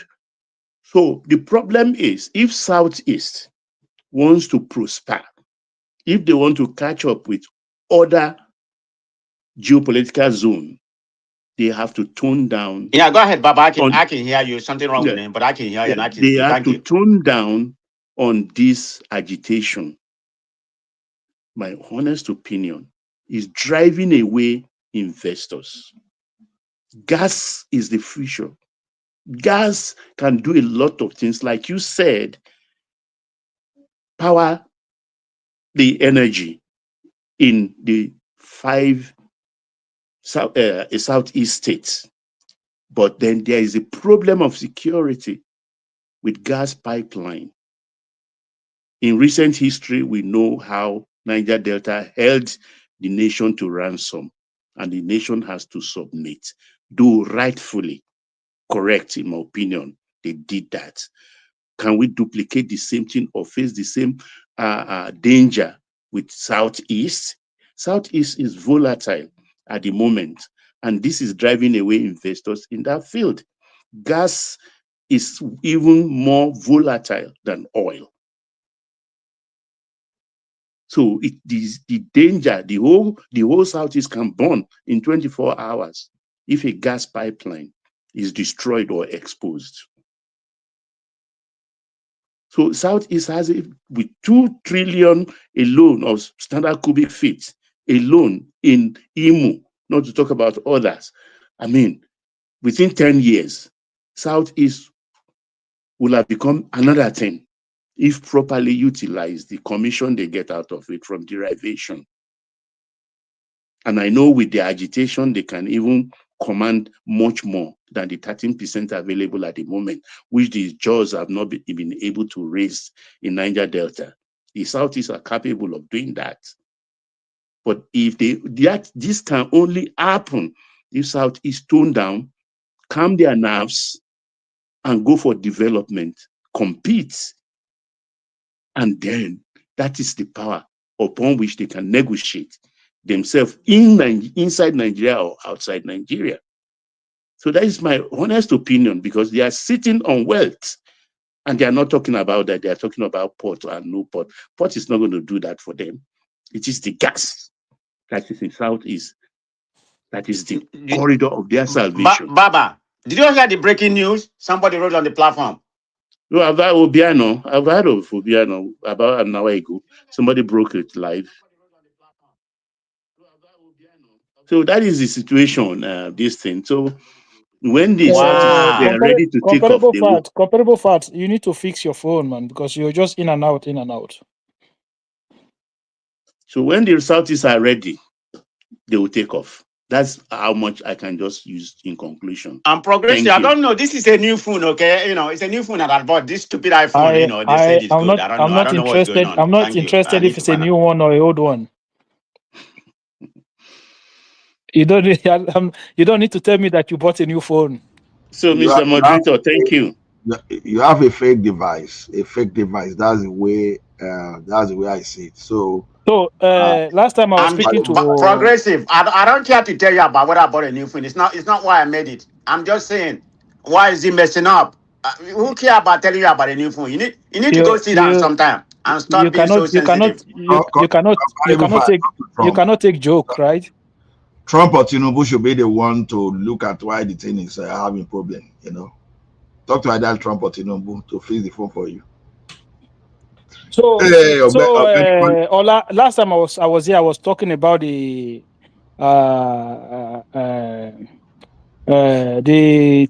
tax reform coming next year, and I talk about the capital gain tax, right? How it affected the market. You guys, no, it was Trump. And I said, no, yeah, Trump contributed a little bit, but a huge factor why the market went down in 2-3 straight days, and he lost in one of those days. He lost over 4 trillion naira, was because of that capital gain tax, whereby they're imposing 25% or 30% on profit over 125 million naira. And you guys say no, but what happened when Wale Edun and Taiwo Oyedele saw the situation on the market, they came out and to clarify things. And when they came out to clarify issues, what then happened was that market stabilized, and then on the other day, it gained over 2 trillion naira. So sometimes we need to be like, we need to understand certain things, and I just don't understand why they even have that measures in that kind of in a situation whereby you've brought in a lot of reform. People are starting to build confidence in that reform, and then you're coming up with another form of tax that is not eroding confidence on investors. But progressive capital gains tax where you live is 33%. Let me respond to him. See, progressive. It's good as Wale Edun and Taiwo Oyedele spoke. People like stock market is just like a well legalized, a well structured gambling. So stock market is almost the same as your lotto when you play your Baba Ajebu. No, it's not the same. I say it's almost the same. Grammar say it's the same. So it's gambling. That's why you put money there. Some people lose, some people make money out of the stock market. So the thing is this: if you believe that Trump pronouncement did not affect Nigeria, that stock, well, no. I said to some extent, but the majority part of the drop we saw came from that tax. Okay. It's because let me tell you one thing. There is nothing that the Wale Edun and Taiwo Yedele spoke that was different from what has always been on ground. But you know, sometimes communication, when you have people come around to speak, it still brings some kind of confidence instead of them keep it quiet. You know, they've all kept quiet since Trump pronunciation.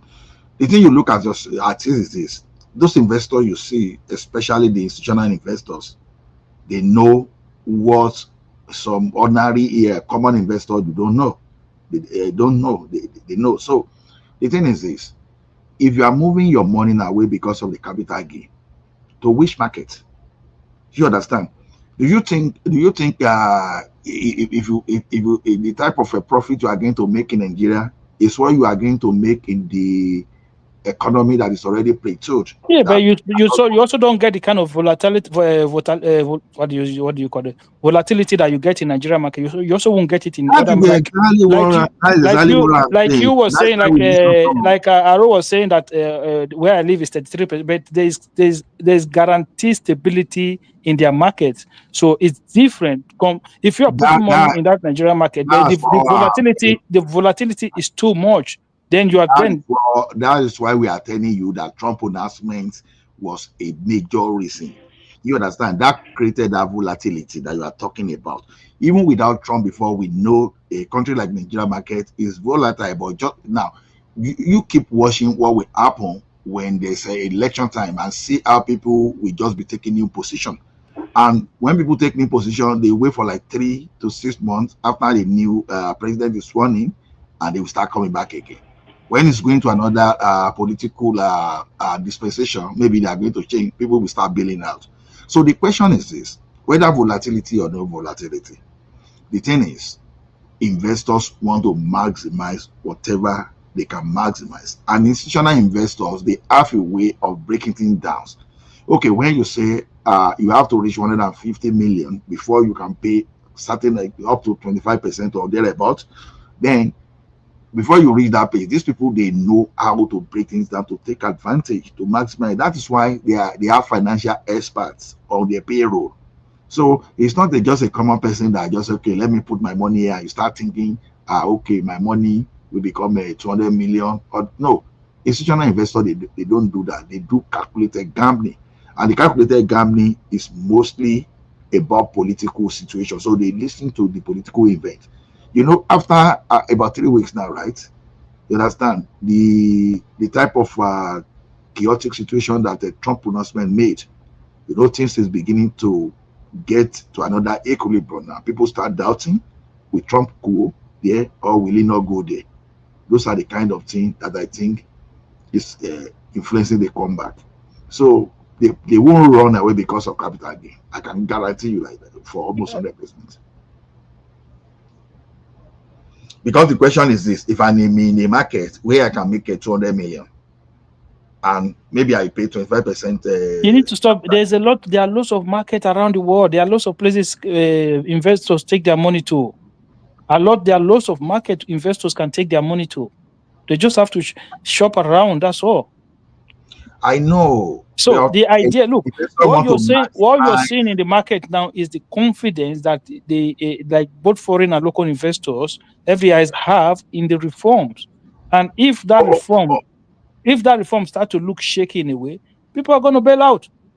Okay, did Wale Edu and Oyedele said they are holding on capital gain? Did they say no? Because the interpretation is what matter, and when the people that are going to be in charge came out to explain the situation in a different way. I've not really watched the clip, but I knew that they came out and they made the explanation about it. So I'm still going to watch the clip and see Sorry, and hear what they who's say. speaking? Is it The Nigerian? progressive. The progressive. The progressive. Oh, I can't hear. So you said there are a lot of markets around the world. So to you, what are the criteria for choosing a market? Yeah, you look at you look at a lot of factors. So stability matters a lot. Okay, so if the governance structure is stable, that is one thing you look at. You look at the kind of system the market operates. That is another thing you look at. You look at taxes as well. You look at the laws of the land regarding how it structures around the market. A lot of these things are the things you take into consideration before you go into those markets. So, Right. So majorly, market. So market is no market. Okay. Obviously, So why do you think people will gravitate towards the U.S. market than Nigerian market? It's not just the maybe South US African market. They could go into the Asian market. There are lots of Asian market doing well at the moment. They could go Right, anywhere. but why are people not going there? Obviously, they know Yeah, they but are in the market. so what about the people that who told you they're not doing it? Those ones that are taking their money out, do you know what they're doing? You don't know what Oh they're no, doing. you make it sound like they don't know of other markets or they're not going to other markets. No, That's why I was it's the asking people that are saying that the tax, this capital gain tax is not a factor why the market is going down. And I listened to Naira Metrics, and I listened to a lot of economics platform, and they've complained about this capital gain tax. They say, look, it doesn't make sense. And the fact that Wale Can you please expand on what the merit of their complaint is? What? Can you expand on what the complaint is really about? Yes, it doesn't make sense. Look, you have to. Okay, so let me explain something to you. You look at the Nigerian market, right? So you have to understand that there were people who put money into that market who've made a lot of losses from time. So they hold, right? So what is now happening is that the market have not appreciated. A lot of people are still barely where they were when this market started. So if they come out, they're going to pay 25%, no, sorry, 30% on what you are supposed, quote unquote, profit. But the new tax law makes it very clear that you only pay capital gains tax on gain, on the gain. Net gain. So net what gain. you hold on now. Not on assets. So hold on. So when you pull, so if I put say $1 million now, right? In say 2015, when Naira to dollar was how much? Then you calculate inflations into it. You calculate depreciation of the fact the market went down under Buhari government, right? And then by the time this market grow, and I'm taking maybe $2-3 million out, then you're charging me 20. I'm still not making anything. If by the time you factor the valuation and everything into but it. the new tax law also actually allows you to actually spread your losses as well, and you're losing years. Yeah, but you're in according to what I just explained to you, put 1 million in, you're taking 3 million. It does not seem like a loss. No. In reality, it's a loss. I think what you are doing is this: you are looking at this and you are actually superimposing the reality of inflation. It's not me that is the reality of inflation onto something that is different. Capital gains tax is capital gains tax. It's not me. I'm just telling you the reaction of the. Look, I'm just telling you reactions of investors. They are not stupid. People like you didn't. If you put your money in, it's a global reality. It's nothing. Peculiar to Nigeria. Investors move based on central bank policies. We saw that with Liz Truss. Liz Truss and Kwasi Kwarteng. Larry wants to interject, Aro, do you play in that market? Do you play in the Nigerian market? Not heavily, yes, but I've taken some positions in recent months. Okay, I play in some things, yes. I play in that market. I play every day in that market. Larry, just 1 second. Obiano Hill and Ahati, says former commissioner for information. Let's leave politician out. Let us talk about something important first, okay? No, I just bring that because they are saying in the commentary that Obiano is dead. Let Obiano and the family sort himself out. Sorry, that was Sinbad and Mr. Fake News. Sinbad is the one that broke the news to us. So, Larry, carry on, please. Let's hear what you have to say. So we need to understand something. Every stock market, the only thing we are selling and buying in the stock market is information, right? And prior to this time, when Taiwo was working on, on this tax law, the issue of CGT actually came up. And when he said, they said 30%. And obviously, we all know, as at that time, why did we have a lot of influx into the Nigerian market? Because it's a good market. It's easy for you to take your gain and you're good. And most of the guys that you see from 2 years ago to this point in the Nigerian stock market are not really key believers of that market. They are just normal portfolio investors. Put your money in and take it out. So majorly, I've seen a lot of people say, oh, Trump and this and that. That's not really the drive. The drive of this recent thing, right? For the last 2 weeks, I think the first one was 2 point something trillion. I think 4 days ago was 4.6 trillion that left the market. Everybody's taking money out now towards January because if there's no clarity of policy, no investor wants to put money when there is no clarity of policies. And even if you play also in the US market, why is it that if you look at the trend of the market, why is it that every time when it gets to towards end of the year, right, people want to buy more?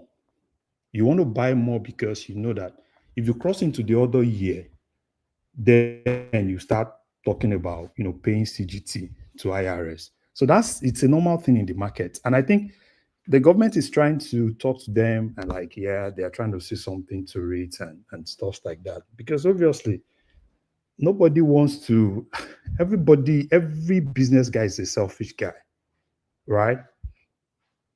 It's all about patriotism. It's all about how I could get the best out of it.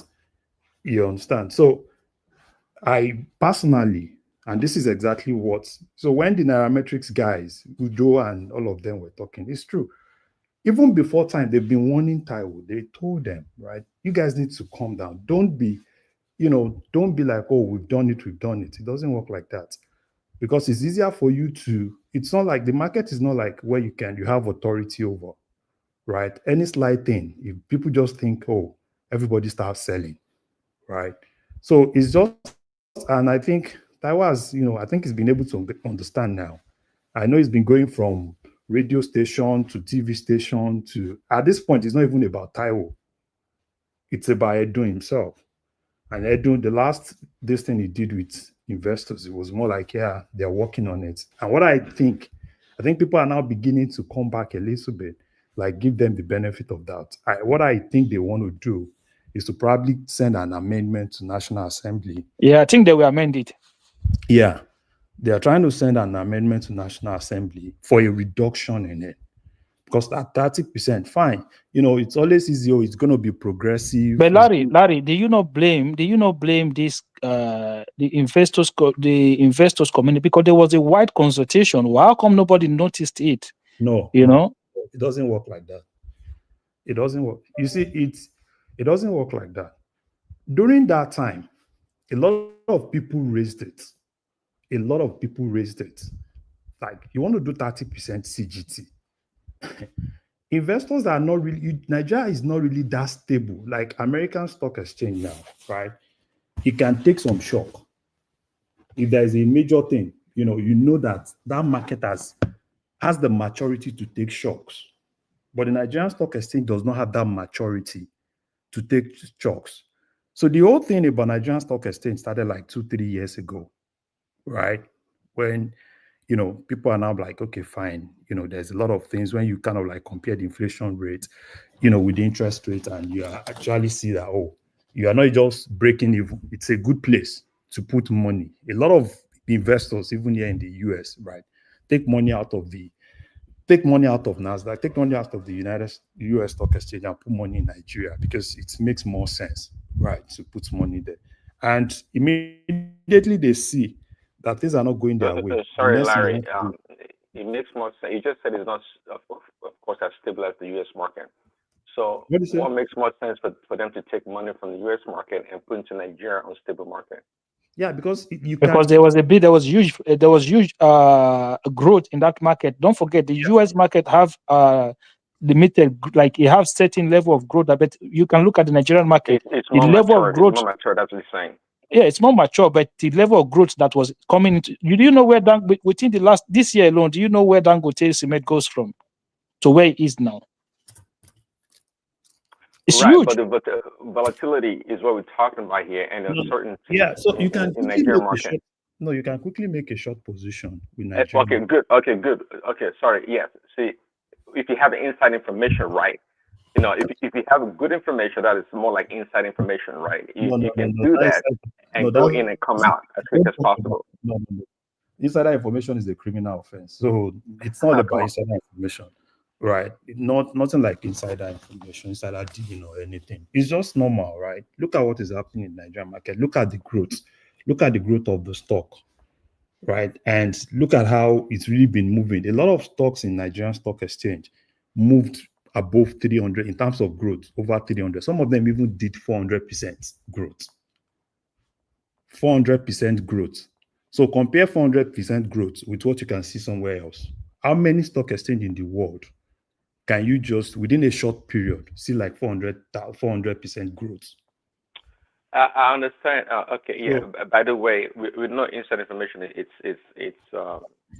illegal. But nonetheless, even in the US, they trade in it. Prince Daddy, you see, the thing is this. The thing is this. You see, you when you have money in your pocket, you want to put it into something. You look at the whole the whole package holistically. That's why you see.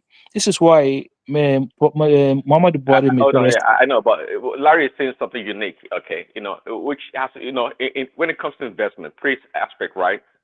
Allocation, timing, and the industry you want to choose to invest in. Those three components are critical in investing, right? So, but Larry seems to have a good idea of timing, which is really critical. So, taking the risk for a 400% gain over a short period of time takes a level of knowing. That's why I said having inside information. No. Prince Daddy, you have to understand that Nigerian market during June. Okay, the problem we have is that we are kind of looking at the Buhari.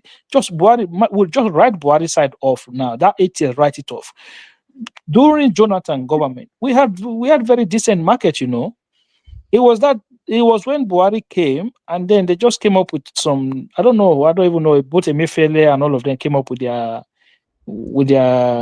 voodoo economics policies, and that basically some people's stuff almost got written off. They became junk. So the investors start to have confidence in the reform that this government brought in. They start to see stability in the currency. They start to see that the reserve is growing. The government can back whatever it needs to spend when it comes to dollar. In terms of the dollar, if we put the money in, there's enough capital, there's enough reserve for us to take the money out. So all of these things start to bring investors into the market, and then that was how you see the growth that we've seen so far. So it has to do with government policies as well, and it's the same with the United States. Oh, okay, I get it. So you and Larry are saying that Nigerian market it's a reliable market. No. Not Prince Daddy. Don't misinterpret me, right? Larry, can you hear me? Yeah, I can hear you. Yeah, yes, I want to ask you a question, please. Okay. My question is, Larry, the capital gain tax at the present is about 10%, and the proposed one is they are talking about progressive capital up to 30%. And according to what I read today, they are postponing it to next year. What they are trying to do. The law starts next year. It's not that they are postponing it next year. The law starts in January. No, Remy is mixing that with what you heard in the news is the fuel importation tax 15%. They want to take that one to Q1 2026. Okay, my question is this: that because I just do a little check, I discovered that Nigeria what do you call it? CIT is progressive, and they are talking about investment. CIT or CGT? CGT. So they are talking about investment. So if a prospective foreign investor invests in any portfolio, whether stocks, bonds, or whatever, mutual fund in Nigeria, let me stop you. Saying that. So if I invest my capital, no, see, you see that's where we get things wrong, and I was listen to my question first. No, let me just tell you something. This reinvestment I was in one forum where Taiwo was, and I told him this. Okay. You see, the regulator, the government, choice of reinvestment is a choice of the investor. you do not control it, right? And in as much as you do not control, you are just, it's just like, okay, let's say normally, right? Tax avoidance. Tax avoidance is not a crime. Why tax evasion is a crime, right? Tax avoidance gives you that My option. question to you is that: do you think this reinvestment will it be a kind of incentive for foreign It's portfolio investor not an to incentive. invest in It has Nigeria? always been there. See, reinvestment has always been there. It's not like an incentive. And how does reinvestment works? It's just like you take money out of, now this is the stock exchange. You're taking money out of the stock exchange. Obviously, right? You're supposed to be charged CGT, but you're now putting that money, you are putting money back into the stock exchange. So plus or minus, you get what I mean? So plus or minus, just like the normal thing we do here now, every tax period. Like you're taking money out of, probably you want to take money out of the stock exchange, right? And you're taking that money, probably you want to use it to buy a property. So at the end of the day, your tax guy, what do? They look for a way to kind of like help you so that at the end of the day, you might not really be paying anything. So that's the thing that Taiwo is trying to say. So that's not really now. This is me talking from what I hear investors talk about. Because sometimes you ask people why you, probably somebody that was confident like 2-3 weeks ago. You understand what I'm saying? And now everybody's like, oh, can you, they are talking to their stockbrokers, they are talking to their guys, like, yeah, they want to pull money out, they want to pull it out, they want to pull it out. And sometimes, you as a guy, you have to sit down with some of them, like, oh, what exactly is the thing? Why do you want to pull it out? Because in most cases, some of those things are just normal panic buying, panic selling, right? Oh, everybody's pulling out. Let me quickly pull it out. Because they said, Nigeria is just a place where at every point, any slight thing. Okay, look at fuel, for instance. How do you do in Nigeria? Obviously, there is no fuel scarcity, but the moment you start hearing, everybody start queuing up, like, oh, let's buy fuel, let's do this, let's that. So, but I think what the government needs to do, and they've started doing it, having conversation. And the problem I have with Nigeria is this: they tend to want to be reactive than being proactive. You understand what I'm saying? Conversations that they are having now is more of being reactive. And what they do not know is the fact that they do not have control over investors. Investors are like, in Yoruba, everybody, let me see. It's that, like if you have a monkey, right? No, I'm not saying investors are monkey, please. You give them banana, you give them everything they need. Like, oh, you want to pamper them because you know that they can go to your next neighbor, right? Because now there is a little bit of drive in the Asian stock exchange now. Right? People are looking elsewhere, with some things that are currently happening in the US stock exchange. So, but for me, I think the government still needs to talk more. They still need to reassure more. They need to start taking steps, right? Sit down with them, start taking steps. If you want to do amendments, start doing those amendments and see, at least so that at the end of the day, people are not saying they are not going to pay CGT. Nobody will say, oh, because so Larry, so as a big player in that area, do you think that 30% progressive? Wow, me I be Dangote, be big player. Okay. So I just want to ask this and clarify it for us. Do you think that 30% progressive on CGT is too high? It's not progressive. Stop saying it's progressive. It's a little bit high. It's a little bit high. You don't, Larry, understand what I'm trying to say? Yeah, it's a little bit high. It's a little bit high for that market. What they need in that market has not really matured to that point. So do you think they should just? Do you think they should just leave it at 10%? No. 10% is too small. Probably do 15%. 15%. Yeah, do between 15 to 20%. Then that's all right. Because even in the US, I think we do 15 in the US. So 10% is too. And now there's a lot of transparency now. Larry, listen, we cannot say because so if US is doing if they're issuing a bond now, right? They're issuing their bond at around 3-4%. So you're not going to say because US issue 3-4%, you're going to issue 3. Nobody's going to subscribe to it. No. There's a difference between that now. We are talking about CGT. On the Nigeria is up to 17%. We are not talking about interest rates. I know. I'm just saying if US is doing 15%, we cannot say because US is doing 15% because it's totally different economy, different market. I'm not saying they should do US now. You understand? I'm just saying, this is what I'm saying. That market still needs people. You know, sometimes when you are selling things, when you need people, there are, why do you do a lot of discount, a lot of all these things? Bring them in, because transparency in NGX now, it's more than what you used to see before. Now, a lot of diaspora people are buying Nigerian stock because of what? Transparency. Now, I could quickly pick on Bamboo, I could pick on Chaka, you know, I could pick on some other ones. You understand what I'm saying? Yeah. Though they've not really got there. So the intention is, and this is what, what's this guy's name? This is what he's doing. You know, they are trying as much as possible to be able to get investment in Nigeria to the point that they've gotten fintech, normal banking fintech too. But it's still a long way. You understand what I'm saying? SEC Yeah, is it's a long way, so we have to. Agama is trying as much as he could, right? But they still need to be able to sit down with people, tell them, you know, that government Okay, is. sorry, Larry. I see you're a player. Quick question. So, are Nigerians more like sector investors or more like institutional investors? Like they invest in companies directly, as in, you know, they trust in companies more so than the sector.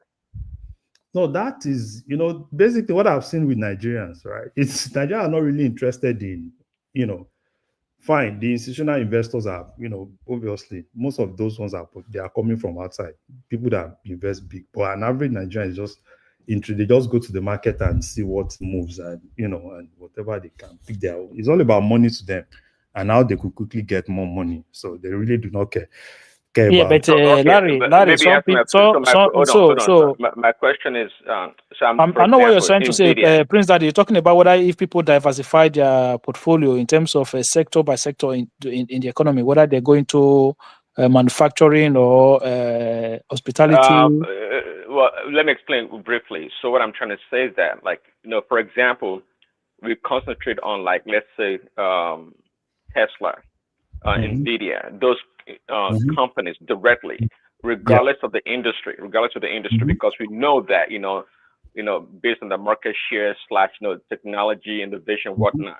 Okay, so they concentrate on those companies as opposed to the sector may not be even doing great overall, but because one or two companies, you know, they are excellent leaders in that industry, people are more likely to invest in those companies than trying to look at the sector in general. That's my question.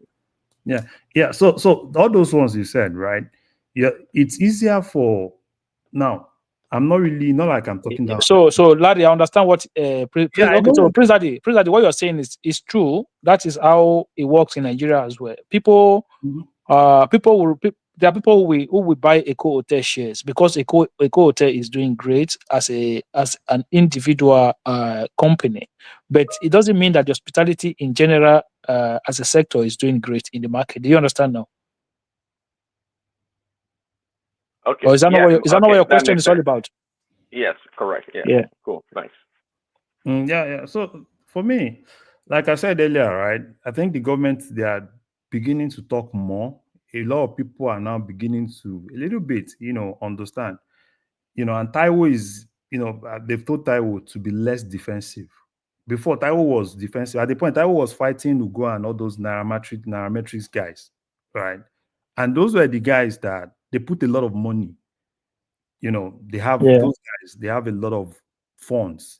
Some of them manage funds. They have a lot of things. And these are the part of people that really promote, they try as much as possible. Imagine, see when Otedola was writing in his book, like places he visits, nairametrics was part of those places, because Nigerians are today. If you really want to hear more things, I think it's just for me. I think nairametrics is just where I go to almost every day. Yeah, I go to nairametrics as well. Watching some of those guys with, you know, that these their drink charts that they drink, and you know, drink on mics. Yeah, drink on mics. So Nigeria will still get there. So I don't really see like, oh, probably it's going to be a lot of collapse. Investors will always, you know, investors now. Sometimes you see, oh, they're selling, and particularly when they start getting a little bit of more, getting here to hear more. So at least I think yesterday, I think there's a gain of like 2-point-something trillion. I think it was. Yeah, I think it's stabilized. Though we've lost guys, country, another but quick it's question. stabilized. Sorry. So, quick question: what is the oversight in the Nigerian Stock Exchange in terms of the auditing and so there is oversight? okay. So there So is actually there is yeah, so Larry, go so ahead. in terms of oversight, right? So the major body that does the oversight is SEC, being run by this guy Agama. That's the just like how CBN does for banks, right? So SEC does the same thing for SEC in Nigeria does the same thing for NGX and every other thing. Except now, I think CBN wants to take back commercial papers and some other funds. CBN wants to take that back to CBN, but at least for now, every other thing is still within SEC. And SEC is really doing, I think there's more transparency, at least from my side. If you ask me now, Agama has been trying as much as possible to put more transparency into what is happening in NGS. Prior to this time, 3, 4, 5 years ago, you hardly even hear anything about Nigerian Stock Exchange. At all. And one thing they still need to do, the trading hours is too short, man. Like it's just they need to increase that trading hours. Yeah, exactly. So you hardly hear anything about Nigerian Stock Exchange, and people are now beginning to know now. Now Nigeria is easier now, right? It's easier now. Almost average. Can I ask a question? Yeah, yes, sir. Yeah, you can.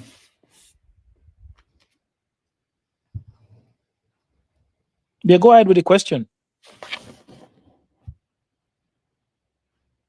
I think Larry, you need to continue. Okay. So no, I so for me, I think it's better now, right? Who is the person? Is he? I can't hear the person. No. Okay, I'll go out and come back. I think I have a problem with my connection. Oh, okay. I for me, I just think that the government they just need to continue with the exactly, and they need to continue with the reform, transparency in the economy and the market space as well. Like we don't want to go to that Mefele time again. Like our market is still very, very, very, like very much undervalued. You know, there's still a lot of room to grow in that market. Yeah. There's huge potential room of growth in that market. Mhm. So this is why government cannot just be coming with policies that will be shaking people's mind and stuff like that. Like, they've done good so far. Let's not go back to a Mayfair time again. No, you know, no. there are a lot of people's money. A lot of people's a lot of people's money at risk there. You know, so they can't be playing with people's emotion. No, I think what the commercial banks are doing now is also good. True, if you download their app, you can, as an individual, you can study by yourself and key in to buy the mutual fund or whatever you want to buy. Yeah. So I think that's transparency. It's really good. It's really good. Yeah, I think the major thing. I always check out the Stanbic IBTC because I think So why do everybody, today everybody talk about New York Stock Exchange? They talk about NASDAQ, right? They talk about CBOE, Chicago Exchange, and all those things. Why do you think everybody wants to play in that side? Number one, people believe that it's, aside the fact that it's more stable, they also believe that there is limits to interference in the market. Yeah. That's why you can always put your money, invest, and sleep. Right? So Larry, you can take this question. Hold on, Remy. Larry, there's a limit to interference in the market. Could you explain a bit further? Yeah. So me, like, okay, now let me give you an example. Do you remember the scandal in Nigerian Stock Exchange? I think it was that not like 5-6 years ago? Dangote and the likes of them. Yeah. Do you Yeah. Do you remember that scandal? Not that familiar with it. Not that familiar, but go ahead. Larry. So now look at you understand what I'm saying? Look at that time with that scandal. Will you want to put your money? Because as at that time, a lot of dirty things were happening in the Nigerian Stock Exchange. You understand? A lot of dirty things. Like a lot of insider trade. It got to a point that it was not really more. We don't even see it as a crime. that it was just happening, until it's like 2-3 years that there is now, let's sanitize the whole thing and everything. So that's where that exchange is coming from, to this point that we are actually in. So when I say interference, those are things that, things, politics, and a lot of things. Ordinarily, what happened at that point, if we were to be in the Well, US, actually, I was actually you mentioned the New York Stock Exchange and Nasdaq. I was actually referring to the American market when you said there's less interference, which I don't believe in it. I think no, there's no, so much no, no, no, no, interference no, no, no, no, no, no, no. There is less interference. So less interference in this context. relative to Nigerians, or Eh, what do you mean? President, it's almost like fraud, like proper Fraud, fraud, like open the fraud. open, If like it were broad to be daylight fraud. Prince Daddy, Hold if on, it were guys. Have you guys heard about? Have you heard about yes, Bernie Madoff? I Have you heard heard of about that? biography. Okay. If it were to be in the US, what happened at that point? A lot of people go to jail. With Dangote and the likes of them, what they did at that point, a lot of them will be in No, jail no. now. That's what I'm asking, Larry. If you know the story of Bernie Madoff, trust me, a lot of people did not go to jail. Yeah. That was the biggest fraud in the stock market history. Over $3 Eh, billion. Okay, that was stolen eh, from common people, Prince mostly. Daddy, Prince Daddy, those ones that you just said, right? Those Yeah, are President, you're right in a way, though. no, he's right. They always find because these people always find a way to rig the system. Yeah, That's yeah, the truth. he's right. But those ones, right? An average me with that my small money, right? At least I know that to a particular extent. If I put money, like I put money in the stock exchange, I can a little bit, right? Because I don't have a lot of money, right? I can still sleep. But imagine you put your money now, you are in the US.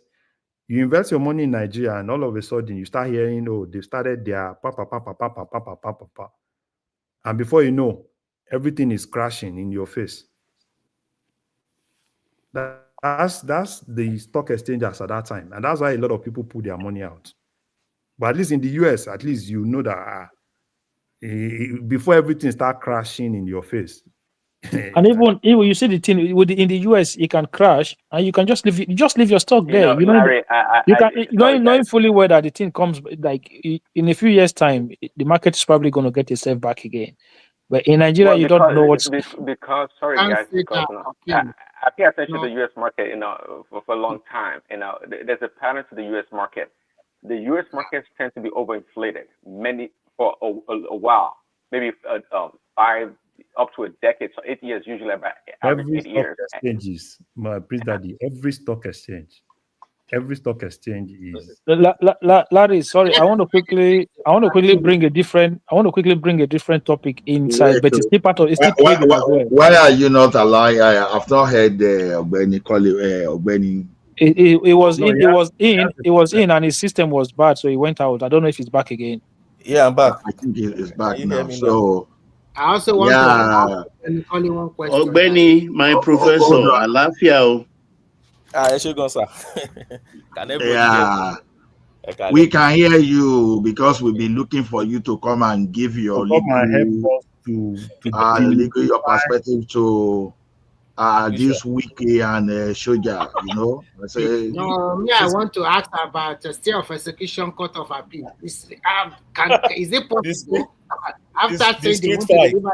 Guys, we're talking money matter now. The carry Wike matter. Let them do their own. Let's have a proper I'm not conversation myself. I about want it. to we're progressive. We're progressive. We know we are talking money matter. We still go back to money money matter matter. too. We have already done justice to that But, one. We can but, move on. but there are No, some matter let me we ask need a to talk question about. about this money matter before you close it.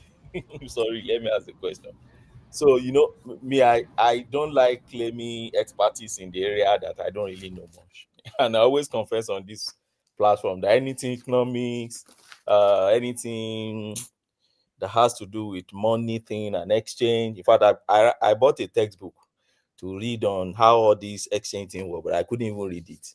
Just 2-3 pages, I drop it somewhere. So it's not my thing.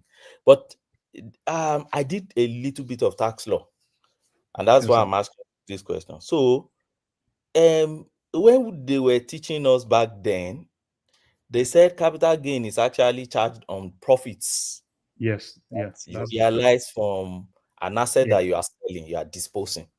yeah. So my question is now, so how is it impacting? How is it impacting in the short term, for instance, Okay. on an investor and that is investing in Nigeria? Wait, let me land though. That invested in Nigeria, and also on the stock exchange. I'm wondering. I don't know how it works, because I believe that if I'm coming from Japan, for instance, and I enter the country Mm-hmm. and I register a company, I bring my Mm-hmm. money, my foreign direct investments into the country. That Mm-hmm. money in itself is not what they charge capital gain tax on. So if No. I use that money to invest, purchase assets, and set up my Mm-hmm. company and everything, I'm making gain. I'm making profits. Okay. It is not that profit they are charging tax on. But Mm-hmm. if I disposed my asset Yeah. and I'm taking it out from your boundaries, that is Mm-hmm. where this capital gain things are. So where I want you to explain to me now is that, so if government announce or government is implementing some, and say, okay, I announce that what you have, this is exact percentage, I'm increasing the percentage of, if you dispose your property, this is your asset, this is what you will be paying me. So how is it, in a quick sense, you've been making profit all this while with the asset? So why is it that what matters to you is now if I depose, I won't Okay. get more? Please So don't see me Ogbeni, like this. I just Ogbeni, want, I want Ogbeni, to, let's start like this. Let's start like this. Where your investors cap, right? yeah, yeah, Don't forget about government. Now you are an investor. Where your investors cap. yeah. Most people that hold position Mm. in the stock exchange, hardly will you see them holding it to that position in order to keep it for long, right? Okay. You keep stocks, you keep things in the stock exchange as you. Those are things that you put in your head as near cash. Okay. You understand what I'm saying? Yeah, It's yeah. not like a normal non-current asset that you just keep like, oh, I bought a house. If you have take for instance now, you have like Yeah. 10 billion, right? And you put that 10 billion in the stock exchange and probably you buy a property of 10 billion. The property you buy Yes. is not a near cash investment, right? Okay. Yeah. But the one you Yeah. put in the stock exchange is a near cash. Worst case scenario, you you put it out, probably in like 2 or 3 days, you get your money. You get what I mean? So most Yes. people that you see, you know, it's easier, right, to say, oh, I'm not worried because I want to keep it for long, right? Or probably I have a stock. I just want to keep buying and just keeping it for long. Whatever the Yeah. government charge doesn't really concern me. That's Okay. obviously that's not how an investor thinks, right? An investor is more on the gain itself. And that gain is just like, okay, fine. You bought, let's say now, you bought a stock, and when that stock was 5 naira, and that was, you bought that stock in 2022, right? At 5 naira. And Nigerian Stock Exchange at the point, you could see growth as much as 400%. You understand what I'm saying? Now, Yeah. today, that money is 20 naira. That's the value of that money. You understand what I'm saying? And you Yeah. want to Yeah. sell, yeah, who's that? We can hear you. Okay. And you want to sell 10 naira worth of that shares, right? So basically, what is going to be charged on that 10 naira? You see that 10 naira that you want to sell, that's the value of it, right? Now, government will look at how much what was that price you bought that 10 naira worth of shares in 2022. So obviously, in 2022, how much did you buy it? You buy it at, I think we calculated it, probably you bought, $5, five naira. yeah, let's say probably you bought it at 5 naira, right? So what that CGT will be going on will be that gain of 5 naira. You understand what I'm saying? So Yeah. now look at that gain of 5 naira. Look at how much they are taking. You understand? So at every point, it's always easy. If I'm just that guy that, oh, let me just buy, I don't even care. I'm just keeping money in the stock exchange for my daughter's school when my daughter wants to probably go to college. You understand what I'm saying? I A lot of understand. investors do not keep stocks like that. Is that how it Okay, works? before Benny comes in, if I understood your question, Benny, it sounded like you were merging a business operation and financing in the stock market together to determine your capital gains. Was that what you're asking? Yeah, yeah, yeah. That's what I'm saying. Yeah, but in business profit and loss is different from capital Yeah. gains tax in the stock market. Okay. Correct, Yeah. Larry. Okay. Yeah. So Yeah. Exactly. So, but if I'm sorry, but if you file your taxes, your combined taxes, yeah. your loss in the market can be reduced by your overall business net profit. Mm-hmm. Okay. Mm-hmm. Okay, that's fine. But now, is that how it works in all the countries? People don't. No, that's how. Okay, now let me give you an example. Like, okay, now presently, right? Mm, I sold some stocks recently, yeah. right? And my task guy, after selling those stocks, I had to call my CPK, like, how we go take do this thing? You understand what I'm saying? Because Mm, I know that next year issues go there. You get what I mean? yes. Because nobody's charging that they give you the whole money, right? Not until you want to file. That's when you start doing the calculation. You understand? So, and the same thing is even in Nigeria, it's everywhere, right? You sell, nobody's charging you anything. It's not like when you sell, they just remove the tax. No, it's not like that. Mm, Here in the US, you understand what I'm saying? It's not like, yeah. oh, they just remove the tax at source. It's until the next tax season and they give you your bill. This is how much you are owing, and you pay IRS. But in Nigeria, I know for me, like I said, government just need to keep talking and keep toasting them like, yeah, what do you want? Let's talk, let's gist. And even Taiwo was defensive like 2 months ago, 2 or 3 weeks ago. If people have been watching Taiwo, he said, oh, those Nairametrics guys, oh, they are lying, they are this, they are that. But those guys are just saying, it's not their money now. They're just saying based on what they hear from Mm, people that are pulling money out. You understand what I'm saying? And okay, fine. After those guys said it, 2, 3 days after, right, mm, 4 point something trillion was pulled out. mm.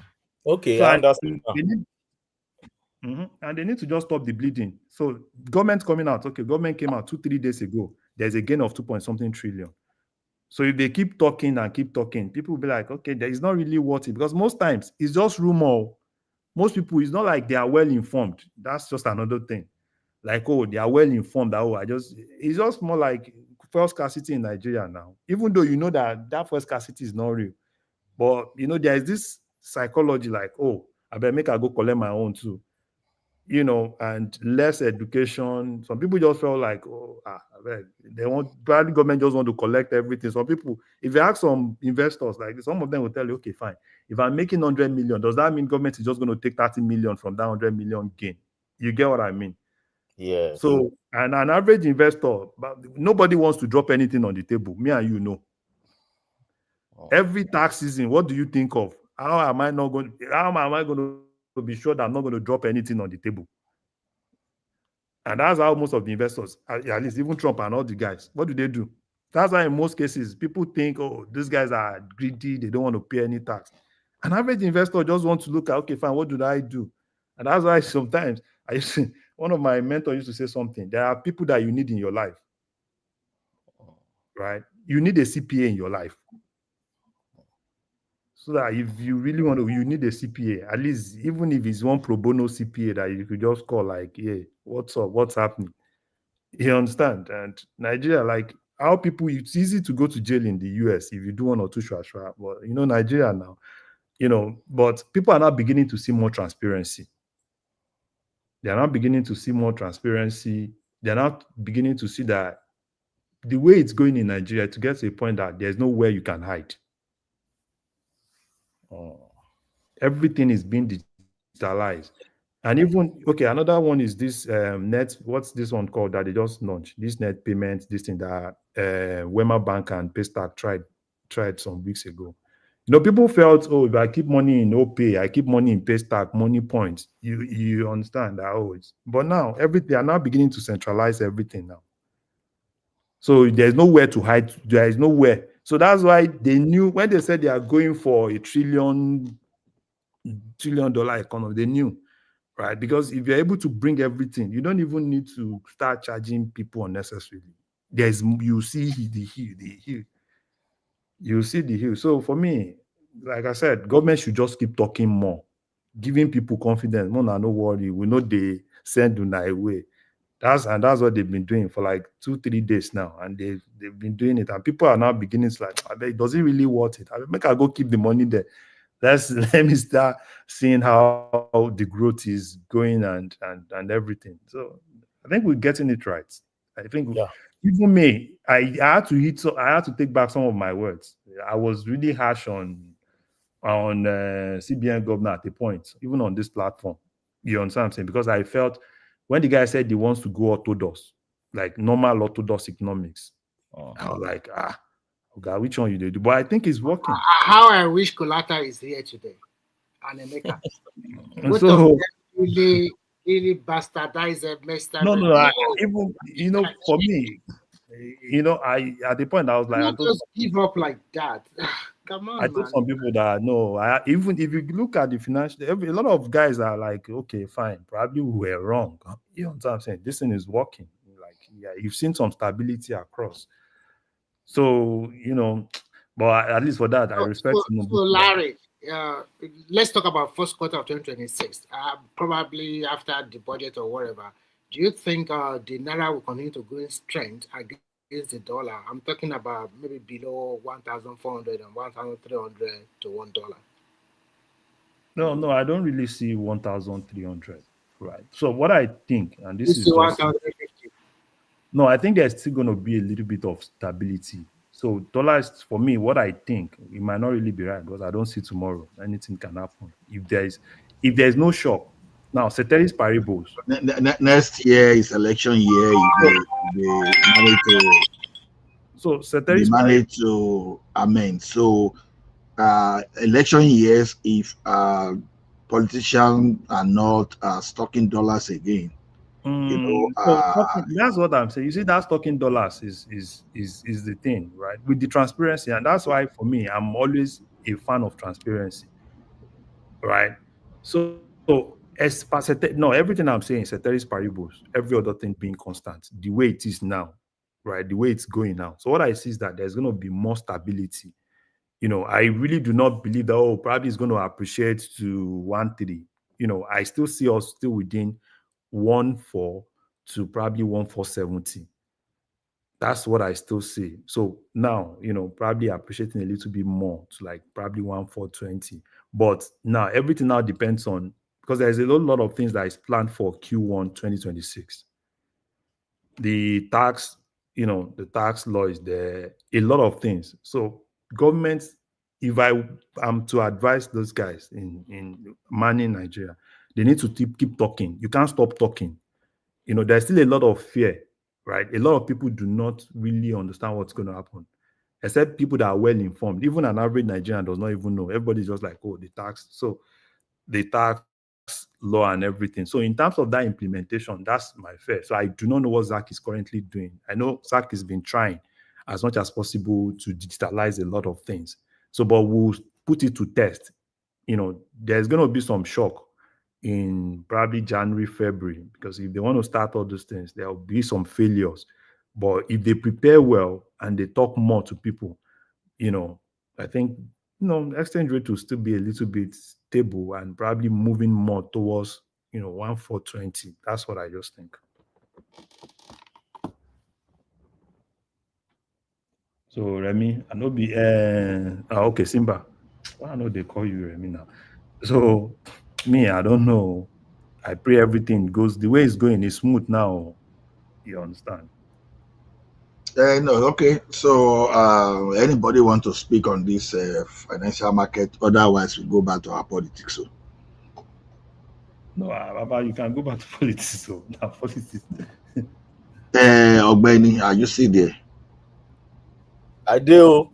Ogbeni, say he gets so many things we will not pay for. What they get from you now?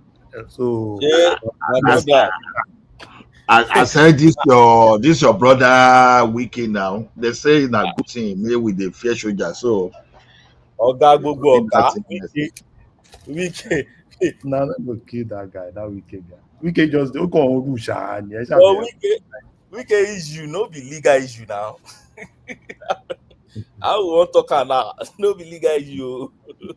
Because I don't know which law has Wike really breached. And that military officer, I'm not sure he has breached any law too. So I've been seeing some of the TV station inviting lawyers to come and be analyzing it. I think it's just like a street fight. So let me So tell you. are you saying preventing the civil authority to enforce to enforce the law applicable to around that land or whatever administration of FCT? Are you saying for the military to stop them from performing the duty is not illegal? Is that what you're saying? No. So let me start from here. The people preventing Wike from taking over that land, they are not Nigerian military. It's not Nigerian military authority. Let's clarify that first. It's not Nigerian military authority, and that's why Wike said, if you go and watch Wike's press statement, that's is he interview or what do you even call it now? The press brief he has with the press. He said it clearly. He said he's been having EU military and he has been writing them and they've been responding and they've been settling issues. Equally with police, he has been writing them, they've been settling. He said, but this one is not against the military. Once you retire from the military, you are an military officer, but you are no longer under you are not in service. So if there's any issue concerning you, you can't go to the military, particularly civil matters. Highest, if it has to do with while you were in office, that's when you go back to the military. Or if it has to do with maybe you're not collecting your salary or your security or something like that, that's when you go to the military. So, and I love the way Wike is treating it. He said, this is not a military issue. But let me tell you what is so curious for me. What is curious for me is the ex-military chiefs coming out. And I find that thing curious, I'm telling you. So, and I asked myself several questions. There have been things that involve security in Nigeria. You hardly see these foolish guys coming out to talk. Rabo and others, Buratai and all these guys that practically failed us. We gave them national assignment, they all failed. They couldn't deal with insecurity in the country, and they retired, and they should go and bury their heads in shame. They are the one coming out and be telling us this is not how they should treat insecurity. And I wonder, I believe there is something about it. And that is why for me, if I would, I've Thank not, you, Prof. I've said as much in the last couple of days that there is I've much not, more deeper thing, and there's they are all much from more. mostly from the north, Fulanis. Yes. Coming out and be talking about Wike insulted. I said, this is a street fight. Yes. If Wike insulted your boy, is that the first that will ever happen? When your military boys invaded, was it not under Irabo, which of them, that the military boys invaded Ikeja electricity headquarters?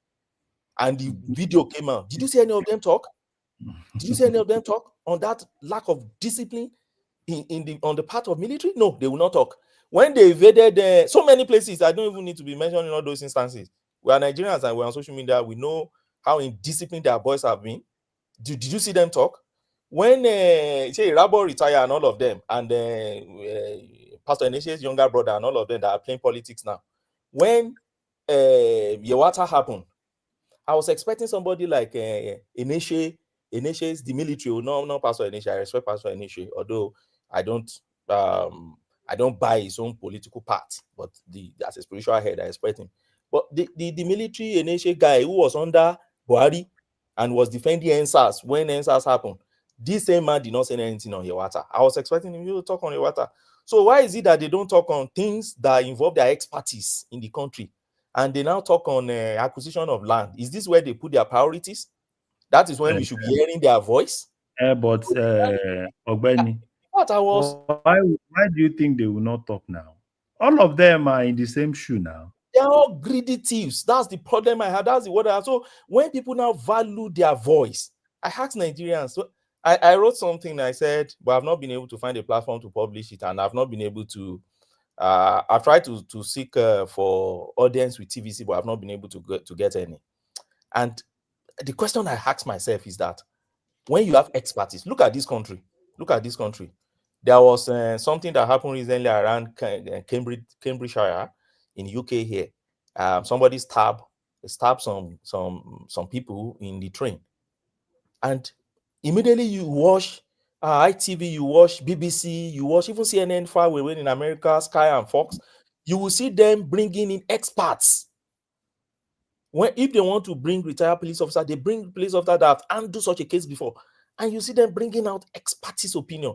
How many times do you see these guys on the TV giving us opinion and fetching from their stock of experience? Because they are nothing. They were just in the office playing politics throughout and acquire money and acquire lands in Abuja. Okay, that said, let's look at the fact of the case so far, because I know the man is not coming out. And mind you, the reason why I said it's not legal to me, is first, that boy is not the problem, is not the one we can actually, or FCT. Let me not even put Wike, let me say FCT, Federal Capital Territory, how do you with? The issue is actually between FCT and his boss. So I agree, under the martial law, once they give you a go ahead to do something, maybe protect a property, you have to protect. And it is only a superior officer that is superior to who gives you that order that can discharge that order. I understand that. We're in a developing country, and that is our position.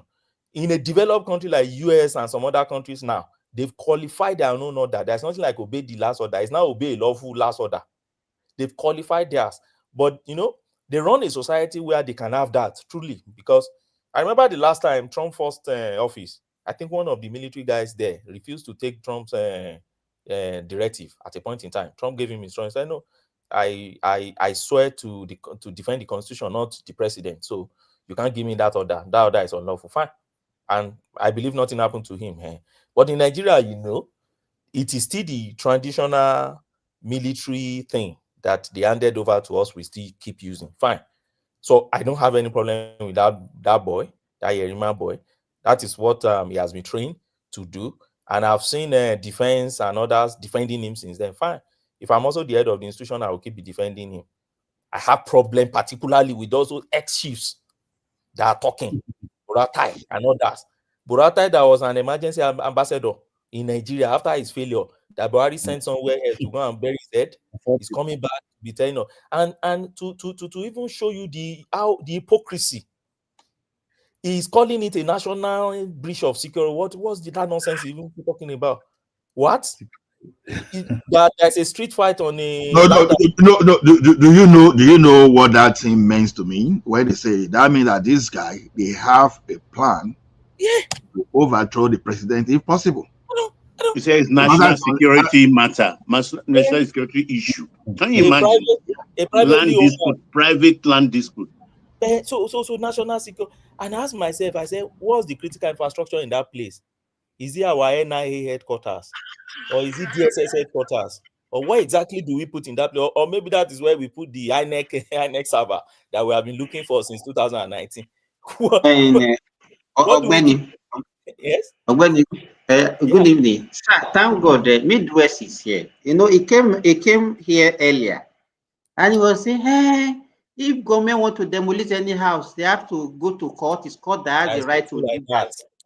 I was telling you, it was just, I said, if you come on international platform, right, you can't just be telling things that you don't understand. If you don't know, say you don't know. Did he cite any law to you? No. That's so.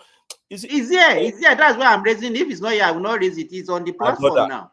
My brother, let me tell you, and I'll keep telling the ones that I know that listen to me. Anyway, not everybody listen to lawyers these days. They know the law even better than the lawyer. But the one that cares to listen to me, I keep telling them, look, first, don't pick professional opinion from influencers. I've had people, and so sadly so, I've had people around me that had cancer and they are listening to influencers who are telling them Orogbo cures cancer. They won't go and get their therapy or cure. They'll be using kola nut and Orogbo, and they're there with time. They died. I've seen people who has marital issue. In fact, one of my clients recently had issue with the wife. Why the wife was already making case to get about 70% of his property. This guy refused to go to a solicitor that will help him. What was he doing? He was using one quack in Nigeria, and that was advising him on UK law. And then we tell him, I bet they will be listening to like of Pastor Shola. You write letter to him and say, go and send this letter to them. And that lady was carefully planning her way. I can tell you, carefully planning her way. Withdraw children from school. Tell him not to do something. Then also now withdraw from working, knowing carefully that when she files that paper, what they're going to look at is who is earning more. You see, instead of the my mumu guy also reduce your job. The guy kept packing shifts. I said, hey, you don't see this thing? The guy was packing shifts. You're earning more. I said, you're earning more. They'll collect more from you. Go and earn less too. Declare that you are sick. If it's dementia, just declare something. And then so that they know that, okay, EDI must come in when that. Now, about 3 months ago now, they've written him finally. He believed he can still settle with the lady. I said, no. Once a lady open hostility like this, you're not settling. That's a snake. That is just. But what am I saying? People fetch professional experience now from influencer, from many politically tainted lawyers and all sorts of things. So our head is so cloudy with a lot of information. Not lack of information now these days. It's a lot of false information. Like AI now generate a lot of junk. If you go to AI now and say, we can hear him, advise me, you will see a lot. Grok will give his own. I'm telling you. Why are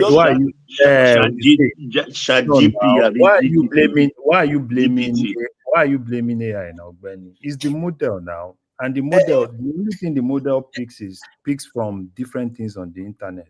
And I know when you add so don't blame.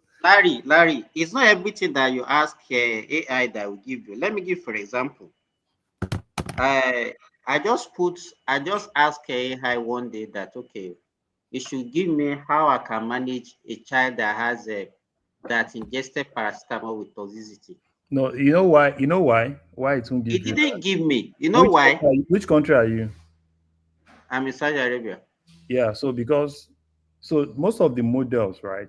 There are some things, that same thing, right? If you ask it in some other places, it can. So the way they've actually written most of the models, so there's a lot of it. So just like you telling AI, can you log into my bank account? It will basically tell you that you can't do that.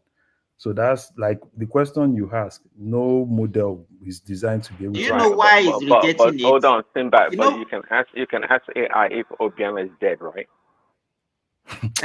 you're not serious. Prince Daddy. See, this Daddy is a not This Prince Daddy, you are very mischievous. Let me finish. You know, Larry, he will give me and immediately will remove it. You know why?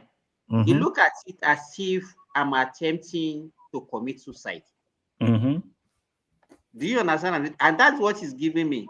Yes, now, because if that thing now, right, if anything And I has said no, I needed it for educational purpose, but still he didn't give me. no, it won't give you now. So that at the end of the day, if there's anything, you can sue the company. Now. You can go to you can sue Open AI. So it's not everything that you ask AI that AI will give you. No, major thing that is being consumed in Nigeria, just like somebody said, is what a very dark man said, Nigeria.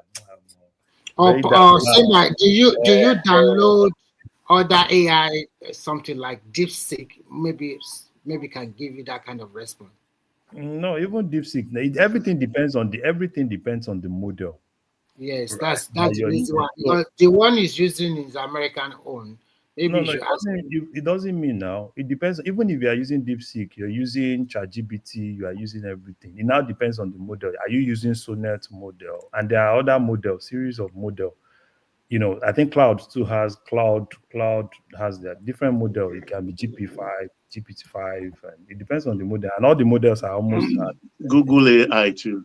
Yeah, so it depends on the model. So in most of the countries, right, like there are restrictions to what the models can actually do. So and that's why you see that most times, sometimes you ask some things from AI, because the data that is being fed into it are in most cases probably what people are discussing somewhere. If you ask AI something now, it can tell you people are talking about this. But when you are not asking, you are putting Even another if you point. want to ask AI, Larry, if you want to ask AI anything, you must have some knowledge of what you are asking. Because that's when you tell you that you need the real thing. There are instances now I just ask some things and what comes out is all this, and you will Yeah, basically you'll be tell me able to that see people that are. this is rubbish now because you can So, somebody so, can generate rubbish for you. let's. I want to ask Baba, please. I want to ask you this question because Dewali is asking this question in the comment section about the new refinery, $50 billion refinery, Ondo. in Ondo State. So when is it going to come on board? And they are thinking about 500,000 capacity, some crude oil process. So Baba, do you know about it, sir? Have they started Yeah, building? I think there is another one nobody's even talking about. The one in Ogun State. That Yes, is now. of lesser distance. I think that one will 3 years, and this Ondo will take nothing less than about 5 years, and even 7 years in making. Baba, why are That's they turning the whole of Southwest to refinery? Make them Because do it's relatively peaceful now, and they because can whether get. we like it or not, if there's, I can't remember whether, I think the one in Ogun State is also single train. If they are single train, they are still relevant in the next 50 years, even though the average life of a refinery is 35. But well maintained, you can use it for about 50 years. So the Southwest, like, they don't know. That's why I advise comparable fact that they better wake up in their region and tap their gas and make use of it, because this one they are talking about port is not the issue. They better wake up, because tomorrow now they will say Tinubu gave Southwest all the money. No, Baba, these are private initiatives. Baba, don't Look blame at them. the fiber optic. The fiber optic they just Even opened in Baba, Shagamu. ẹ má sọ̀rọ̀ tó ṣe yẹn, ẹ má sọ yẹn ẹjọ́ nítorí Ọlọ́run ẹjọ́ ẹ má sọ yẹn ẹ fi yẹn lẹ̀ ẹ má láòdù ẹ̀. No, let them know. No, Baba, kí ló dé ẹ Okay, fi ẹ okay, wálẹ̀ ẹ má láòdù ẹ̀ yẹn. okay. Baba Mani, I don't know why you normally have sympathy for them. I don't even know. Baba, ẹ má láòdù bẹ̀ yẹn fi fiber It be optics like yẹn lẹ̀. say, Baba, you have a ìyàwó stake in wọn that. wá láti bẹ̀ ni wọ́n ṣe ń láwùjẹ ìyàwó wọn wá láti ọ̀rọ̀ Ọ̀gbẹ́ni ìfẹ́ quick lé one. ọ̀rọ̀ ìfẹ́ lé. Professor, quick one, I beg. Our new senior advocate, what's your take on it? Telling Supreme Court to arrest the judgment, or is it appeal court? Some people say he went to appeal court. Some people say he went This to one is Supreme Court to He arrest went the to judgment of the High Court. appeal The new court over. senior advocate. Ìwé yẹn ò tí tò ní the oh Tani Baba. Tani Baba. senior advocate. Onyindo, Mazi Nnamdi Kanu. Nnamdi Day of Kanu matter. investigation, is that possible? That's what I asked that question before. Well, I think Kanu need to be sent to a hospital for assessment. It depends. No, let's hear from Prof. Abeg, because it's not every day it comes around. It depends on what exactly is the application is making. But let me tell you my understanding of what he has been saying. You know, there's a leg of it I've explained here abundantly before. That is his claim that Supreme Court said that they can't try him, that they should send him back to Ikeja. Sorry, I said Kenya. Kenya. I've debunked that here before. I've read the Supreme Court judgment and I keep telling you it's in part 1491. Go and read it. You will see there, Nigerian Weekly Law Report, part 1491. You will see there, it's reported clearly. Sorry, 1941. It's reported clearly. Supreme Court did not say they shouldn't try him. Supreme Court said they arrested him illegally and they should compensate him. And they ordered government to compensate him, and they mentioned the money to compensate him. And they said, however, since you allegedly commit the crime here, nobody is taking you out. And the way you are arrested is not the concern of the law when it comes to criminal prosecution. Go and face your trial. And they said, go back and face your trial. Fine. Now, he has been raising another issue, that the law under which he has been charged has been repealed. And he said because of that, there is no charge before the court. And I laugh. I laugh because I know, yes, there are some lawyers that will be advising him. And it's very clear. Maxwell Okpara is one of them. Ojimako 2. And Mandela 3. All those guys. The only person I know that cannot offer such advice is Kanu Agabi would never do that. No. That Baba never. Ikpeazu would never do that. Those are respected senior advocates. But I sacked them. And I suspect that because he was not listening to them, he was not taking their advice. And so they were too professional for him. And he felt, let me sack these people because if care is not taken, they will railroad me into prison.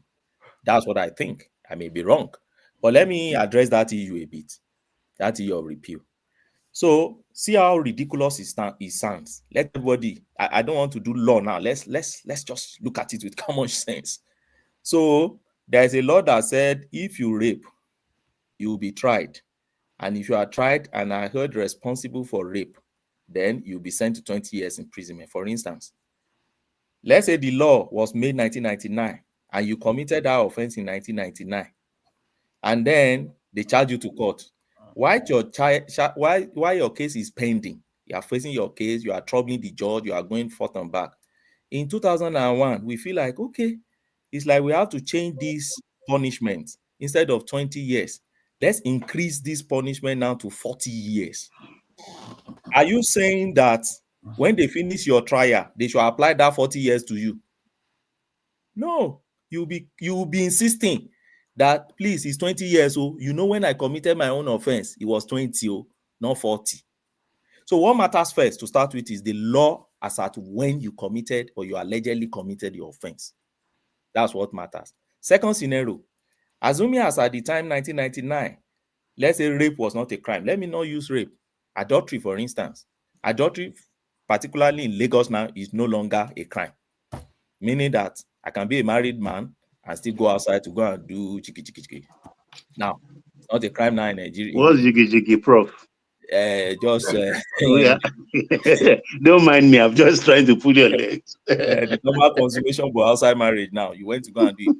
Presently, it's not a crime in Lagos. It's still a crime in other parts of Nigeria and some other southern parts, but Lagos has liberalized it. So now, let's say in 1999 now, you committed, but no crime. They now said, okay, let's start investigating you. They started investigating. As at 2000, they now made it a crime. Would you agree and say it is 2000 law that should apply to me? You will be insisting that you remember it's that when I retrospective, it was 1999. Oh, don't come and apply this new law to me. Okay, let's go back to Nnamdi Kanu. Sorry, Ben, what about statute of limitation if there's none? There's statute of limitation. It doesn't apply to crime. Crime is not, if you commit an offense, even if it's 99 years they are chasing you, the day they pick you, even if it's your 1 day to the grave, the law is still applicable to you. That's my point. If 10 years ago the crime was committed and it's not against the law, and today they passed the law and it's okay, it's a crime, can they go back retrospectively? No. Cannot go back because at they don't have no retrospective law. No. And that is the problem Nigerians had with Buhari during his time, because he made one decree back then, and that decree made it retrospective.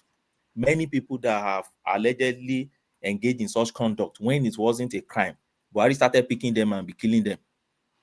But that was military, all those military relics. And that is why the democracy is different. So now let's narrow it on Nnamdi Kanu. Enough of my analogy now. So Nnamdi Kanu was charged under the 2011 Act. That 2011 Act has been repealed. Repealed means it's cancelled. And then there's a new one in 2022. But Nnamdi Kanu has been charged in between 2001 and 2022. So now they've been using that particular 2021 to continue charging him and trying him. What he's now saying is that the law that is applicable in the land now is 2022.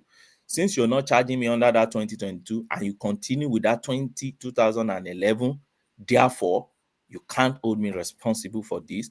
And then there's no law under which you're charging me. Now, to start with, number one, you see, when legislators repeal law, there are two ways. You can amend law, you can repeal. If you are amending, it is that same law. You are just removing some provisions and adding. If you are repealing, it means I'm canceling this law completely, and then I'm having a new law to replace it. Now, this is what they do. When they are canceling a law completely and they are enacting a new law to replace it, you see, immediately they make that new law to replace it. They will put a section in that new law which we call saving clause. They call it saving clause. And that saving clause, what it usually does is this. It is that saving clause, all right, that will now tell you that all pending cases under the old law, they are still existing, and they are as if they have been charged under this new law. Every law, you will see it. So they don't Even just me novice, I know that. Yeah, they don't just repeat law. It is in order to save pending cases. And let me give you another analogy that will make you to make sense out of this. You have a governor, you have elected a governor, and that governor has been signing contracts, right, to contractors. And then the governor was removed by the court. Are you saying all those contractors should go home? Are you saying because the governor was not supposed to be governor at that time, they nullify all the contracts that they have signed? No. So there is a way, because of there will be chaos. There will be chaos. So there's a way we save it. Like the governor example I gave you now, they will save all contracts that they are signed. The new governor that enter will deem it as his own act and action. He can now say, okay, let's try and do variation, let's try and check one or two things there and remove, but he cannot say I nullify it. If they go to court, they will win the case against him. That is just exactly like this. So now you may now want to ask me that, okay, is it that Nnamdi Kanu doesn't know this? I'm so sure Nnamdi Kanu knows this. And let me tell you why I think so. The provision of section 97 of the acts he has been talking about is clear. And that is what he's carrying. I see him carrying books. that law is there. That's why I say it's the new sun. If they ask him to open the book and say, just go to, I don't even know why somebody cannot even point it to him and say, Mazi, please go to 97, let's check what is there. That 97, have you read it? Because the 97 of the act is talking about is clear. The 97 said that every ongoing cases, every trial that they have put ongoing, he said they still remain and they continue in force and they have effect as if that amendment was not made or no repeal was done. So I will continue under the old law, but it will be deemed as if I'm trying under the new law. It's simple. Every lawyer should know it, except those ones that went to universities where they use handout only and they don't read textbook. So, but every lawyer should be able to know that to start with. Now, assuming there is now problem, let's say there is no even saving clause. Let's assume there is. I've told you section 97, but assume without considering. Let's look at alternative argument. Okay, let's say there is no even saving clause. Let's say they made a mistake, because many of them are charlatans in the National Assembly, so they don't even know what they are doing. Let's say they did not even know what they were doing in 2022. Let's say they did not give a saving clause that save all cases that have been pending. There is something we call Interpretation Act in Nigeria. What does it do? Let me give you an example of what that thing does. You see, when you buy your TV, your TV comes with a manual, right? That manual helps you to navigate your TV, right? It helps you to say, these are the accessories, these are the facilities in this TV. Or when you buy a car, it comes with the manual. The manual tells you this is how you charge, this is how you press this is how you this thing. Don't charge it in the house, don't charge it only in Tesla place and things like that. Those are manual. In law too, in the legal space, we have our manual that we use to interpret law when cases like this happen. Even the Bible, Ogbeni. Yes. As a manual. Yeah. So the Interpretation Act is the lawyer's manual to interpret law, and judge's manual too. Okay. And what does it say? He has his own provision too. I look at it, section 61(1). If and see, you don't even need to visit library to get all these things. So these two laws I've told you now. If you just Google, just 2 seconds research, just Google, download it, you will see it there. Nigerian Interpretation Act. Go to section 61. Go and read what it says. That section saves every case. In case there is a problem and there is no saving provision in a new act and they have repealed one, and it tells us that that thing you have been doing before remain in effect even under the new one, as if there was no repeal at all. So you see, and so when I see lawyers who are politically tainted and you see many zombies following them, I just laugh and I feel like, what kind of country do we run now that people don't even one or two research? I realized that many Nigerians were educated, well educated. No, I realized that Nigerians are well schooled, but then we are not really well educated. We are well schooled. We'll go to school, get certificates, but we are not. I don't want to sound immodest, but we're not deep thinkers, really. When you ask Nigeria one simple question, and the first thing they want to look at is the personalities. Yeah, Justice Omotosho. Now all of a sudden now they just remember Justice Omotosho is from Osun State also.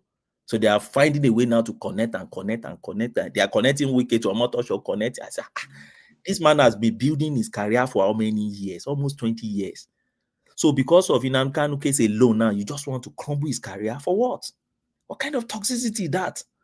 Why can't you guys face this case? And I'm telling you honestly, when Ikpeazu, and I said that it's not as if I godify that man. I've had a case against that man, and I've practiced to get that with that man before in some cases.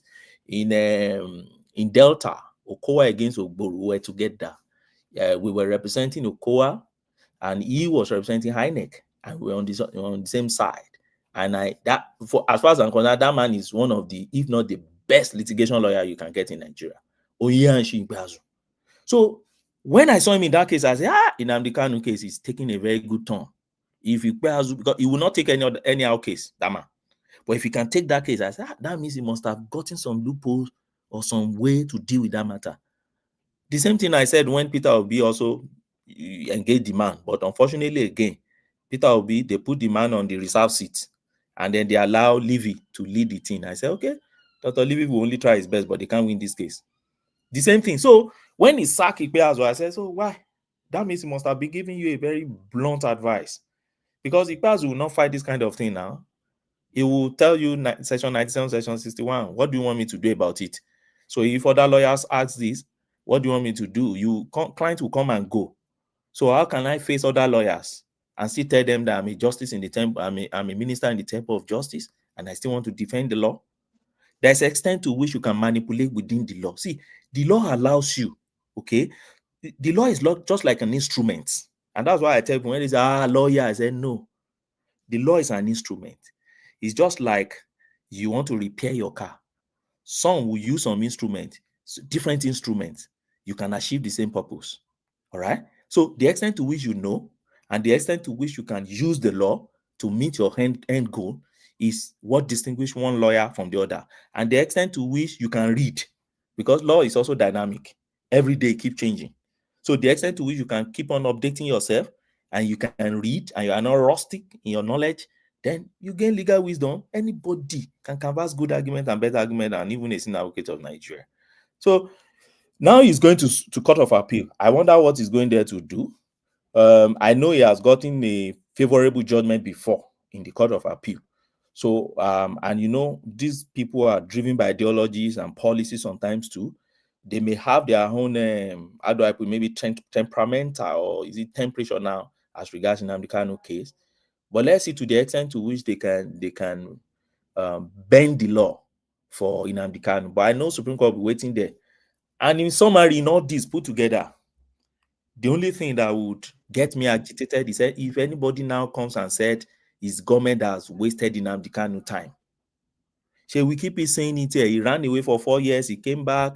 He attacked the judge. The judge resigned. New judge is refused to go. Listed 25 witnesses. Sack his lawyer. Now he's saying I won't enter my defense. Now he's going on Supreme Court of Appeal. Tell them to stay court. And tomorrow, some set of people will still come and say it is the government that is wasting his time and they don't want to proceed. That sometimes I can't really understand in my head. I feel like, are they not in Nigeria? Is it So, Ogbeni, sorry to butt in. So, if the Federal High Court, they go ahead and do their justice by November 20, and Court of Appeal have not heard his appeal, so what happened? So, I don't see the court going ahead because in Nigeria, the hierarchy of court is very important, okay, to every judge. It will amount to judicial rascality if the trial court goes ahead to do anything, okay, that would affect in the negative sense what is before the Court of Appeal. And that's why I ask you, I want to know what exactly is before the Court of Appeal. I don't know. What is before the court? Let me wait. Is that he went and is asking Court of Appeal to stop Omotosho from delivering that judgment on the 20th, based on the grounds that He's not supposed to even be in that court at all. Okay, No, so talk of reaching conclusion. if that is what is before the court of appeal, Omotosho may not deliver that judgment. But by the way, you know, I've said it here But he before. didn't ask for stay. Yeah, so you know, it's a He criminal asked for matter. stay. That's what he's going for court of appeal for, stay of execution. Oh, okay. So That was, okay. but I don't know. So the question I'm asking now is, I don't know whether court of appeal have really heard that case at all. I think they have to put a date. I mean, fix a date.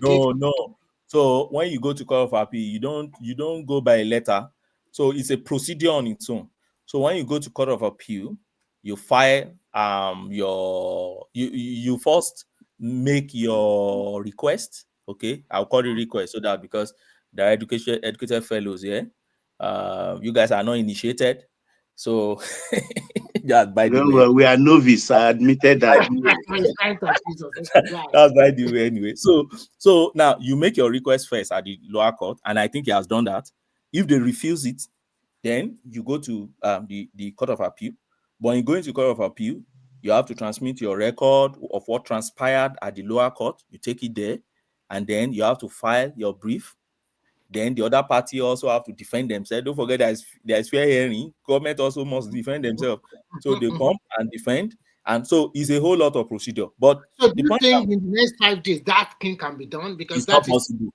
It's not that's what I'm trying to say. So that means Omotosho will deliver that judgment. No, Omoto may not. So if Omoto realize that once they have signed everything and they have entered, appeal has been entered, meaning they have sent all their documents to court of appeal.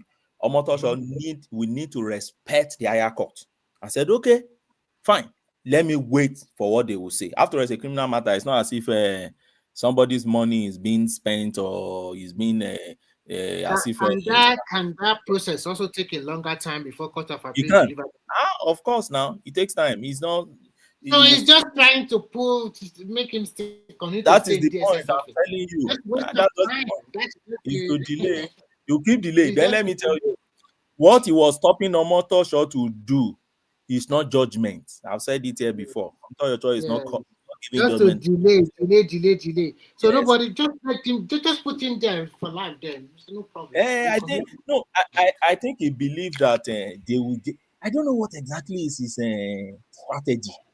Before, I thought his strategy before 2023 was that Tinubu will lose election. Peter Obi is likely get there or Atiku. Any of them, they will release him. I want to believe that was the strategy before 2023. I'm not. No, Prof. This is my perspective. You understand? They are not. Is those three lawyers we mentioned? They are his problem. They are his problem because they are making money out of this. So they are not giving him proper legal advice. And that's why they are afraid to come before Omotocho. Now, after that last Shiwore-led protest, because they know they've injured themselves as a priest in the temple of justice. So they now withdraw, but they still go to court. They call themselves consultants. They said they are consultants. What they cannot do legally in court, they are pushing Nnamdi Kanu to now do it because he will be pardoned as a novice. Then one major thing they failed to do when they returned him from Kenya and he was arraigned in court. That moment that's where he will have won by saying, I will not talk. I will not take a plea. Then I believe the court will now be in a dilemma because he's not going to take his plea. He's not going to talk to anybody. And continually repeat, I'm a political prisoner. Every day I'm a political prisoner. I think he will have stood a chance or have the sympathy of international bodies. Just like Beko. I think Beko did something like that. Yeah, but he was a coward. He thought he would stay too long in detention. But that's what people do. The Beko did not take his plea. He refused. Yeah. Exactly. They are not intelligent. Well, for me, anyway, whatever is the strategy, you know, there are so many ways to Lagos. You can take Ore, you can take Ibadan, you can take. So maybe he believes, okay, there are so many ways to get this thing, and his own way is the way he's playing. I saw him writing Trump. You see his letter to Trump. I saw him writing Trump. Sorry to butt in here. Don't you think the justice system in Nigeria is too slow? Look at what they happened in Finland. Very quick. Immediately they dispose the case off like that. Why Okay, does it so always take too long time in Nigeria that way? It's to me just total waste of time and no, energy. you see, it's tricky a bit. It's tricky a bit. Our criminal justice system has So it's been. tricky, but at the same time, it's not too long. So You said? I mean, it's too long. It's too Yes, long for. I know. It's still the problem in our country. There are a lot of factors responsible for that. You see, our postdorial law, there's a problem with it. Procedure of file this one, let this one respond within these days, do this, do And this. case management too. Yeah, they've dealt with it in advanced countries. And I don't know why we are not yet dealing with our We are still using the old archaic system. the So arcade many system. You papers, understand? filing. Lagos is the only place. Lagos is the only place where you see practice that is a bit, you not to no be say don't go and quote me. It's just a bit close to what we have in advanced country. So in And that's Lagos, what former vice president actually did for Lagos. oh, He laid the foundation. that guy he was so excellent in that aspect. He was so excellent in that aspect. He reformed the judiciary and the judicial system. In And Lagos, he did well. and the foundation he laid is what they're still following today. So, but you know, one would expect Abuja to be following Lagos because capital city, commercial center, and then the administrative center of government, they should be at par. Yeah, that's why I'm disappointed in this new Chief Justice. I thought she came with something, but so far She's so she's not done quiet. anything. She's even worse than Olaiwola or something. Why is she so quiet? I expected a lot from that woman. There is How old is little, she, sir? Maybe she has some kind of but she has ailment. some years to go. There is not too much you can really do. Nigeria is such a serious place. So you But remember she's the so way quiet, too docile, nothing, no. but judges don't really talk. What do you want her to be talking? Judges like you see Ariola attending function everywhere, and they're all in breach of their professional conduct. This one does not even attend nothing. We don't even hear about her. Kikirieku. But that's She how was a brilliant judges. You see, that's how judges do generally. For instance, if you ask me now, who is the chief judge of UK, I don't even know the person. I don't even know the person. It's the nature of the job. But the problem we have in Nigeria is it's now bogged down with a lot of bureaucracy. That's the problem I have. For instance, do you know, as a CJN, there is little you can even do if you don't have support of your chief registrar, and you cannot even sack your chief CR. It's good I catch you today, Prof. Another issue is the question of state high court and the federal high court. Yeah, where they give dissimilar rulings on the same case. Which is more superior, federal high court ruling or the state high court ruling? So it is this. No one is superior than the other. They all have their clear jurisdiction. There are cases that can never go to federal high court. There are cases that can never go to state high court. Now, federal high court started as a federal revenue court. It was Abuja that started federal high court also, something like that, if I can still remember. But it started as federal revenue court. So they realized that there are issues that relate to federal things like oil and gas, like electricity, like federal agency. Maybe you want to sue federal government, attorney general of the federation, you want to sue NNPC, you want to sue NICOM, ministry, federal ministries and others. So you can't be suing them to the high court of a state. So the military created that federal revenue court. They created it purposely for federal tax and anything that has to do with federal government revenue. But you know us now. So while they were drafting 1999 constitution, they improved their jurisdiction to now start entertaining more matters. But they are mostly matters of federal nature. Unfortunately, politics entered it. It's politics, so it's politics that are destroying those courts. So politics enter it. And what is the politics? So let me give an instance now. So if you have a case now that involves a senator, let's say case of something that relate to pre-election matter that have to do with a senator, you now be thinking, okay, which court do I go to? Okay, if I go to the state high court, does state high court has a jurisdiction, or I go to federal high court? If you go to the state high court, they can come there and tell you, this is Senate, it has to do with federal. If you go to federal high court, they can say, oh no, the constituency is in so state. Number one problem we started having. So now Instead of the court also to, stand their feet and say, look, this is a clear jurisdiction, and let them give a policy decision on it. Policy setting. Exactly. Policy is now setting. Okay, if it is in Ekiti, you better take it to, because governor of Ekiti is APC, you better take it to Federal High Court Abuja. That is because we are connected with the federal, so that it won't affect you. All those sort of nonsense started happening. Dino Meyaye case, move it to Abuja. Oshun case, move it to Abuja. You remember, most of those cases now, they will move it to Abuja to go ahead in Abuja and blah, blah, blah, blah, blah. We start having problem. Secondly, you see, Federal High Court has a special jurisdiction in terms of crime that relate to a federal crime. Like in Nnamdi Kanu now, the reason why Nnamdi Kanu is in Federal High Court is because it's terrorism. Terrorism has to do with Nigerian sovereignty. So that's a federal heart. So if it's EFCC heart, they will still go to Federal High Court. If it has to do with NDLEA heart, drug related, you go to Federal High Court. So anything that has to do with a crime established by the National Assembly, you will go to the Federal High Court. Anything that has to be crime relating to state, which is state House Like of Assembly, kidnapping. like kidnapping now, if you are trying it under the state law, then you go to State High Court. So what I'm saying in essence is that there are some areas where there are clear boundaries, and there are some which the line is very tiny, and it's a difficult one to decide.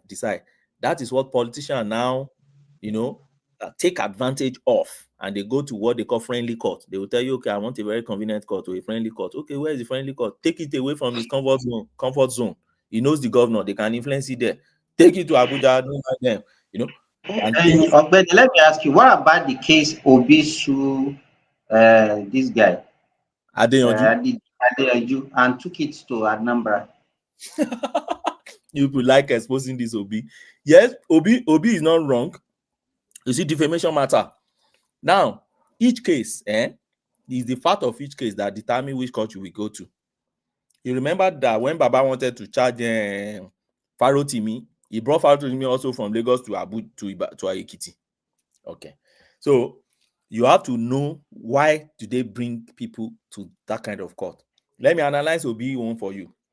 Obi is suing for defamation. Okay, now in defamation, you can either go to the place where the person who defamed you has made that statement, which is Abuja, really.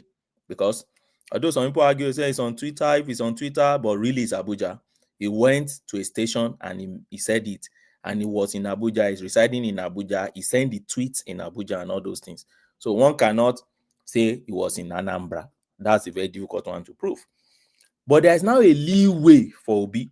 The leeway is that you can also sue that person whenever any person has read that thing and the person believe that that thing has affected your credibility in the eyes of that person, you can go and sue. And I believe that's what Obi is banking on.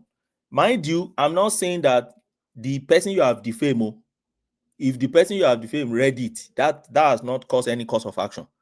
What caused cause of action in defamation is that a third party has read it and the third party believe and the third party believe that that thing has reduced your reputation in his sight. So I think what Obi will be doing, I've not seen his process anyway. What Obi will be doing now is to say that somebody, maybe one in Nigeria, one Chinedu, one of his friends, or somebody in Anambra, read Okay. it, and the You person now put the I see. it, and the person believe that I no longer have reputation. If this man can do this thing, this man is a very useless man. Therefore, there's a defamation, there's a cause of action now in Anambra. You see, if you remember Dele Farotimi, they sue in Port Harcourt, they sue in Abuja, they also took him for Ibadan too. So that is it. So defamation is a bit tricky. You can, in those days, I used to advise my clients. I said, how many states do you know people? If you want to trouble this person that have written nonsense about you, we'll sue them in all the 30 states. Let him be a engaging lawyer everywhere and waste his money so that he will understand that he won't defame you the next time. So it's strategy for lawyers. So if I have somebody in Sokoto, I said they read it in Sokoto. Somebody in Katsina, they read it in Katsina. Somebody in Yobe, they read it in Yobe. Then you start fighting for your life. And that is it. Thank you, everyone.